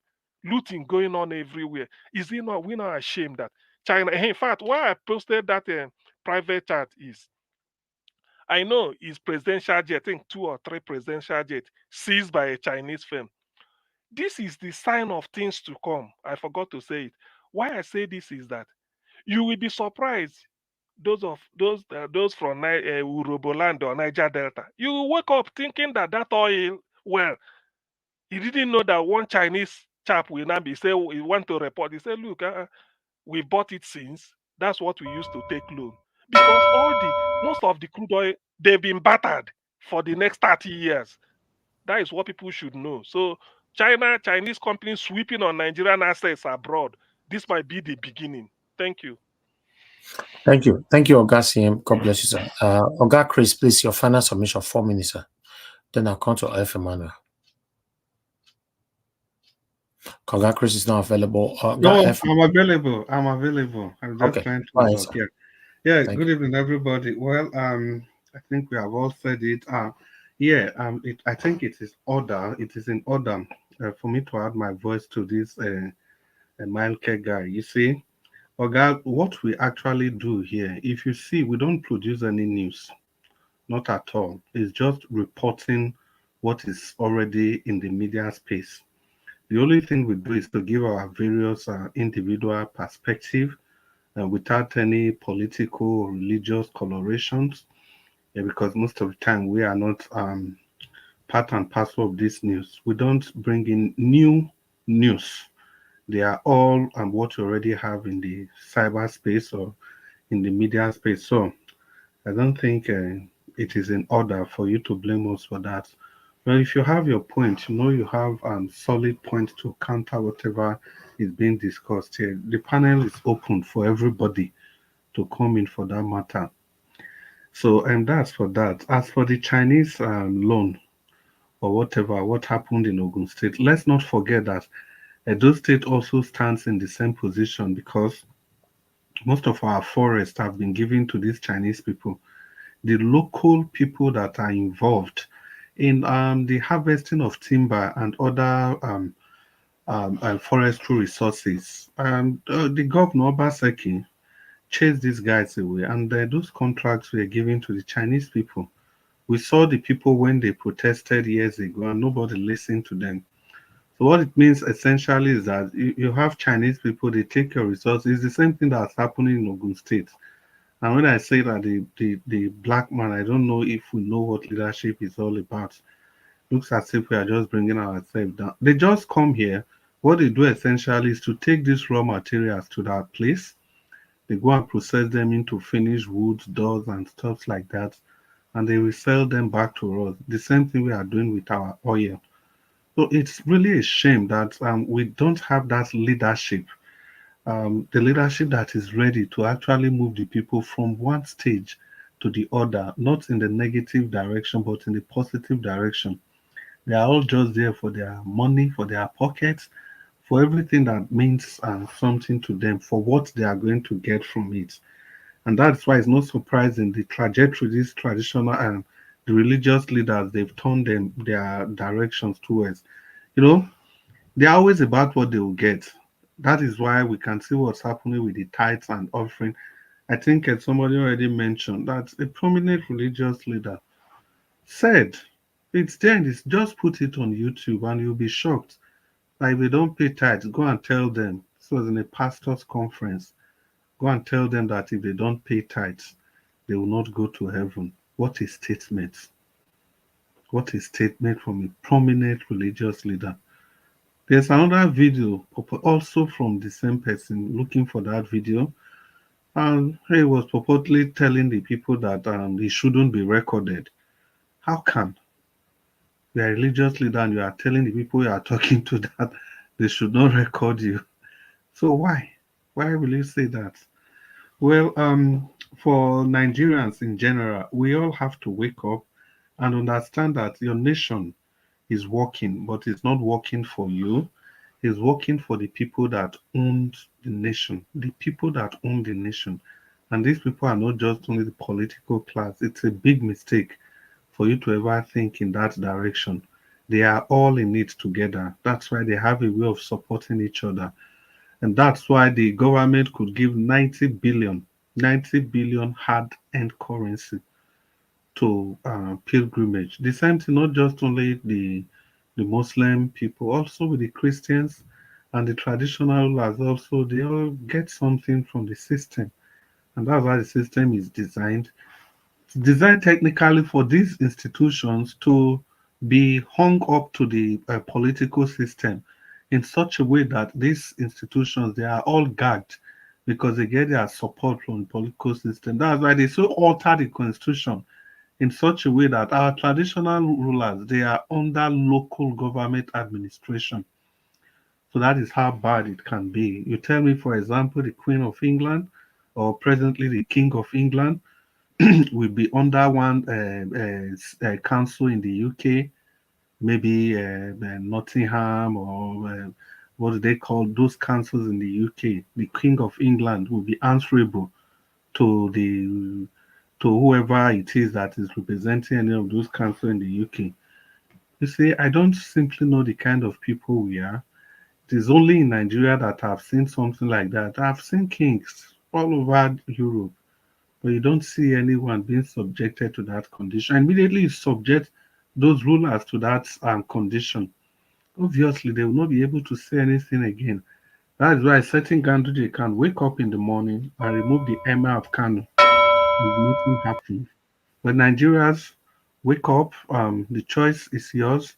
We have to do the right thing to get the right people. Remember, vote Barrister Sagbo Olumide Akpata of the Labour Party in the next gubernatorial election in Edo State.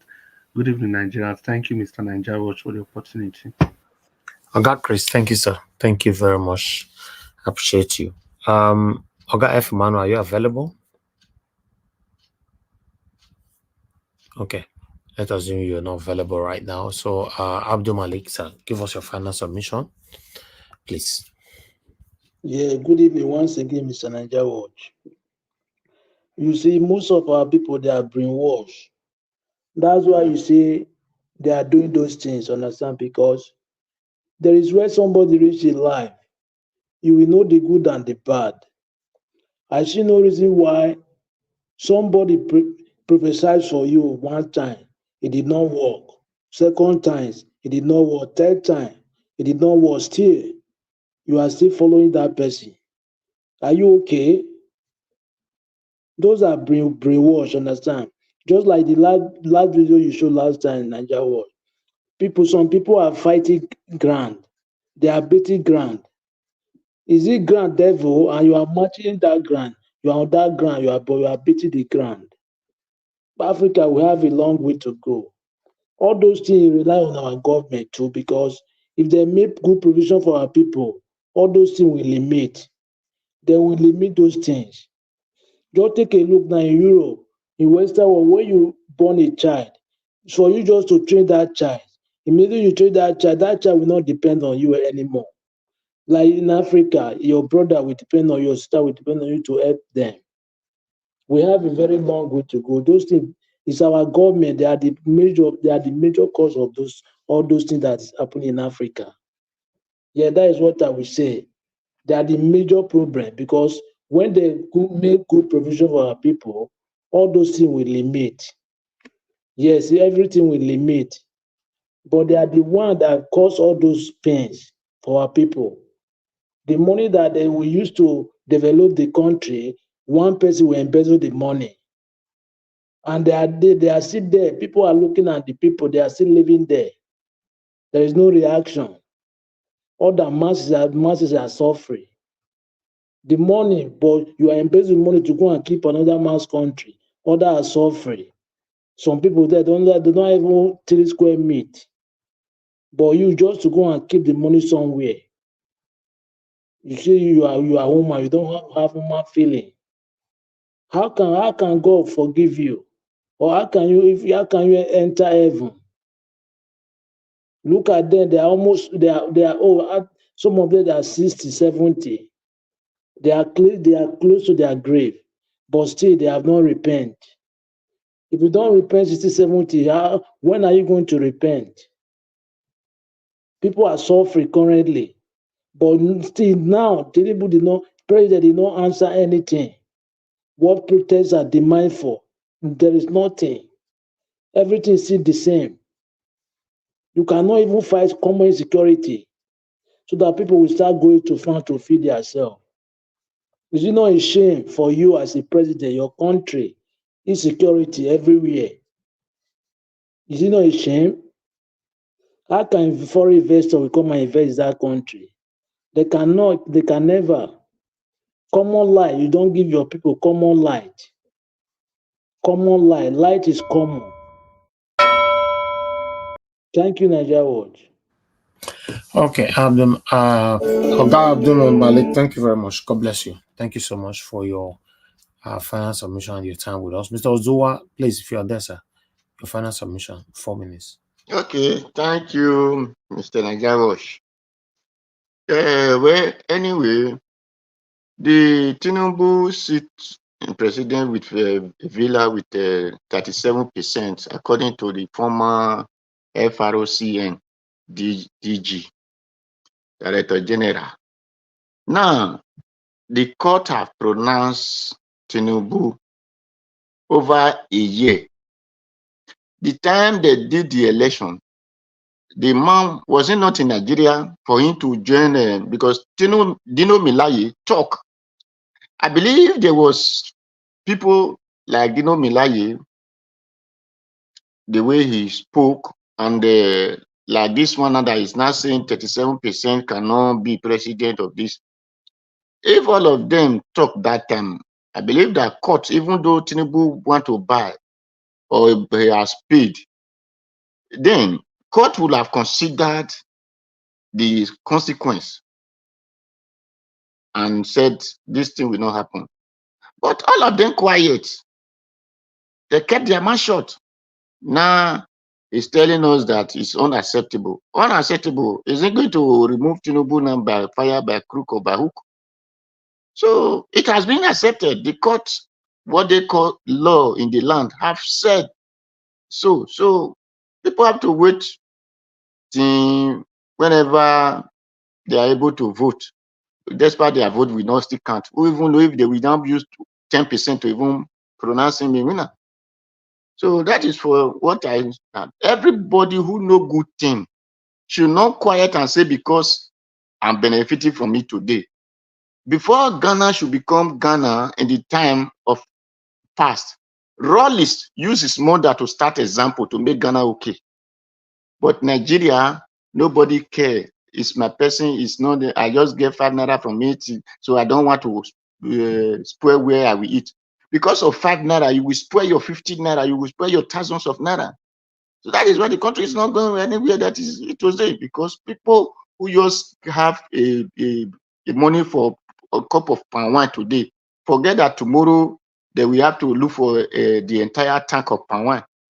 So my people, whoever that know what is good, let him do it on time so that we benefit from it.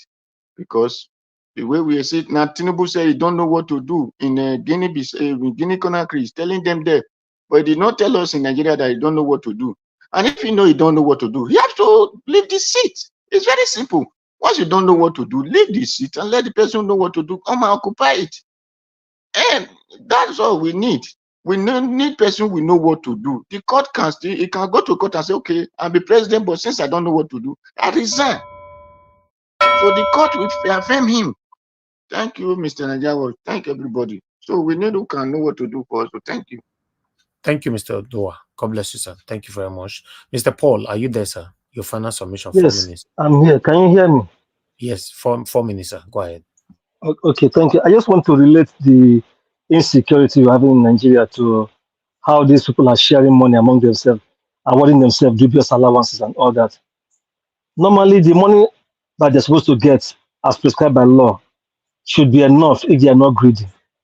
They should be able to channel enough funds to fight insecurity if they are sincere.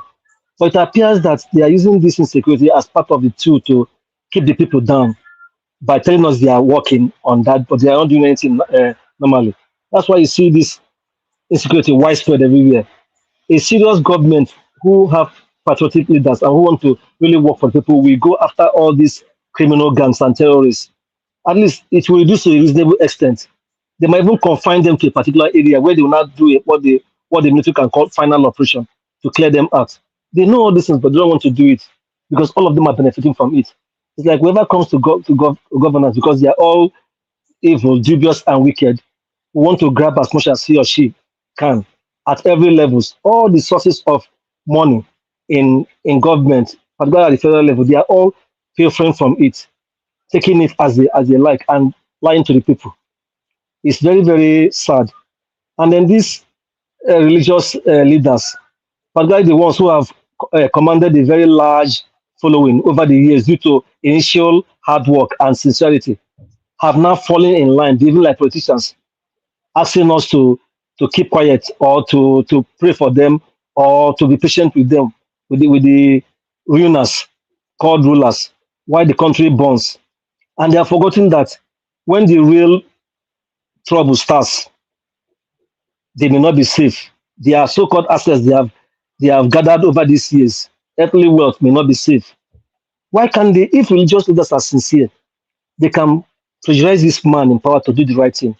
They can go to him, talk to him, both Christians and Muslim religious leaders, put pressure on him and say they are tired of all this, that people are angry, that you should do the right thing. Take actions to stop the bleeding if they are really sincere. But they feel that the government will give them protection. They'll send thousands of policemen at their church headquarters to protect them. But they don't know that these things can't keep them safe when the people are pushed to the wall too much, the people know them. It may not be good news for everybody. Both the poor and the rich will cry at the end of the day. It's so sad that we are in this kind of situation. But what do we expect if somebody who has been known over his life not to have made any money legitimately, who has been doing deals, ugly deals for his own selfish gain, is in power? What you see now is what you expect. Thank you.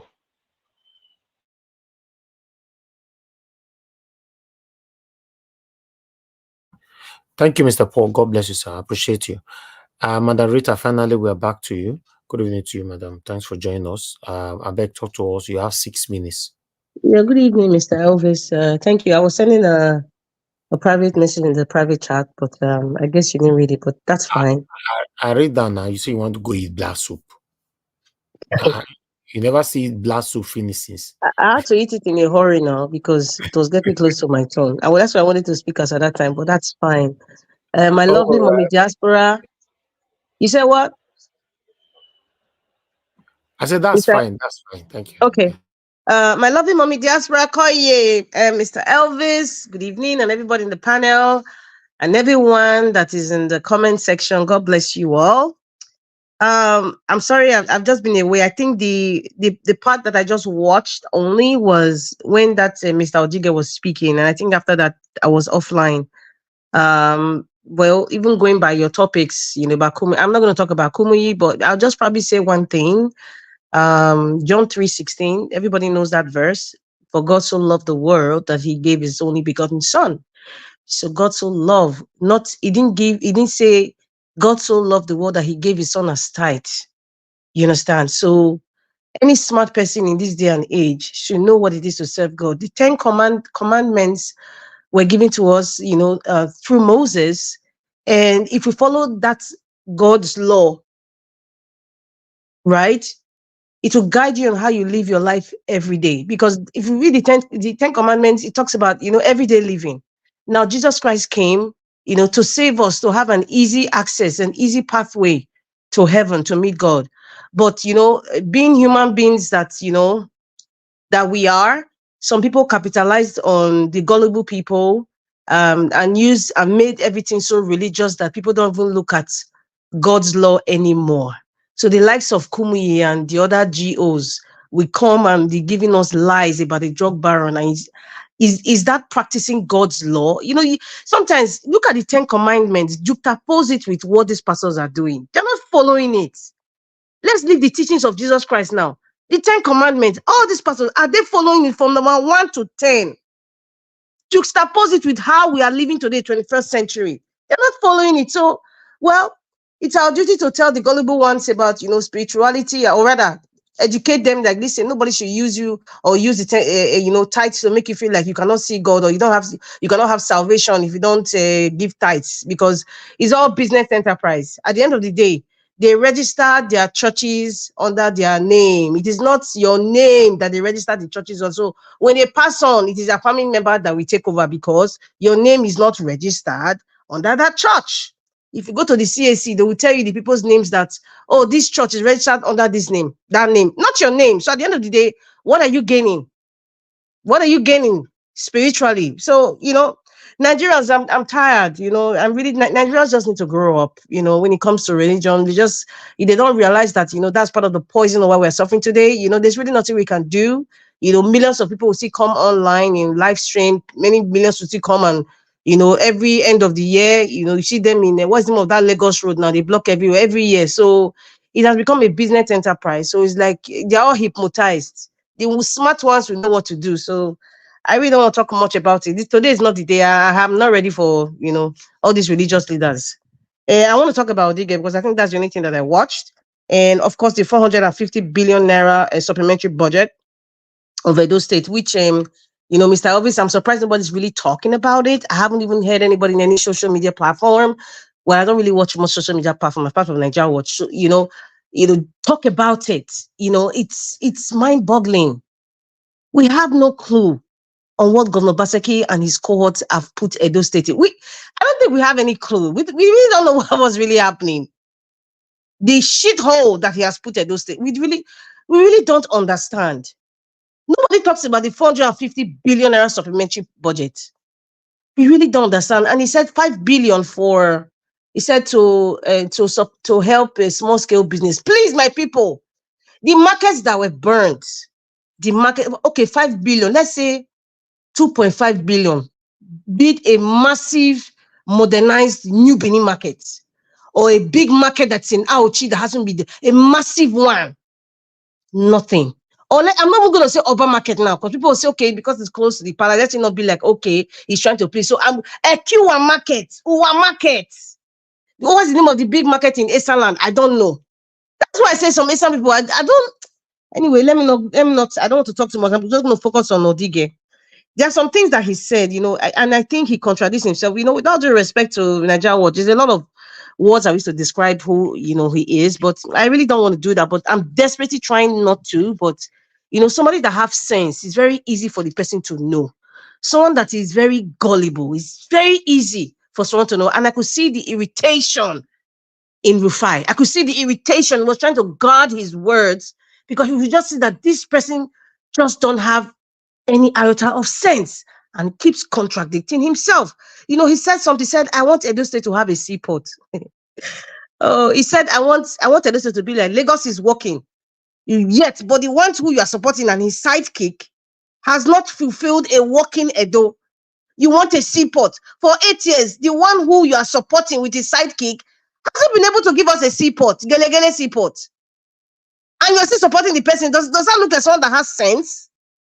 And he said Edo State wants development. So he has now concluded and agreed with us that even Osaojo, who has been the SSG, part of the administration, they will not call Aswe Godalo now, for the past 8 years. So you are now telling us now, for the past 8 years, there haven't been any development. Thank you very much, Mr. Odige, for proving me right when I said this Governor Obaseki administration, they have not done zilch in Edo State. He just proved it. We want a developed Edo State. So now he has told us Edo has been further underdeveloped for the past 8 years. Very good. Now, there's another thing too I have found out in all of these shenanigans. Election is mind game. And the political elites who are benefiting from these mind games know that the people are very limited in understanding governance, politics, and their rights. They know. Unfortunately, that's the environment we come from. We have a long way to go. And there's one thing that Rufai said that, it really resonated with me. He said, Adams Oshomole, even if Adams Oshomole, with all due respect to him, doesn't make a lot of sense to me. He said Adams Oshomole is a better politician than you, because regardless of the betrayal and all the things he went through, he's still stuck on it. He's with APC. But you're actually sitting on the fence. You have one leg on the right, you have one leg on the fence, and even the other leg on the left now is not even acknowledging you. But we all know that is just for face value, because allegedly they've given you brown envelope. What is the function of the so-called integrity group?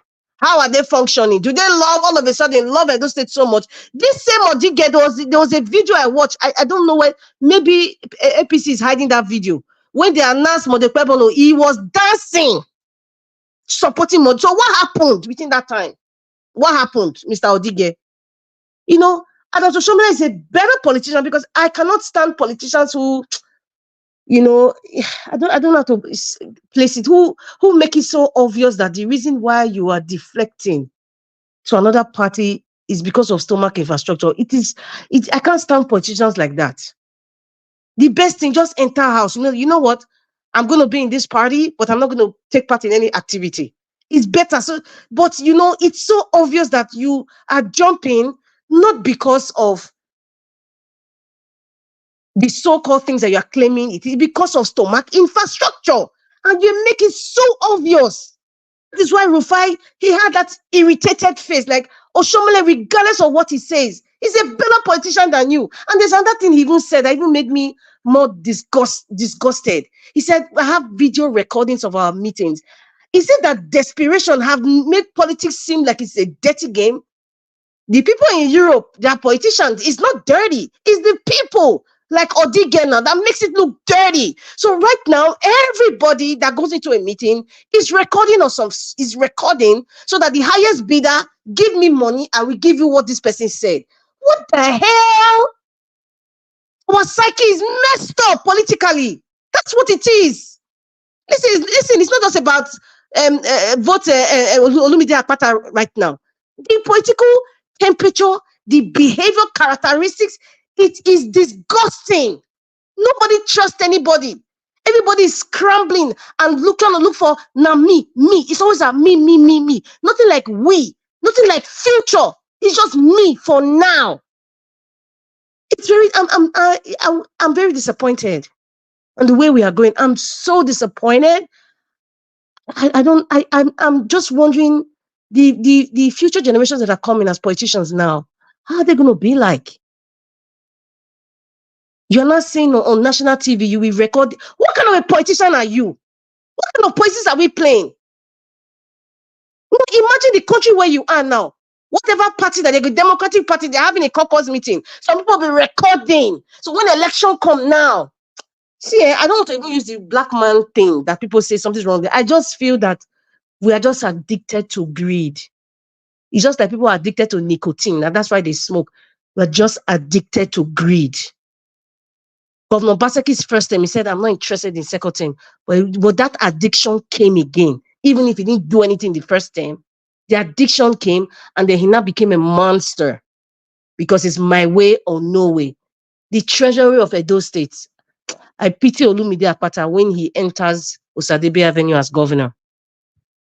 Because what he's going to see, he better start showing us the books. He better start communicating with us so that we will know. It's not just in usual rhetorics. Oh, the past government. No, we want to see the books. We want to see what was happening, what was going on.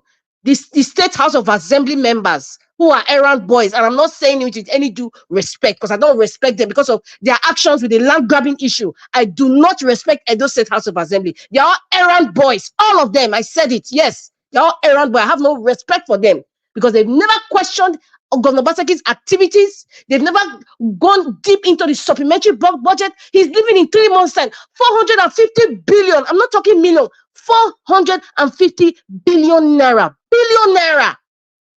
Did you see any new markets? Did you see any industry? Did you see this so-called tech hub they're talking about? Can they compete with Silicon Valley in America? Can they compete with Silicon? Who goes there? Who are the small-scale businesses that you're sharing that 5 billion to? I'm not going to talk about the other monies has received. Come on, man. People, come on. If you don't have a conscience, but at least I'm speaking to you now. Come on. And then this same person wants to bring a person that he has imposed on the PDP, and that's why they have a faction in PDP now, the legacy group. He has imposed, and you people are still supporting. Seriously, many people, your frontal lobe needs to be reassessed. Anybody who is supporting Governor Baseki, anybody who is supporting Aswe Golalo, your frontal lobe needs to be reassessed. I'm not insulting you, but I'm just stating the fact there's something that is totally in your face, black and white, and yet you are still focusing on it. Is either you are jinxed or there's some sort of hypnotism or something. Thank you, Mr. Elvis.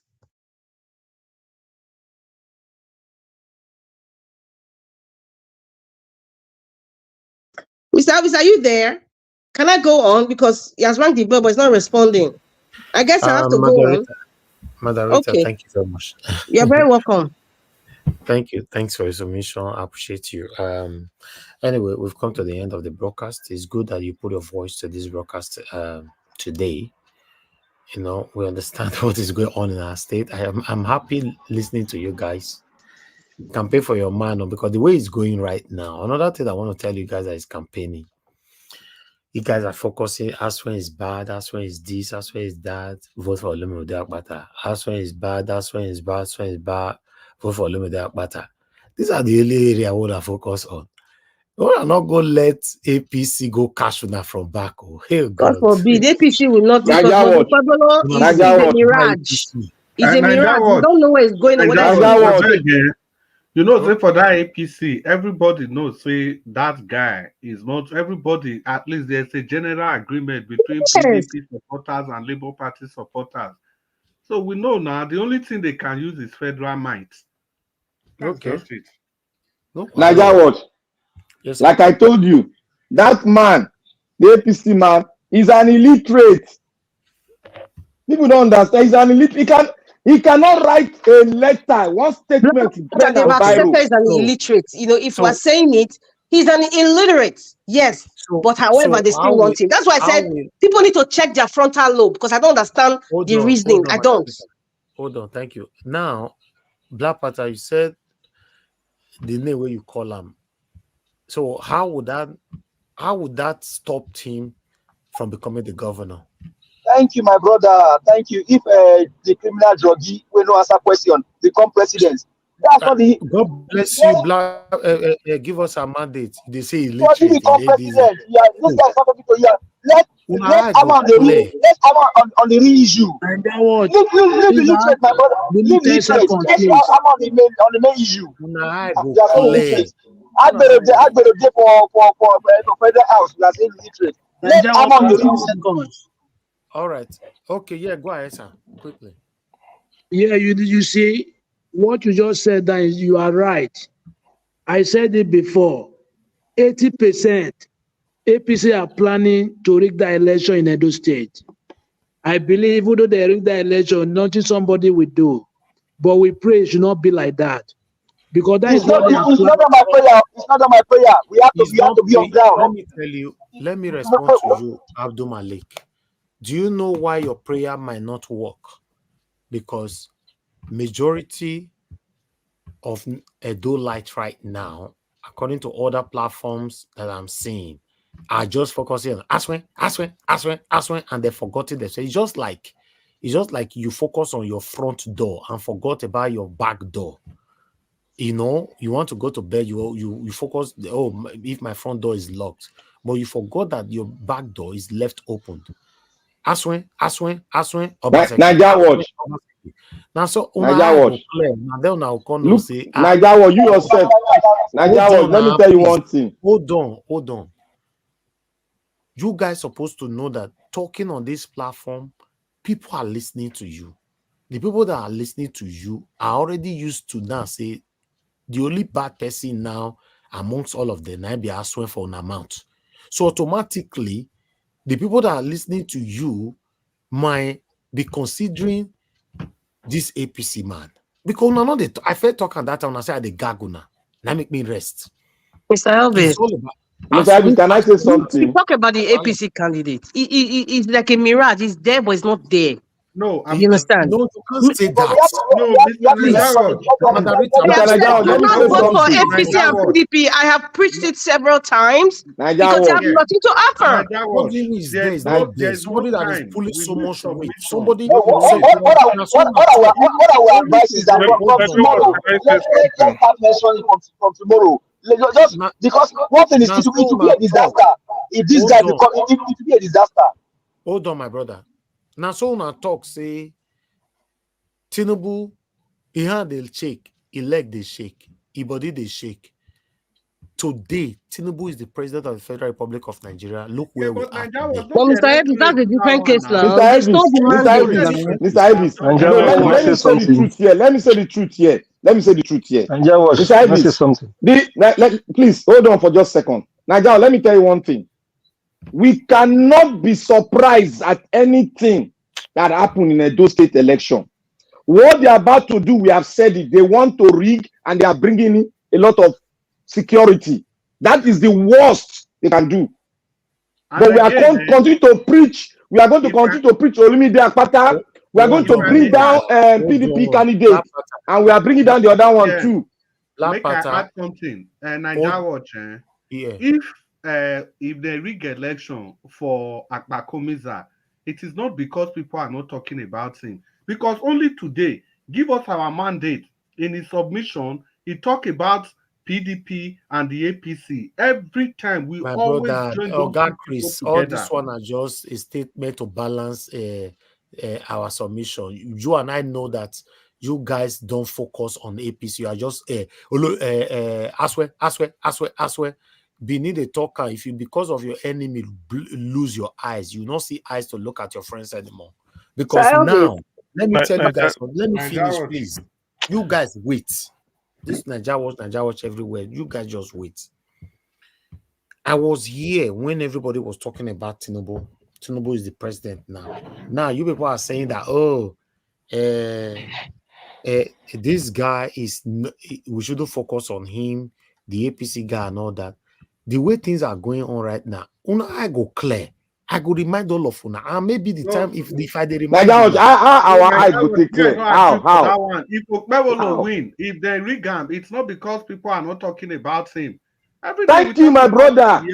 If they win, if we win, not because say we are not talking enough about. We always talk about him. We talk about him, but we know what they are doing for Okpebolo.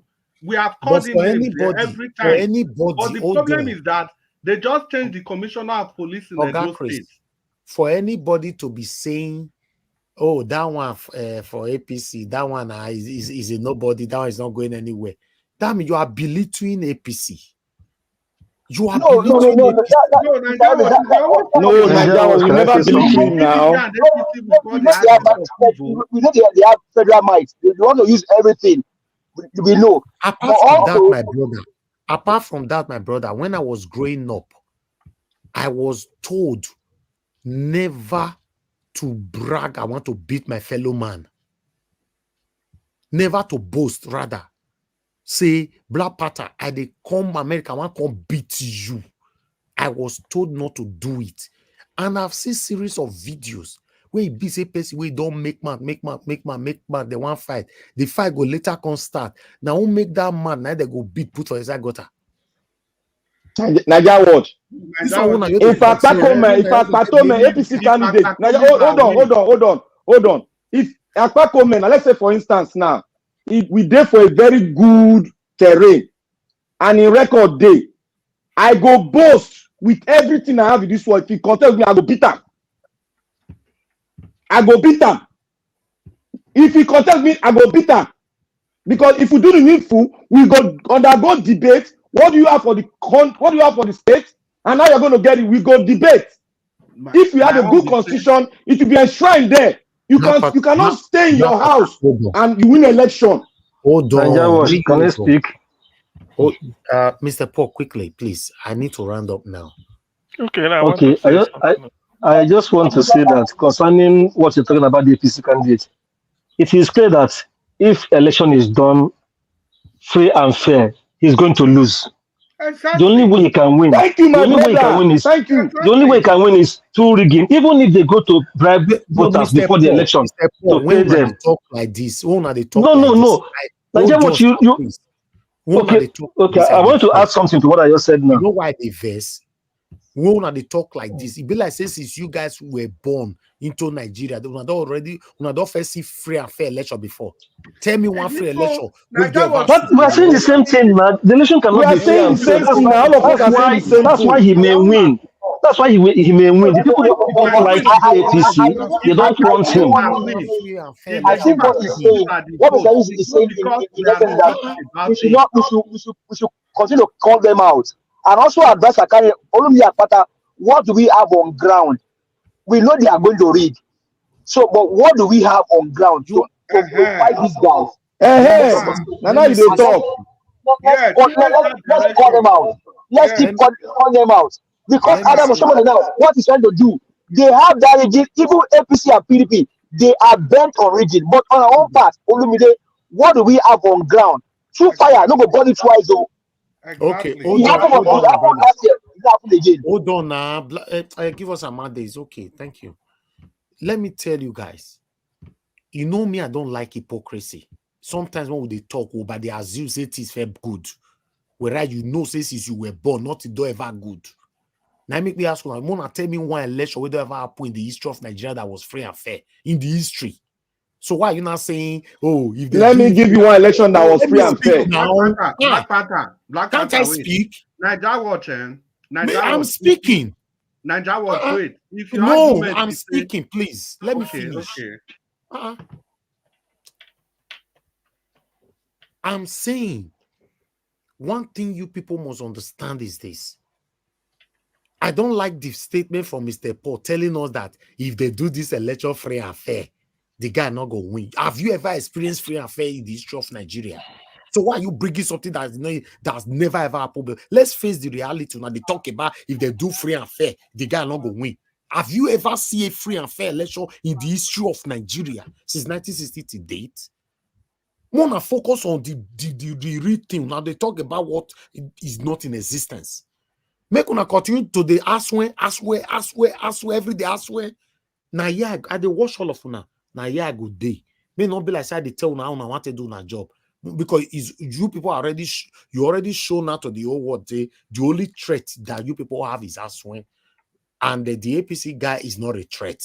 No wahala. I'll give you guys 20 minutes to talk within yourself. Thank you. No, Let me answer your question. What do you recommend? What do you recommend Nigeria watch? No, not recommend. I want to answer his question. I want to answer Nigeria question. Let Dr. CM speak. Let Dr. CM speak. Let us spoken, please. Let CM speak. Let me share him. Dr. CM, 2 minutes. Okay. Well, the only thing I don't really need to say, I support Aswe Godalo. There's nothing wrong with my frontal lobe. It's as simple as that. That's all. Thank you. Okay. Thank you very much. Thank you.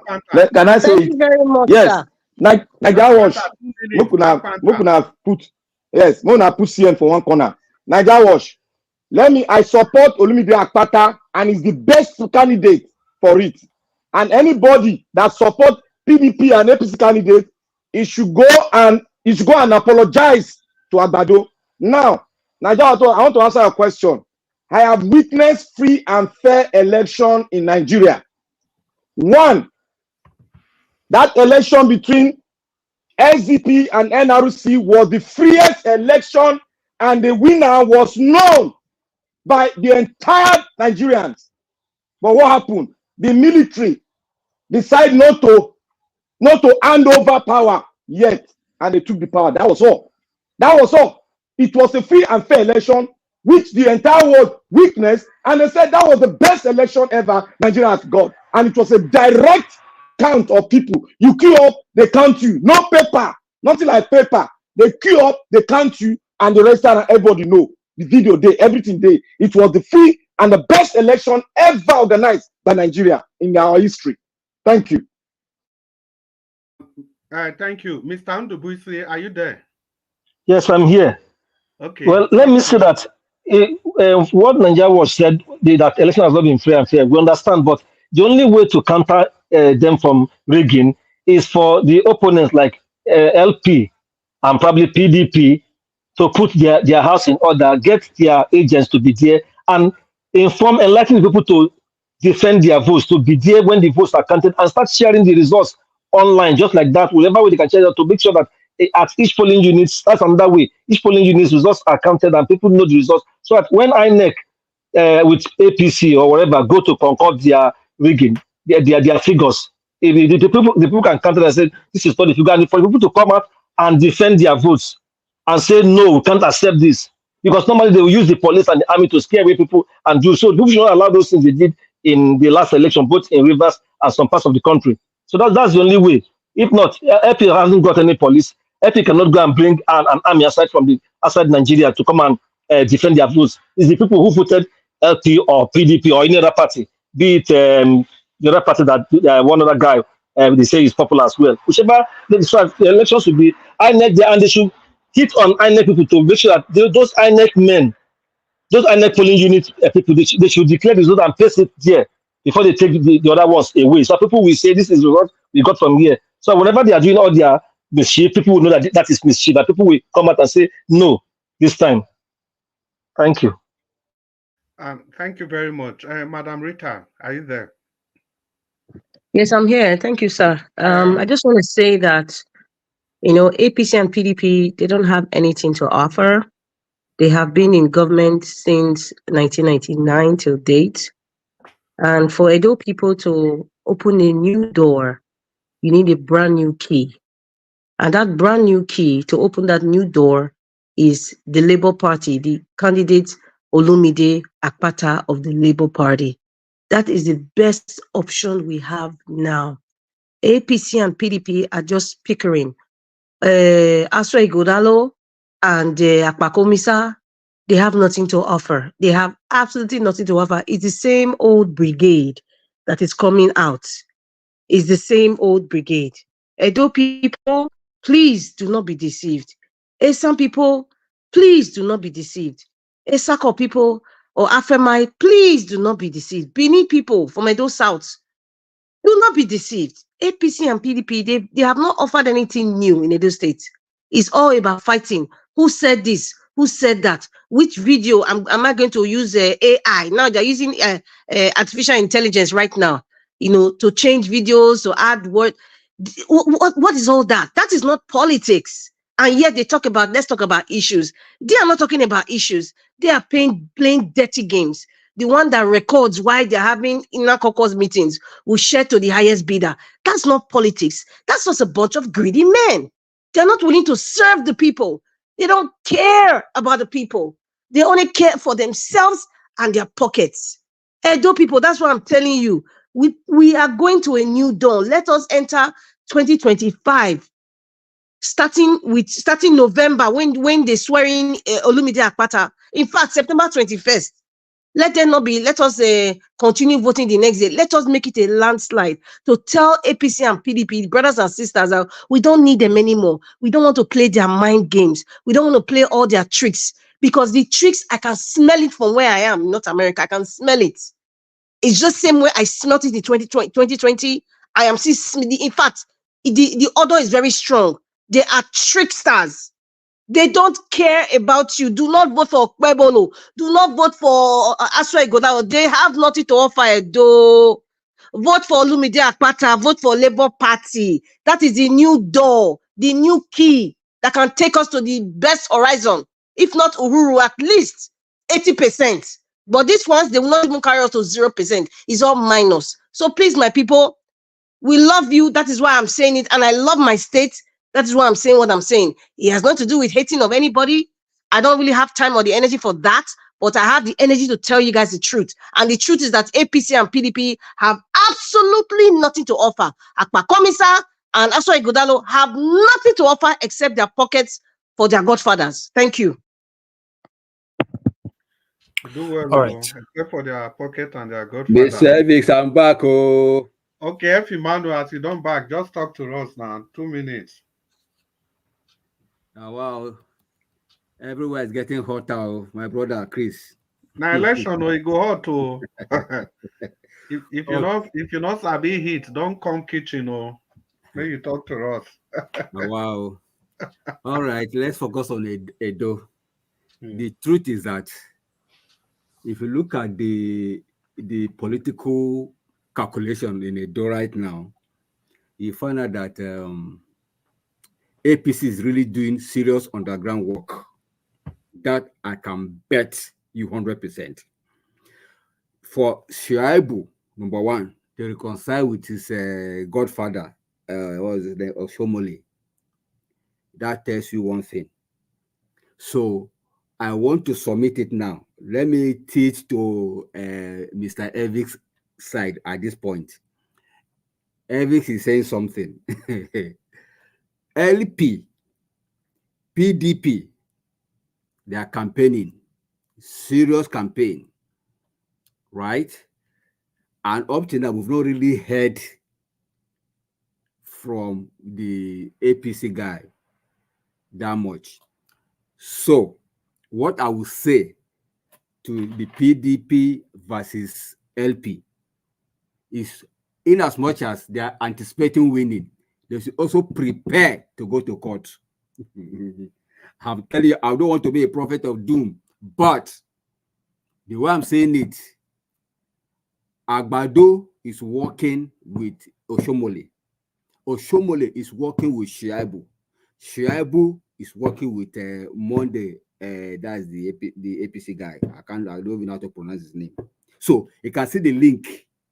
So they are linking each other now so that they can dismantle LP and PDP.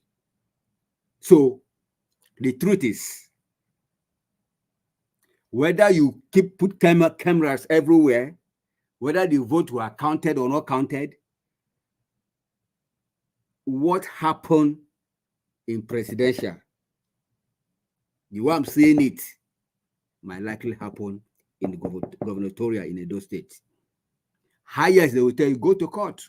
So, in as much as we are canvassing for vote for Labour Party, we should prepare for the worst case scenario. Very, very important.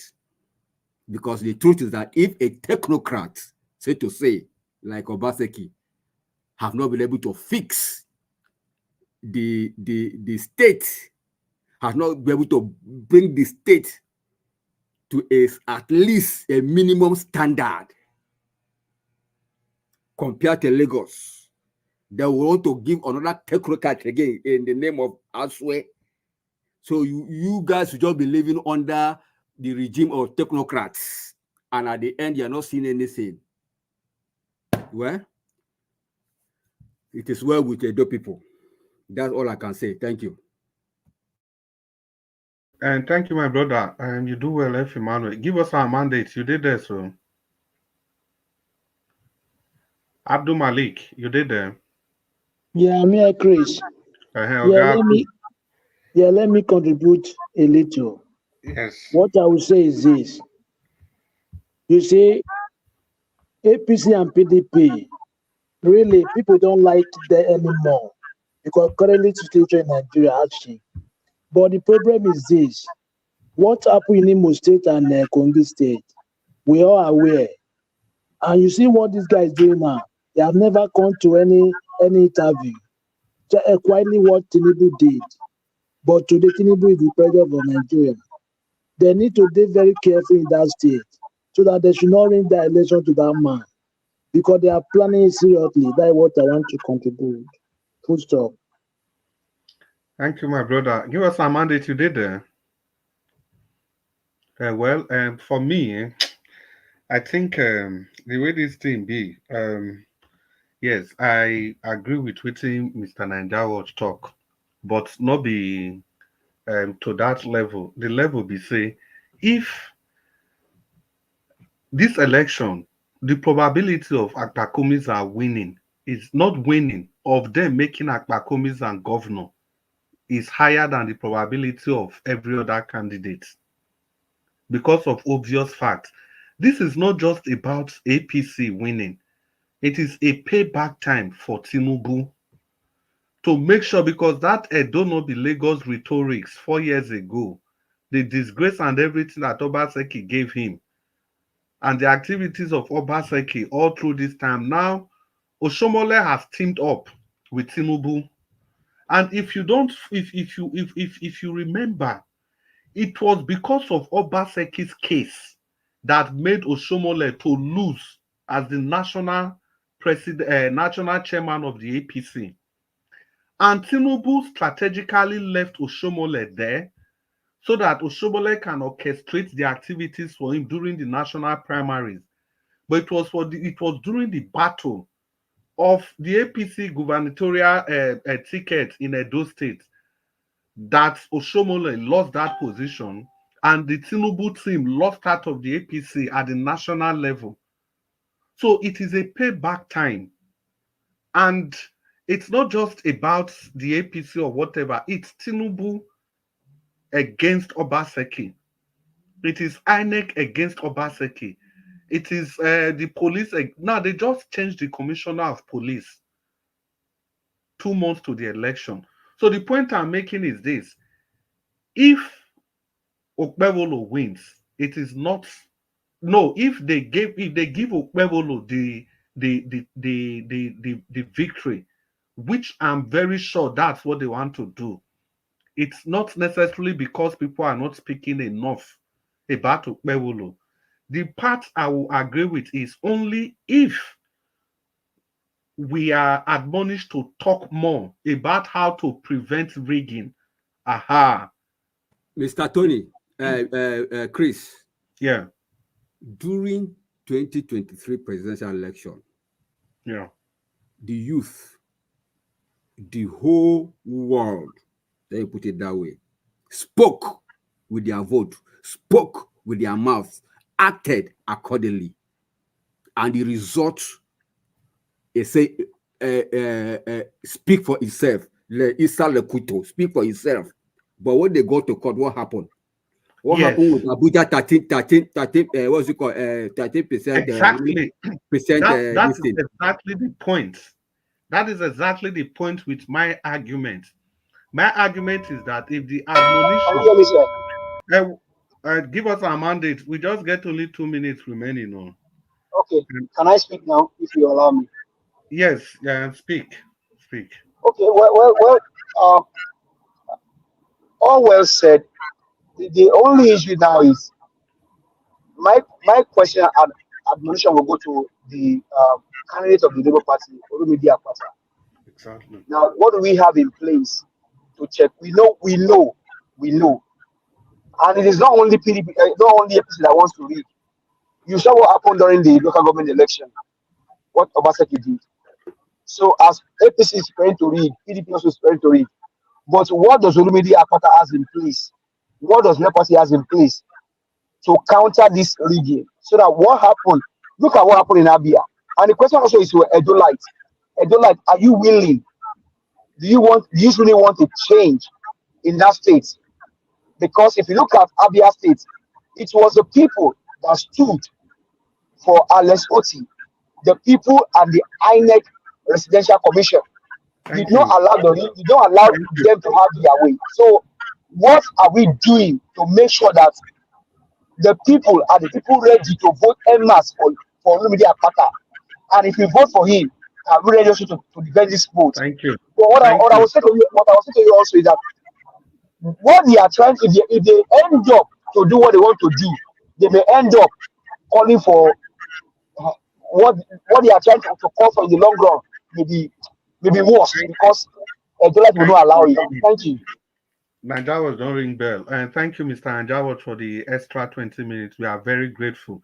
But for supporters of PDP and the Labour Party, I think the instruction to Nanjawat is that let's talk about rigging. Let's also emphasize that.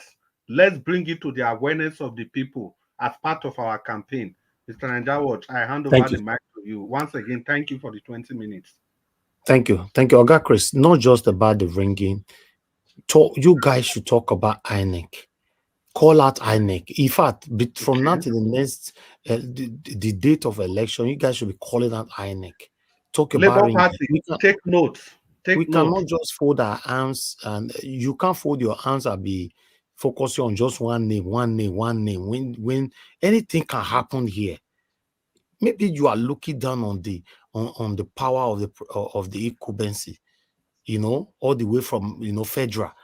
You are looking down on it. Say, as Mandarita talk, I say that one. No, we can't talk about that one. That one is a no-go area or something like that. No, Nanjawat, I just explain now why this is a battle between Tinubu and Obaseki. It's not even about APC in Edo State. It's between Tinubu and Obaseki. Yes. Tinubu must do everything to make sure say na APC win that election. Now then go give the vote to. Not be even win. I never see anything. The beavers where flood destroy. They don't fix them. Those beavers where flood destroy. They don't fix them. Commissioner of police, they just change them for those states. You guys, new commissioner of police. Now they those states so. Yes. New commissioner of police. You know they what just that bring means? And come. That's what that is what they do every time whenever they want to target a particular seat where they want to grab by all means. They will change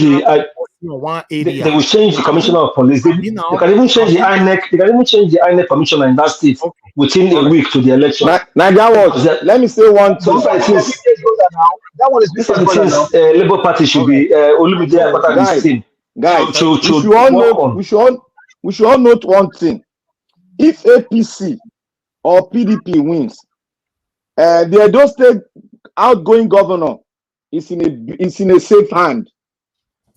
If Labour Party win, he's never in a safe hand because the book will be open. Everybody is a safe hand. Forget those things. Now PDP and APC the safe hand. Labour Party I can bet on it. The Black Party they argue, they shout. I know they argue. They go open the book. Labour Party that they go open that book. My brother, tell me, every state in Nigeria today, tell me which state they don't open anybody book. Okay, let me tell you. And Abia State open the book. Which book he open? He open now. The airport where they not build. He not open the book. And so who they prisoners will they speak so? Make we talk of how the reason tomorrow we'll talk extensively on this on how to prevent rigging. That's the main thing. Okay. Because normally the people APC can force people to vote for them, but now how to prevent this rigging? Because they must rig it. Either APC or PDP. It's okay now. Make it brief, please. It's okay. Let's round up. Okay. Augustine, say what you want to say quickly. Okay, briefly. So, from what I listened today, not here because there's one platform dedicated to Aswe Godalo. So everybody has to make what is it called? Its own arrangement to prevent rigging, particularly in area you are very strong. That is what I'm saying. That is the thing because definitely yes, everybody gets strong. That one no go walk, no go walk. Well, but you have to do something. You have to do something, man. Augustine, you were here throughout 2023 presidential election. Yes. You were here with us. And you were there when people were saying LOP 25, LOP 37, LOP. So where's all that 25, 36? Please, some of them. I make me want you in the show now. What do you propose now? What do you propose? What do you propose they should do? Augustine, if they not read for city, they'll go read for village. I don't get hidden villages. Niger watch, wait. You know that. Thank God you said that LP 31, 55, all those things. Yes, we sang all those songs. But you know those people now, they've all gone back to either APC or PDP. So that is the tragedy. So this time, it may not be like that. Why I'm saying this is that every politician has a stronghold, at least even if it's one or two. So the tactics is that do not make sure that in your own area, they didn't rig you out. That is the beginning. That's what I'm saying because that's why we're discussing it. So Mr. CM, make I tell you one thing. You see, I do mistake. Let me just give you 1 second. Mr. CM, if you say about the goal is stronghold, what about the other 300 non-stronghold? No. That is in that one can be a fair game. But what I'm trying, for you to prevent rigging, you start from where you have your strong supporters, where you are sure that, say, the votes cast there, you may get 80% or 75%. That is the vote cast that area. That is your supplementary budget. The supplementary budget, Governor Obaseki, for 450 billion supplementary budget right now. An election is next month. Hold on, because he knows. Madarita, now about Governor Obaseki. That one don't go now. That one don't go. No, it is relative to the topic. You talk about APC and APC has federal might. Madarita, in case you're not aware, the Commissioner of Police have been changed. Now Obaseki change. Mr. Elvis, we cannot just go one side. I'm talking about the APC side and PDP side. No, but you have never been to that side. That's the problem. They changed Commissioner of Police. No, Mr. Elvis, that's not true. I always talk about the APC and PDP as being Siamese twins. I've always Madam Rita, listen to Oga Naija. Not true. I understand what Naija what he's saying. All these tricks that they're playing, with the Commissioner of Police change, perhaps the INEC Commissioner will be changed. I will not be surprised. It's federal might they're using. I know that exists. I'm not naive that doesn't exist. It's there. Hello. Madam Rita, you are focusing on Obaseki. They changed commissioner for your state. You never talk about what do you want me to do? APC changed the commission. We operate on the federal system. Everything comes from the center. What else do you want me to say? Edo baby. I dey wash now. Mr. Elvis wants us to be shouting. They changed commissioner. They want to read. APC wants to re-go. They've changed commissioner. They've changed our next chairman. That's what Mr. Elvis wants me to say. That is what he wants you to say, Margarita. Excuse me, you said what? That's why I said. I said that is what he wants you to say. We know that is okay, Mr. Elvis. They've changed commissioner. APC have changed commissioner. Agbado. They are going to use it to re-go. They're going to use it to re-go. But the Obaseki has collected 450 supplementary budget. They want to use it to re-go. Madam Rita, Edo State election, now him go scatter many things for other states. People should join us to take Edo State from the hand of APC and But PDP. the question to you, Black Panther, is that now what is the body language of the Edo line? Because now ordinarily nobody should even show up in a rally for APC with what they are kind of in Nigeria. But No, that one na the tribal body politics. language Na is tribal stomach politics in the play. infrastructure. That is the body language. The one that has the treasury and the one that is changing commissioner and has federal might.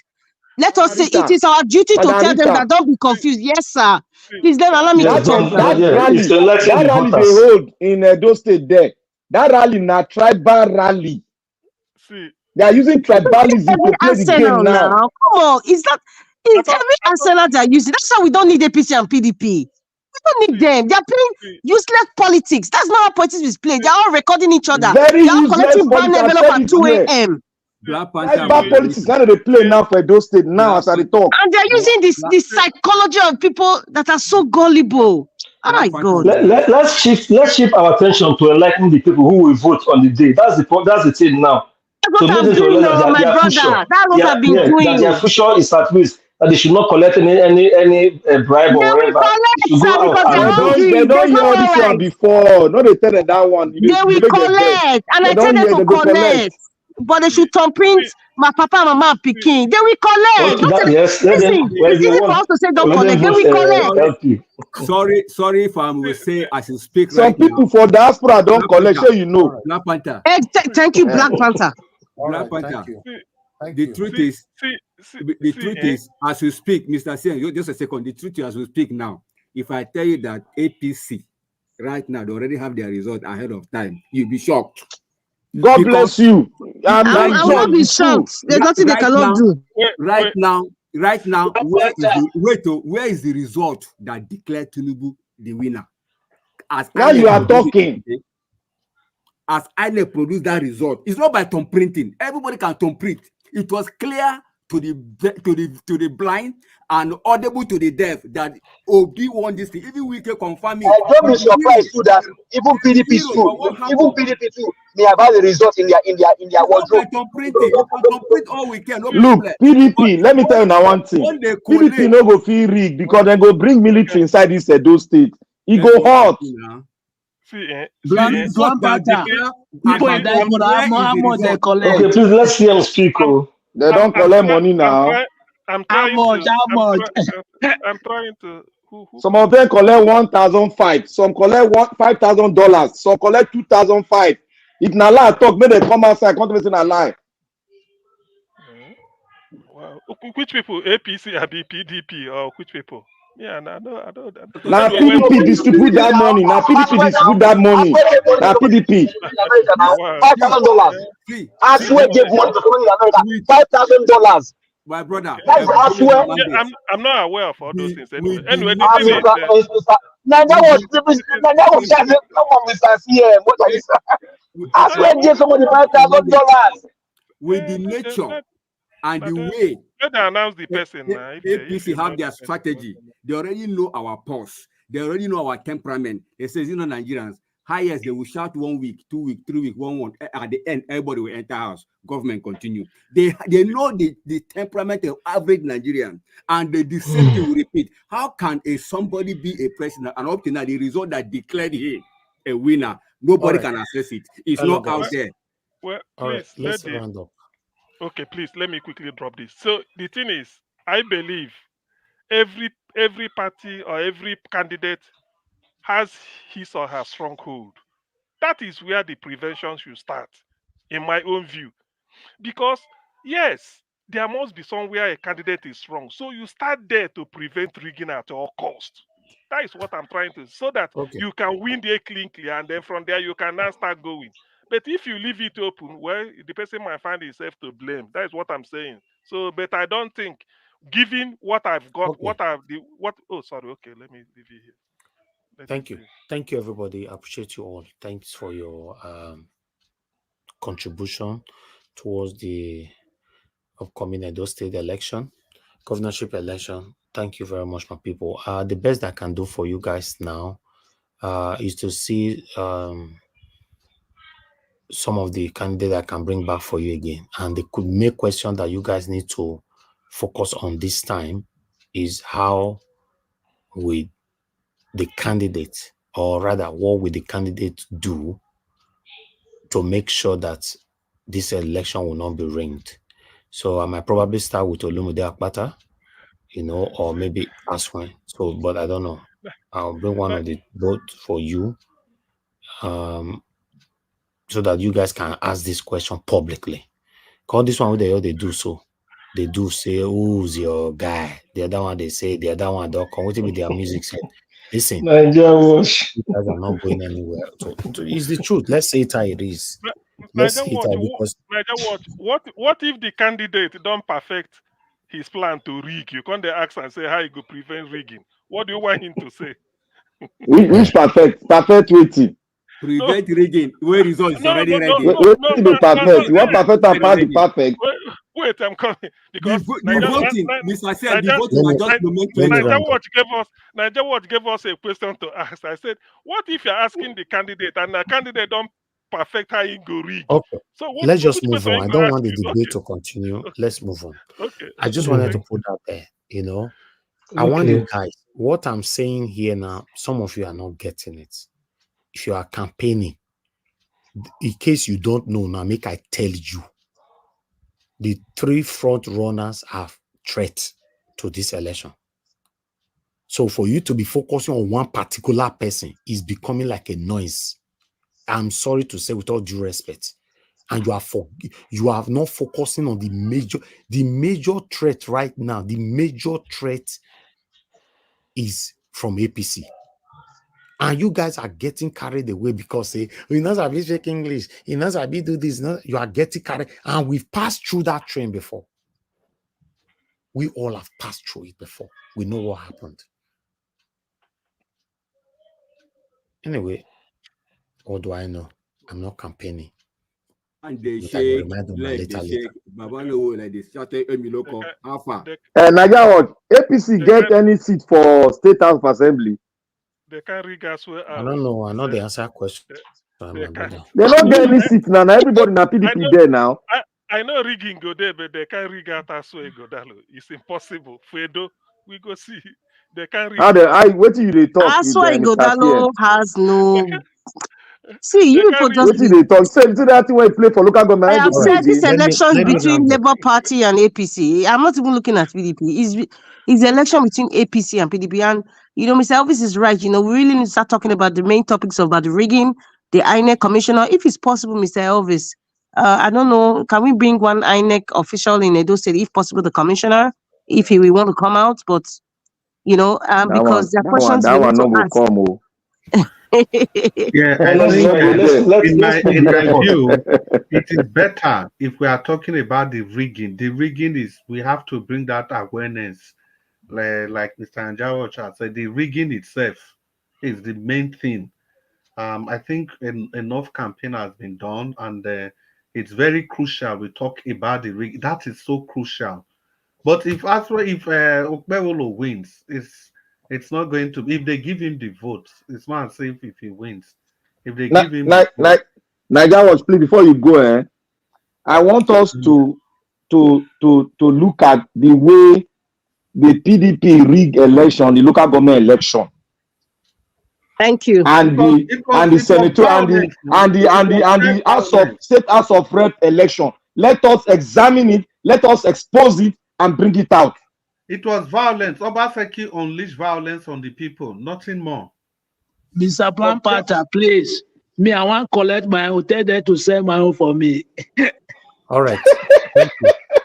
Thank you. Black Panther, please mute yourself, sir. Thank you. I appreciate every one of you. I have a question, please. Oh, God. Go ahead now. Sorry. Now, so I think somebody brought up a good question about the INEC commissioner in Edo State.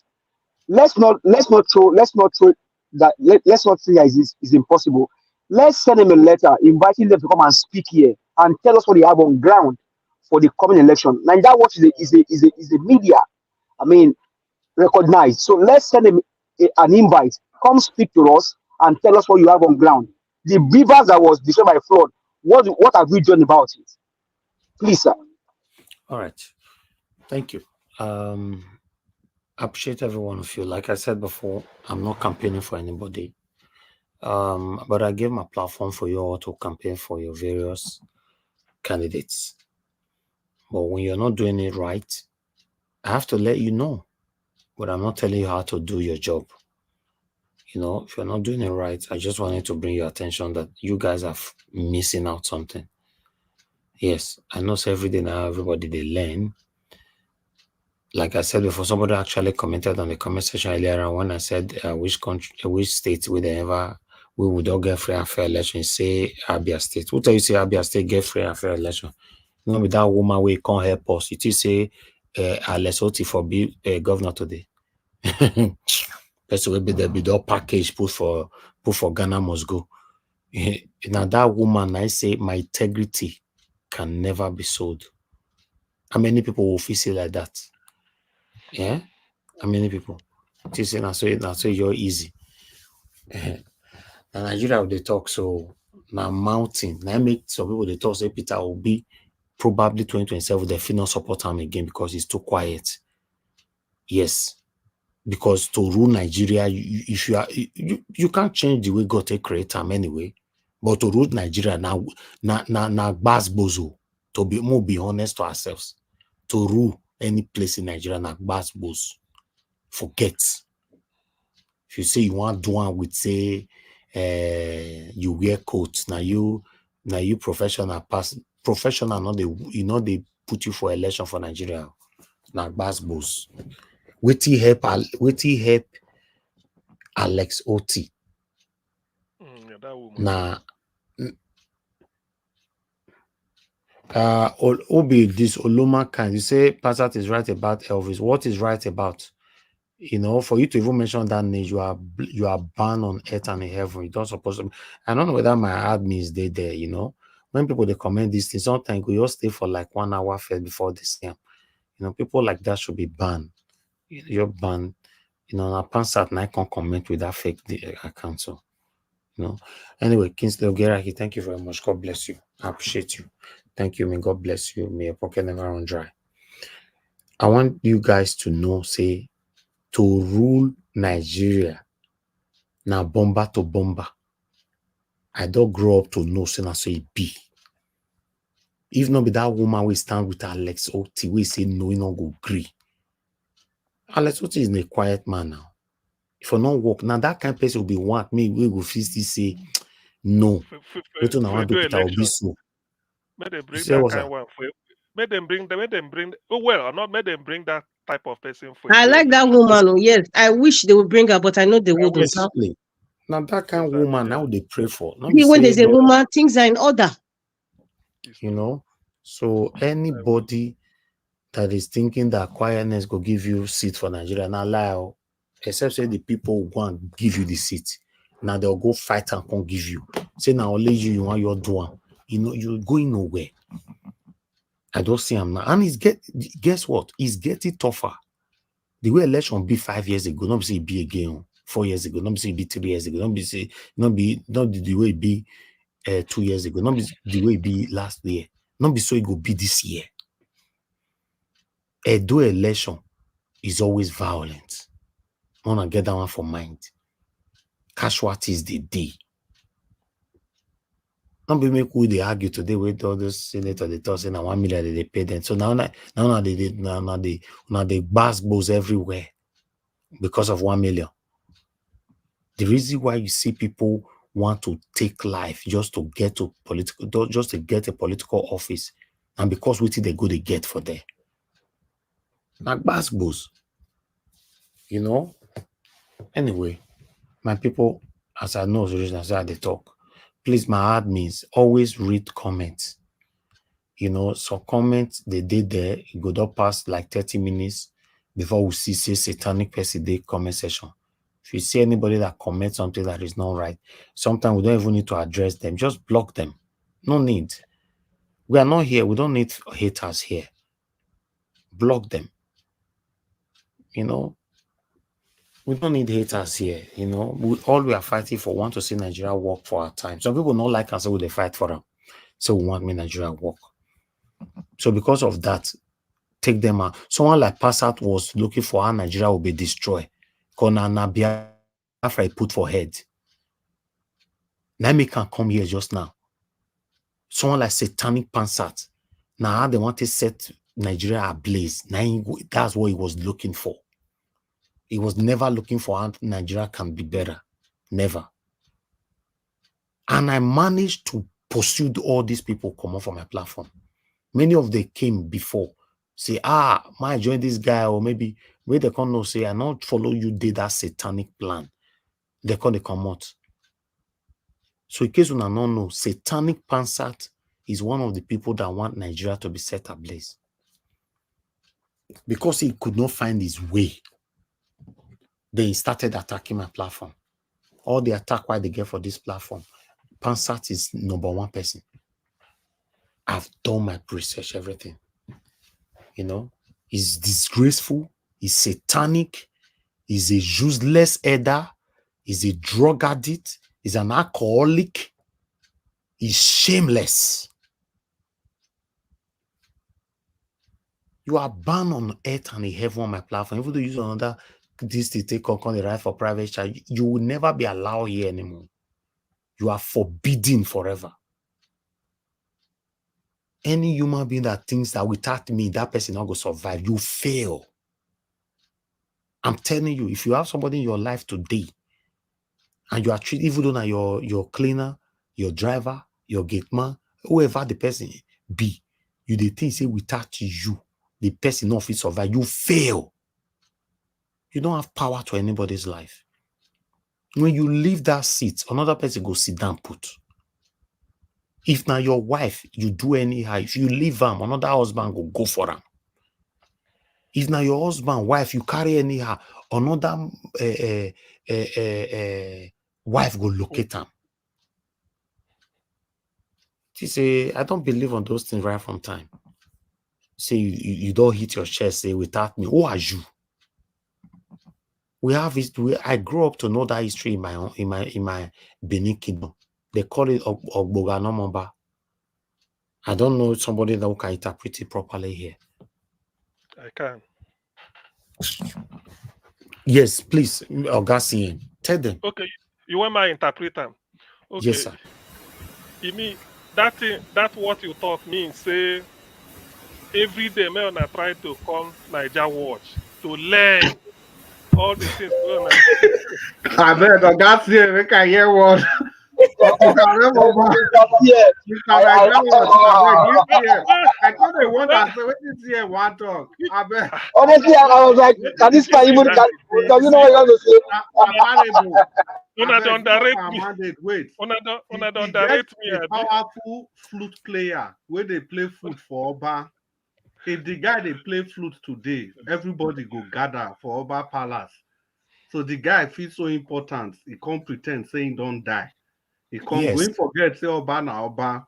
As he saying don't die, he go now. Now the Peking, Oba not even choose any big. Now the small Peking where they sit down near him. Now that one even take the flute, begin they play. When the guy here for where they say then go bury and put say, he said, who they play flute? So this one even play and pass me. Now the guy come tell say me he never die. Now Oba say me then go tell and say that place where in the main just kukuma did there. I think come out. The irony be saying a small Peking, they never even look for any and that is life. The small Peking will just sit down near Ramo. Oba not even begin to the search for a quality person who just sit down here and that one take over. Listen, the day when me notice say, if you be my friend, let's even leave panel alone on Nigeria Watch now. Let's say as a normal friend. The day why I know see you don't they carry your shoulder say without you me not do well. Now me fair yours, now me fair fence my house around. I don't need it. Can't they do anyhow for you? Satanic Pansat sent different kind of people here to close down my platform. See your life today. This was useless human being that I was calling elderly man. Sometimes they shout at me, I'll say, no, sir, it's okay. You are elderly man. I'm not saying I'm very drug addict for America. Now alcoholic. very satanic human being. You know, very useless human being. All he's looking for is looking for a platform where where they can set Nigeria ablaze. You can't do it here. You can't do it here. Oh, you told me you were super chatting me. You cannot use that super chat to control you. So you don't follow me for a while. You still never know my kind of person then. You think I can be bought? Anybody that think I can be bought, you are asleep, you are dreaming.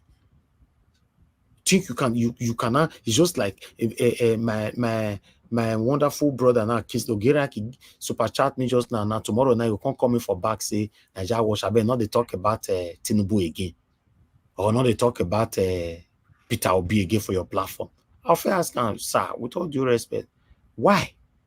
You say, I make me they give you your money. I'll say, no, please don't give me your money anymore. That's what Pansat was doing here. So Pansat went to go and print bank statements. How much will they give Nigeria wash? That is how satanic he is. He went on the on comment section. He was writing it there. How much I've given Nigeria? May God punish you. May God, if Pansat, if not because say my parents brought me up not to go out of what I'm presenting on this platform, I will tell you, say, make me and you do expose video, open video. They show what you be and what you get. How they show what I be, what I get. Or do it for 2 weeks, and then you know say you are a pauper. You need to humble yourself, regardless of any position you hold in life. You lost it. And I was preventing you from losing it.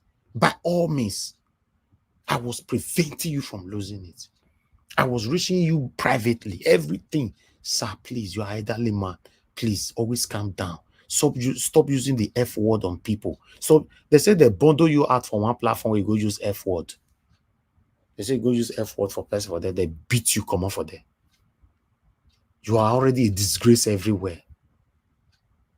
Somebody sent me a video where you went to one place, they were discussing something. You said, I want to talk about Nigeria wash. The person were asking you that, why? Why do you, what in Nigeria wash? Why? Why do you want to talk? Say, that guy, you were talking rubbish. You know, don't you know we are talking on air? The world is listening. The same people that is right there with you will screen record you and bring it. Then you come to this, you want to enter my platform. Do you think I not get sense? I'll let you to sit with these wonderful people on this panel. It's not possible. Even though I fall asleep, now these people can protect my platform, though they know what to say, they know the right thing, they know when to leave. So I can't let you join them. I will fall asleep. God punish you. Useless idiots. I'm sorry, guys. Please. Sometimes when people push you, you have to. I wish I deliberately don't talk about this satanic Pansat anymore because I don't want to give them the credit of what they are doing to my platform. Oga CM know what these guys are doing to my platform every day. Many of you on this panel, you see them on the private chat. What these people are doing to this platform, if not because I'm strong. Today, maybe some of you are listening to us now for don't forget Nigeria Wash platform. Pansat is behind it. All this is drug addict money where they make from drug. They call Tinubu drug baron. Pansat is a useless drug baron. You use that money, they pay people. Come on, I got that platform, on I go attack. You say, now me open gate for una now. Now me open gate for una. Like one satanic person will come just now. He put and say pastor now he be on your camera everywhere dark. You go show your teeth, you go put your trouser, you go show everything. Put your shirt, put trouser, I want to see you properly for your entire year. You say we are that will be full. Then after you don't enter, you come put your camera, do the hacking. We pass out the send on the can they do. We have grown past that. My beautiful. So Nigeria, you say na pastor in be. Just now, you never about 30 minutes ago. Jesus Christ. About 30 minutes ago, you right pastor. Okay. And now, 30 minutes ago, maybe 20 minutes ago, he came. I see me on camera, they come on camera everywhere dark, like I did one before. You go on that light. You go on now. I go see you. You turn around. If possible. In fact, she said at that time, you call me like that. Yeah. Nigeria, that show you how black people are desperate and wicked. It's Pansat. Not black people. One of the measure in name. It's satanic. It's satanic. Pansat, I challenge you today. Today, 16th of August. I dare you. Let you and I give ourselves 7 days. Make we show who we be. It's okay, Nigerian. That's okay. What do you be for America? That's all right. Pansat, show me how way they drive for America. Show your car. Don't go and rent. Show your car. Show me how many cars there your compound, Pansat. You are a disgrace. Let me talk now before my mama can stop me for here. Sometimes I question no one talking, they do anyhow. We know ourselves now. Some of you for this platform, una know things now. I come on this platform all the time. I want to focus on the news we are projecting here. I don't want nobody to be distracted. Who you be?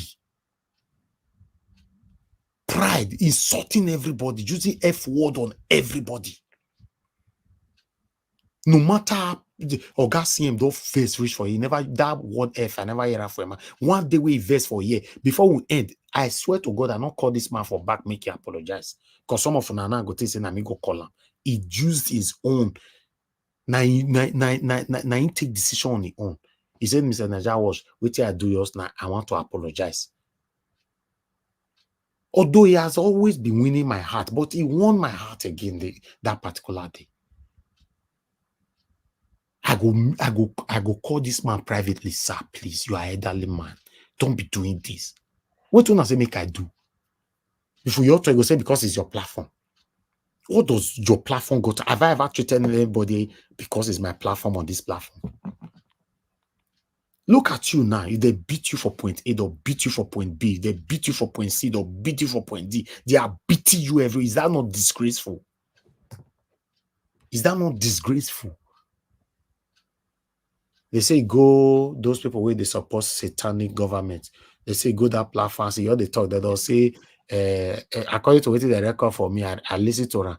That one will say, no, that one can't ask, and that one can't ask and say, Pastor, have you taken your drug this evening?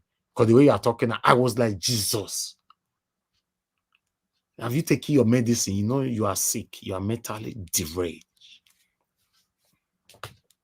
Can't they do anyhow? Humble yourself. Now God to the bless people. Humble yourself. No matter what you get today, people don't pass there before you. Talk less or say no, so you even get them. Now, so one woman that time, no one mention her name again. Go come here. Everybody will call me Mr. Elvis. I can't see they beg this woman. Mama, I beg. The way they call me, I'm a father, I'm a husband. I not be baby. I not be baby. Me, they call you madam. You, they call me Elvis. Do I look like your houseboy? Because I come here every day? That one can't still pick offense. Until we still bundle a common for here. Eh? Please, I will respect you and I expect you to reciprocate my respect. That's life. That's how it should be. Now they make friendship they last. Everybody go they happy. Eh? Everybody will be happy.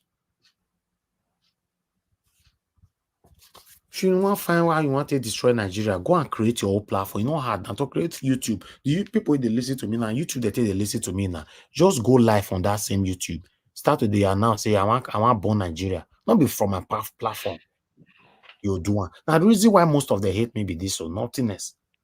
Because what they are expecting me to do, I'm not doing it. I wish I cannot do it. I cannot be indoctrinated. You cannot satanically indoctrinate me into what I'm not. It's how? That look like a child to you. Then because I not let you enter yours and you can't send your people come here, they come. That one can say be pastor. Eh? You ought to say be baby. Many of now they say, how come somebody is not where's my team? They are not doing this thing. The reason why I've not allowed them since I don't want to go there. Because these people come, okay, let me shock you guys. Do you know that in a month, our attackers, we have, depend on the month, we have 31 days in a month, some months 30, some months is 29 or 28. Let's assume in 31 days in a month, our attackers come in 29 out of 31 days. I don't talk about it anymore. My mom is listening to me now. He told me, don't they talk am again because no they give them that credit anymore. Sometimes I'll tell guys him, look private this thing, private this thing. Private, yeah. Yes. Guys him is here now. Say, look, private chat. See what he did there. I'm not the talk am again. Can I say the way broadcast just takes time, your float, go where from beginning to the end. I say they be. No. Every day I get attack here. I say 29 out of 31 days. Yesterday, three of them I come. Today now 1.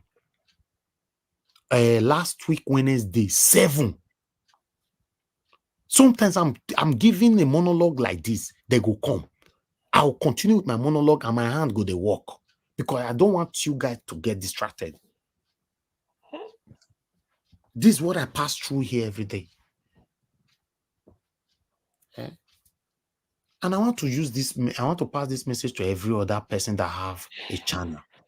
If you have a YouTube channel and you are doing similar thing what I'm doing, please be careful and protect your channel.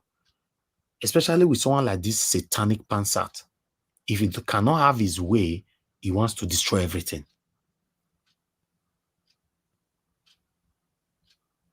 Thank you very much, my people. I'll leave it right there. I challenge you, Pansato. I'm not joking. 7 days. If you dare, if you go for it, and I will do it, and I will apologize to my followers later. I will on my camera properly, no background. Make I let you know. See, I don't want to go there. Yes, sir. Elvis, you know one thing what I tell you, one my own advice I will give you. Now this parable. The parable goes like this. Exactly. Just calm down. Leave up. You see, my grandmom tell me say where for Benin, where we put our leg put so. It get meaning. And he tell me say if you start, he say the road where you go pass through, where the road full of truth. He say it not easy. He say, but just stand for that road of truth. No change, no waver. Because a lot of people go pass through that road with you, then go fall by the wayside. He said, just continue in that truth. Continue in that step, that road. You will reach there. God bless you, my brother. And when I just watch, what I have to add is at least all this attack has been, at least since I've been here, we've been seeing this attack. But look at the tick you now have from YouTube. Do you see it? So that is where you should. I want you to be looking towards. Yes, you are doing your best to prevent the attack, which is what it should be. But know that Messi, where the football pitch, no they get red card. The target is to knock Messi down. Messi no they go knock anybody. So your target is Messi na target na to score goal. Your target, you don't get Shana, is it not silver? Was it what was it? Sorry, you know the award you got from YouTube. So that is what should calm you down. Instead, and now that you've gotten that, you are looking. No, I'm coming. It's okay. Now that you've gotten that, you are looking towards the. So in other words, you are focused. You know where you are headed. The attack, don't worry, they will tire. Even if they're not tired, you are still moving on. So that is what should be every time you say yes. Look at what I've gotten, even with the attack coming on. So thank you very much. I know I quite Thank agree you, with you. for your advice. Always, I appreciate I've you. seen it. But there's something I wanted to ask Chris because all of us go benefit. Chris, that guy where they blow the thing for Oba. So if to say the small boy no blow him, So if for just die like that, if for just agree, No, maybe you go not go bury him. die. Then we won't go beg him or The irony, the irony be saying, Yeah. Oba never even look for, you know, even begin to look for who go replace him. The small pikin wey sit down there, they look. That one don't already they play pass am. Just go imagine, say Oba can say, okay, he need a new flute player.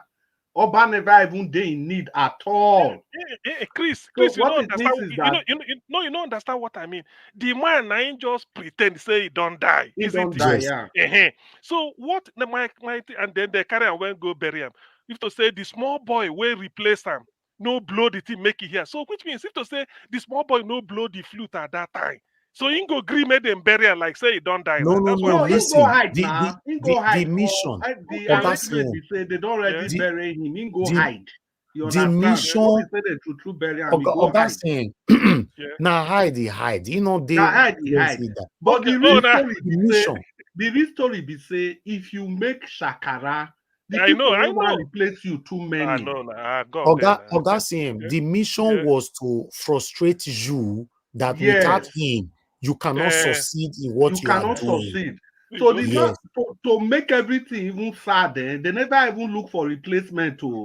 They never even no panic at all. Now the small pikin wey sit down, they listen. Now So that God one they just walk. take the thing, begin they blow am. They blow am. Now the man say, this one don't pass me. I go come out quick. So God they So walk. everybody you can be replaced. Don't Now wisdom now that thing now wisdom. Oh.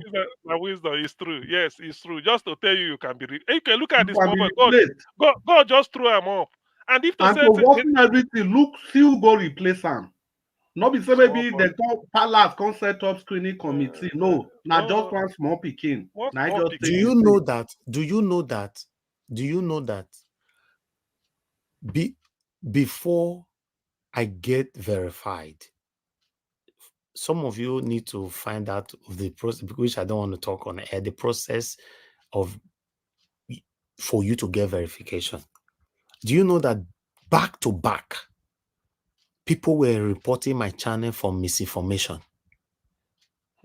Then YouTube now call me and give me a fair, the hearing. right, Okay, a fair fair hearing. hearing and a right to respond. I can't bring all the. In fact, I don't want to talk. I not mind forget. Wow. I can't bring everything for table. They take 14 days to go through everything. Then eyes was now on me. There was a time, my shokuna today, which I be no one talk. There was a time why I tell you, I say the word K, this so kind of word is not allowed on this platform anymore. When I remember. Yeah, you're right and here. You posted Okay, I can't even write and do everything.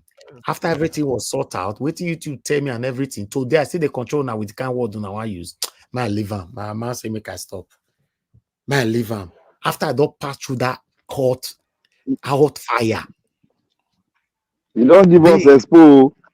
Then I pass through that hot fire and I become even more solid. So what do you want to go tell you to say what they do for you?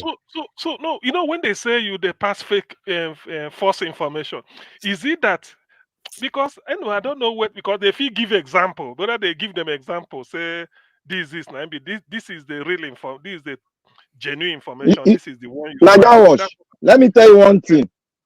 When you smoke, we know they use K word. I be suspect you. I can't go other channel. I don't go African channel again. And I go other channel where white men they do. I can't study them. I can't study everything. Mama tell me say there's something happening, but I just kept mute because they use K word. My brother, I was okay. My people say forget this topic. No, exactly. No, my own that time be say. Move on. Do you know one thing? Because I've been to some channels when they do. I say, look, I said, if you tell me this is the rule, I'm prepared to keep it because the alternative is that if you can't keep the rule, you go. But the bottom line of everything today is so, that I want to let you all, my panelists, know that you are well protected. Thank If you God. want talk as you like. As long as you not come here lie against anybody. Exactly, yeah. Thank you very much, my people. Let's round up. Yeah. Nana, you young now. You know. Woto. How people Agagbana what they do? Now woto. If anybody talk anyhow, woto. No. Not be like that. Hello, Not sir. be like that. Miss Davis, I beg, I take God beg you. Control Black Panther because you own the basketballs. No day here. Look am. You don't dey confess. No, you put them backstage for. No, you don't dey confess now. First way we go control. First way we go control now. Black Panther and Gingerbread Man. Two of them on my head.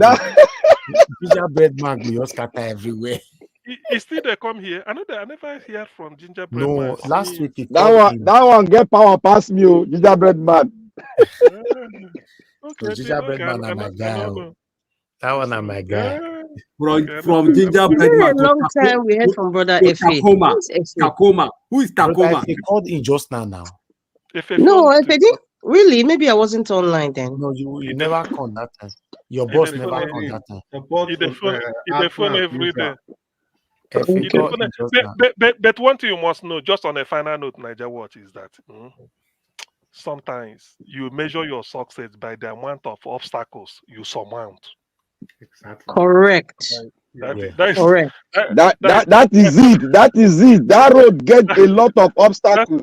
My father told me, sir, I say, man, he said the woman, no, but I know if I say this now, I don't mention woman. So let me just stop here. I never mention as a human. So Dr. CM, Dr. CM, I'm talking. Then you listen. My father, because I said my father told me. So he said, man, if your way can't be like motorway express, fear. Say, watch your way. He said that when you go later, you go just hit one small pothole. You go climb and come. Now be man. If you think say na so you go just wait. Even if to say they tie the road well for you, some people go just go there, go take what they call them, whether na axe in the night, go dig pothole because they know say you go pass in the morning. So he's saying that is ability to maneuver all those things because you are focused. You want to reach, say, from Lagos to Calabar, but before you reach your don't see pothole, you maneuver it. Knowing that you won't be frustrated. Before you get to Biniri Gully, you maneuver it because you are focused on getting to Calabar and you will get there. So that is the thing. The truth of the matter. Dr. CM, you did talk about the woman part. You skipped it. No, I forgot that one. CM get a papa brain. I know. I forgot. If I remember, I go talk about it. I forget. He saying he forget. Leave him, Mandarita. As soon as they talk, it escaped my memory. So. I got the fear. Dr. CM, I respect you so much. But you made the wrong decision in Edo State election. That's all I can say. Okay. Thank you. Well, okay. Not to me. I'm going to say that two things in the fear in this world. He's saying they fear God. He said next born na your wife. He's saying that two people. Anyway, I appreciate you all, my people. I want to use this opportunity to let everybody know that because we know that none of us is going to live forever, you must always live a good life, respect people, and also make sure you are respected. Respect people and also make sure you are respected by the people you are respecting. Don't deliberately hurt anybody. Even though a lot of people are doing it thinking that nothing they happen. Yes, something they happen. If it not happen to you, go happen to your children. When you deliberately cause other people's pains, something they happen. I want to thank every one of you that have been managing me on this platform. I'm not a perfect person. I've never portrayed myself to be one. But one thing is sure, I can never come on this platform to deceive anybody. After all, people will do this platform. Everybody, say this Nigeria Watch platform. Even me myself, we get the platform safe. If they come here, they be careful because everybody for this platform, we are too intelligent to be deceived.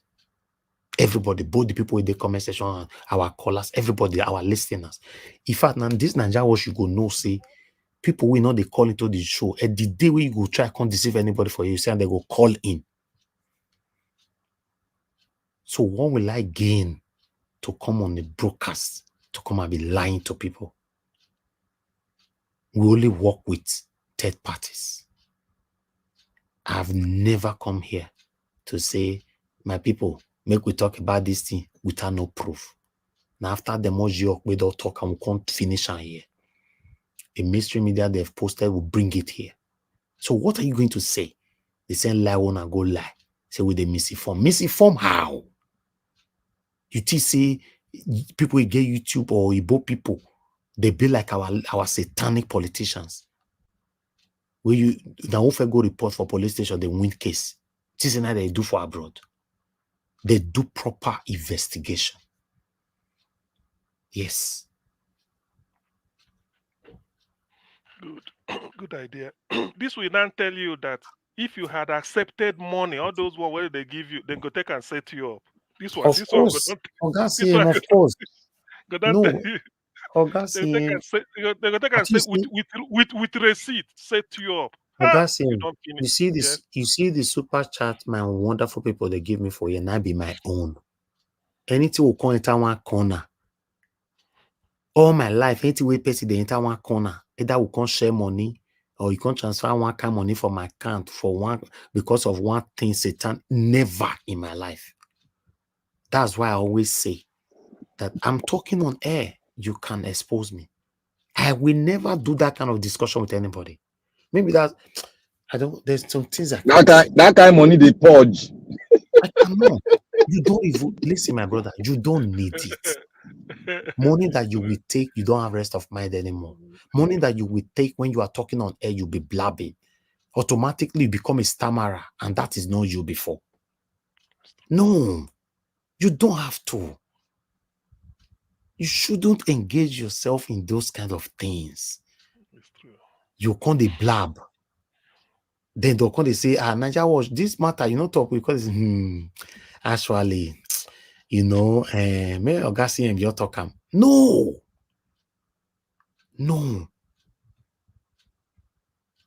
So we could not worry about that. Say me. Some people don't talk and say, now see, for the past 10 years, 9 years, people they say that they watch me, you see, they watch me till today. So now clever, me, you're clever, till they dribble everybody like as Augustine talk and just like Messi. They dribble everybody, they go everybody where they not get sense, right? Do you know that fake people cannot hide their identity for so long? Of course, yes. Fake people can't hide their identity for so long, no matter how clever they are. It's true. They cannot. Pressure them, they will expose themselves. Yes, they cannot. They can't hide themselves. Be like say they date care and they live fake life with you. Before you date and reach 3 weeks, you don't catch and say nah fake person with this. And maybe now after pressure where your parents don't put for you, but now woman will be one go marry. Then you don't notice already, say no, wrong area with this. You can't hide it for so long. Exactly. And then let's talk about fake life. Do you also know that it is more expensive to live fake life than to live your normal life? Of course, man. Do you know? Very, very expensive. Very expensive. They don't say lie. You know, they say to tell lie is a very expensive venture. Nigeria watch, you don't hit his nail on the head. Oga, I'm telling you, people when they live fake life, now debt they day. Serious debt. Yes, because you are living. The one way not involve money is also very difficult to live than living your normal life. Exactly. Yeah. It's true. It's true. If you know if you accept me for my life what I present to you, that means you are not meant to be in my life. I will never live a fake life because of you. Simple. If you can't accept me the way I be, then you are not meant to be here. Exactly. It's true. No, if you are listening to me today, don't let anybody pressure you to now start living a fake life to please them. It's true. Don't ever. That's why when I'm expressing myself here sometimes, I know it is not nice. Sometimes we need to, or maybe some people expect me all the time to display professionalism, but I'm a human being. How I feel, I just need to express it. Later I go say sorry. That's it. Because they live fake life. Person go slap you, say thank you, I leave it for God. Live for waiting. I go woes you back. Like Wiki will say, sorry, oh. Thank you very much, people. Let's continue from where we stop. 7 hours today, 7 hours. But it's all good. I like this kind of, and this one they call for my place where I come from. They call this one Ibota discussion. Wait till I call for our place of FRCN. Ibota. This evening discussion, you see that for bench for outside. Ibota will call for Bini. Then call him. Then they call him Ipankata. Ipankata under the tree. Yes, like exactly. all those moonlight, yeah. Like Taste by moonlight. Taste by all moonlight. those, all those. See all these speaking where don't listen to Taste by Moonlight. Don't they shout Taste by Moonlight. Black Panther. I'll put you on back seat right now. I can put you on back seat right now. That's not rush. Taste by Moonlight. No, hey, Niger watch. The only one thing the only one instrument I've been this thing where they use here. All these Black Panther give us a mandate. Sometimes you could put them for backstage for for 5 hours. Then we go. Abba, Dr. You don't enter the studio again. CN. You don't enter the studio again. You know say your network they good now. Don't worry, we'll put something there again. Normally I support FRCN. The way Black Panther they bully everybody. Mr. Elvis, you say you support Abba. Moderator, they see the way Black Panther they bully everybody, all of us for years. Yeah, they bully all of us. They talk here now. Black Panther is very expressive. That's what it is. It's not bullying. Rule of law, and yet we don't want to observe simple protocol. We don't want to observe it. Black See this man. Black Panther, which rule of law? We know they follow the law. Black Panther, you go to talk. I not tell you one of the law yesterday. You begin the quarrel. Okay, no, Black Panther tell me yesterday. No, they call my name. When anytime I give submission for this important submission, you do hear Black Panther, you come from nowhere and give us a mandate. You just put that for backstage. You just take give him to just backstage.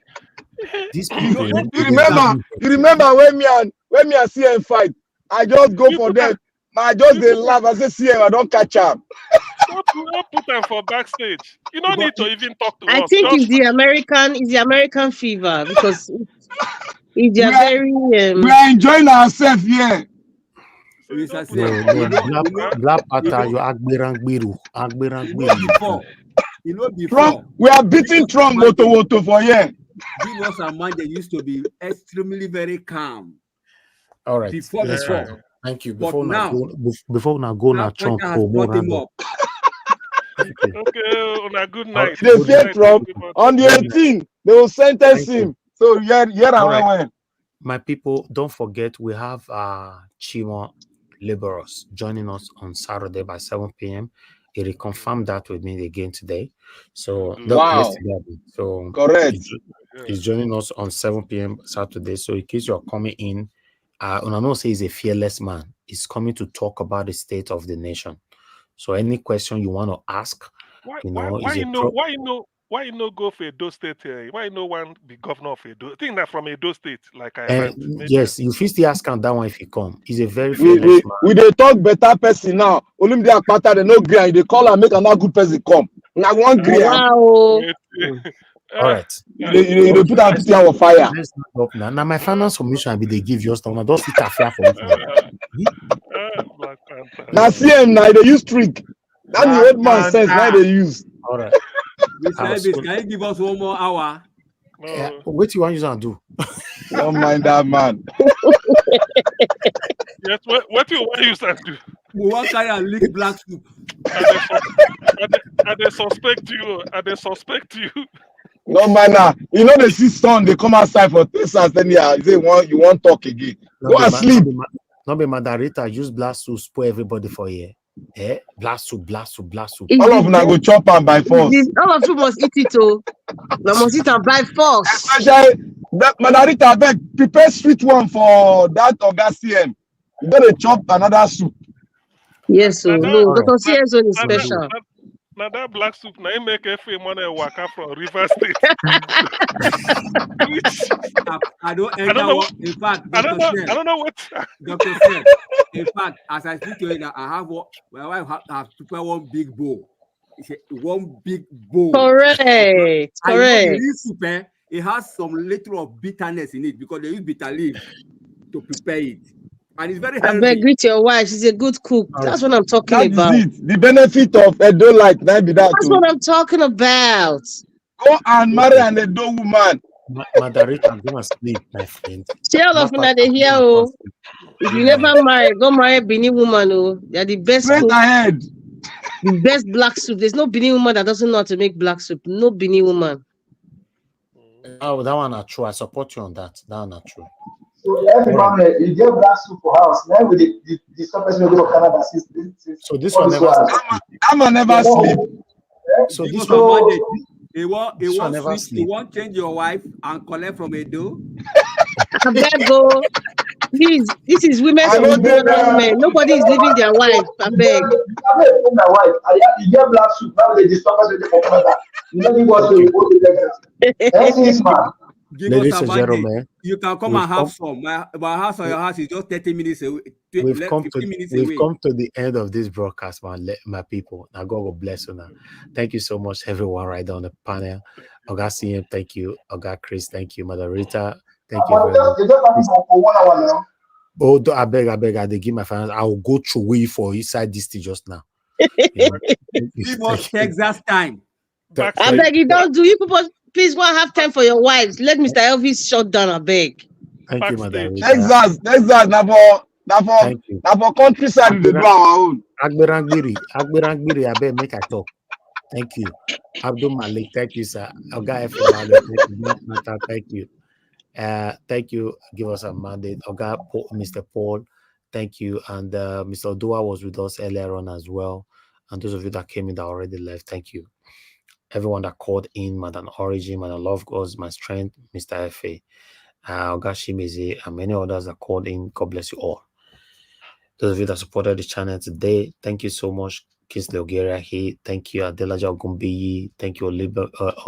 Olabimpe Suyemi, J. Olisa, thank you. Love God is My Strength, Keshuku, and Kinsley Ogeriahi once more. And God bless you. I appreciate you. Thank you very much, Mother of all Mommy Diaspora. I appreciate you, Mommy, for all you do. Abo Azi, thank you very much, sir, for all you do. Thank you so much. I appreciate you. Ajo Deborah, thank you very much. Oga Chris on the comment section again. Thank you very much. Patience in Demo, dear. Thank you, my wonderful people. Madam Ame Bright. Madam Ame Bright, stay with us for this conversation throughout today. Thank you very much, ma. I appreciate you. I appreciate every one of you right there. Oga Tony Africa, thank you very much. Thank you, Eva Line. Thank you, my people. God bless you now. Yes, you raise your hand just now, sir. I want to press the button now. Okay, all right. Thank you, my people. We've come to the end of the broadcast. I'll see you guys again later on, 6 p.m. by God's grace, so that we can continue to talk about the things that is affecting us. And our brother that came in earlier on, Mr. Mike, we'll be very happy to have you tomorrow. We don't want to report fake. We don't want to report. What is it called again? Bad news again. We want to report good news this time. Yeah, please. Since we could not find the good news, please help us bring some of them tomorrow. We will report them for you. We'll be very happy with that. For you to know that not be waiting with the carry they do by ourselves. My people, and God will bless you now. Oba talk by. Can I hear my dope people say He said. He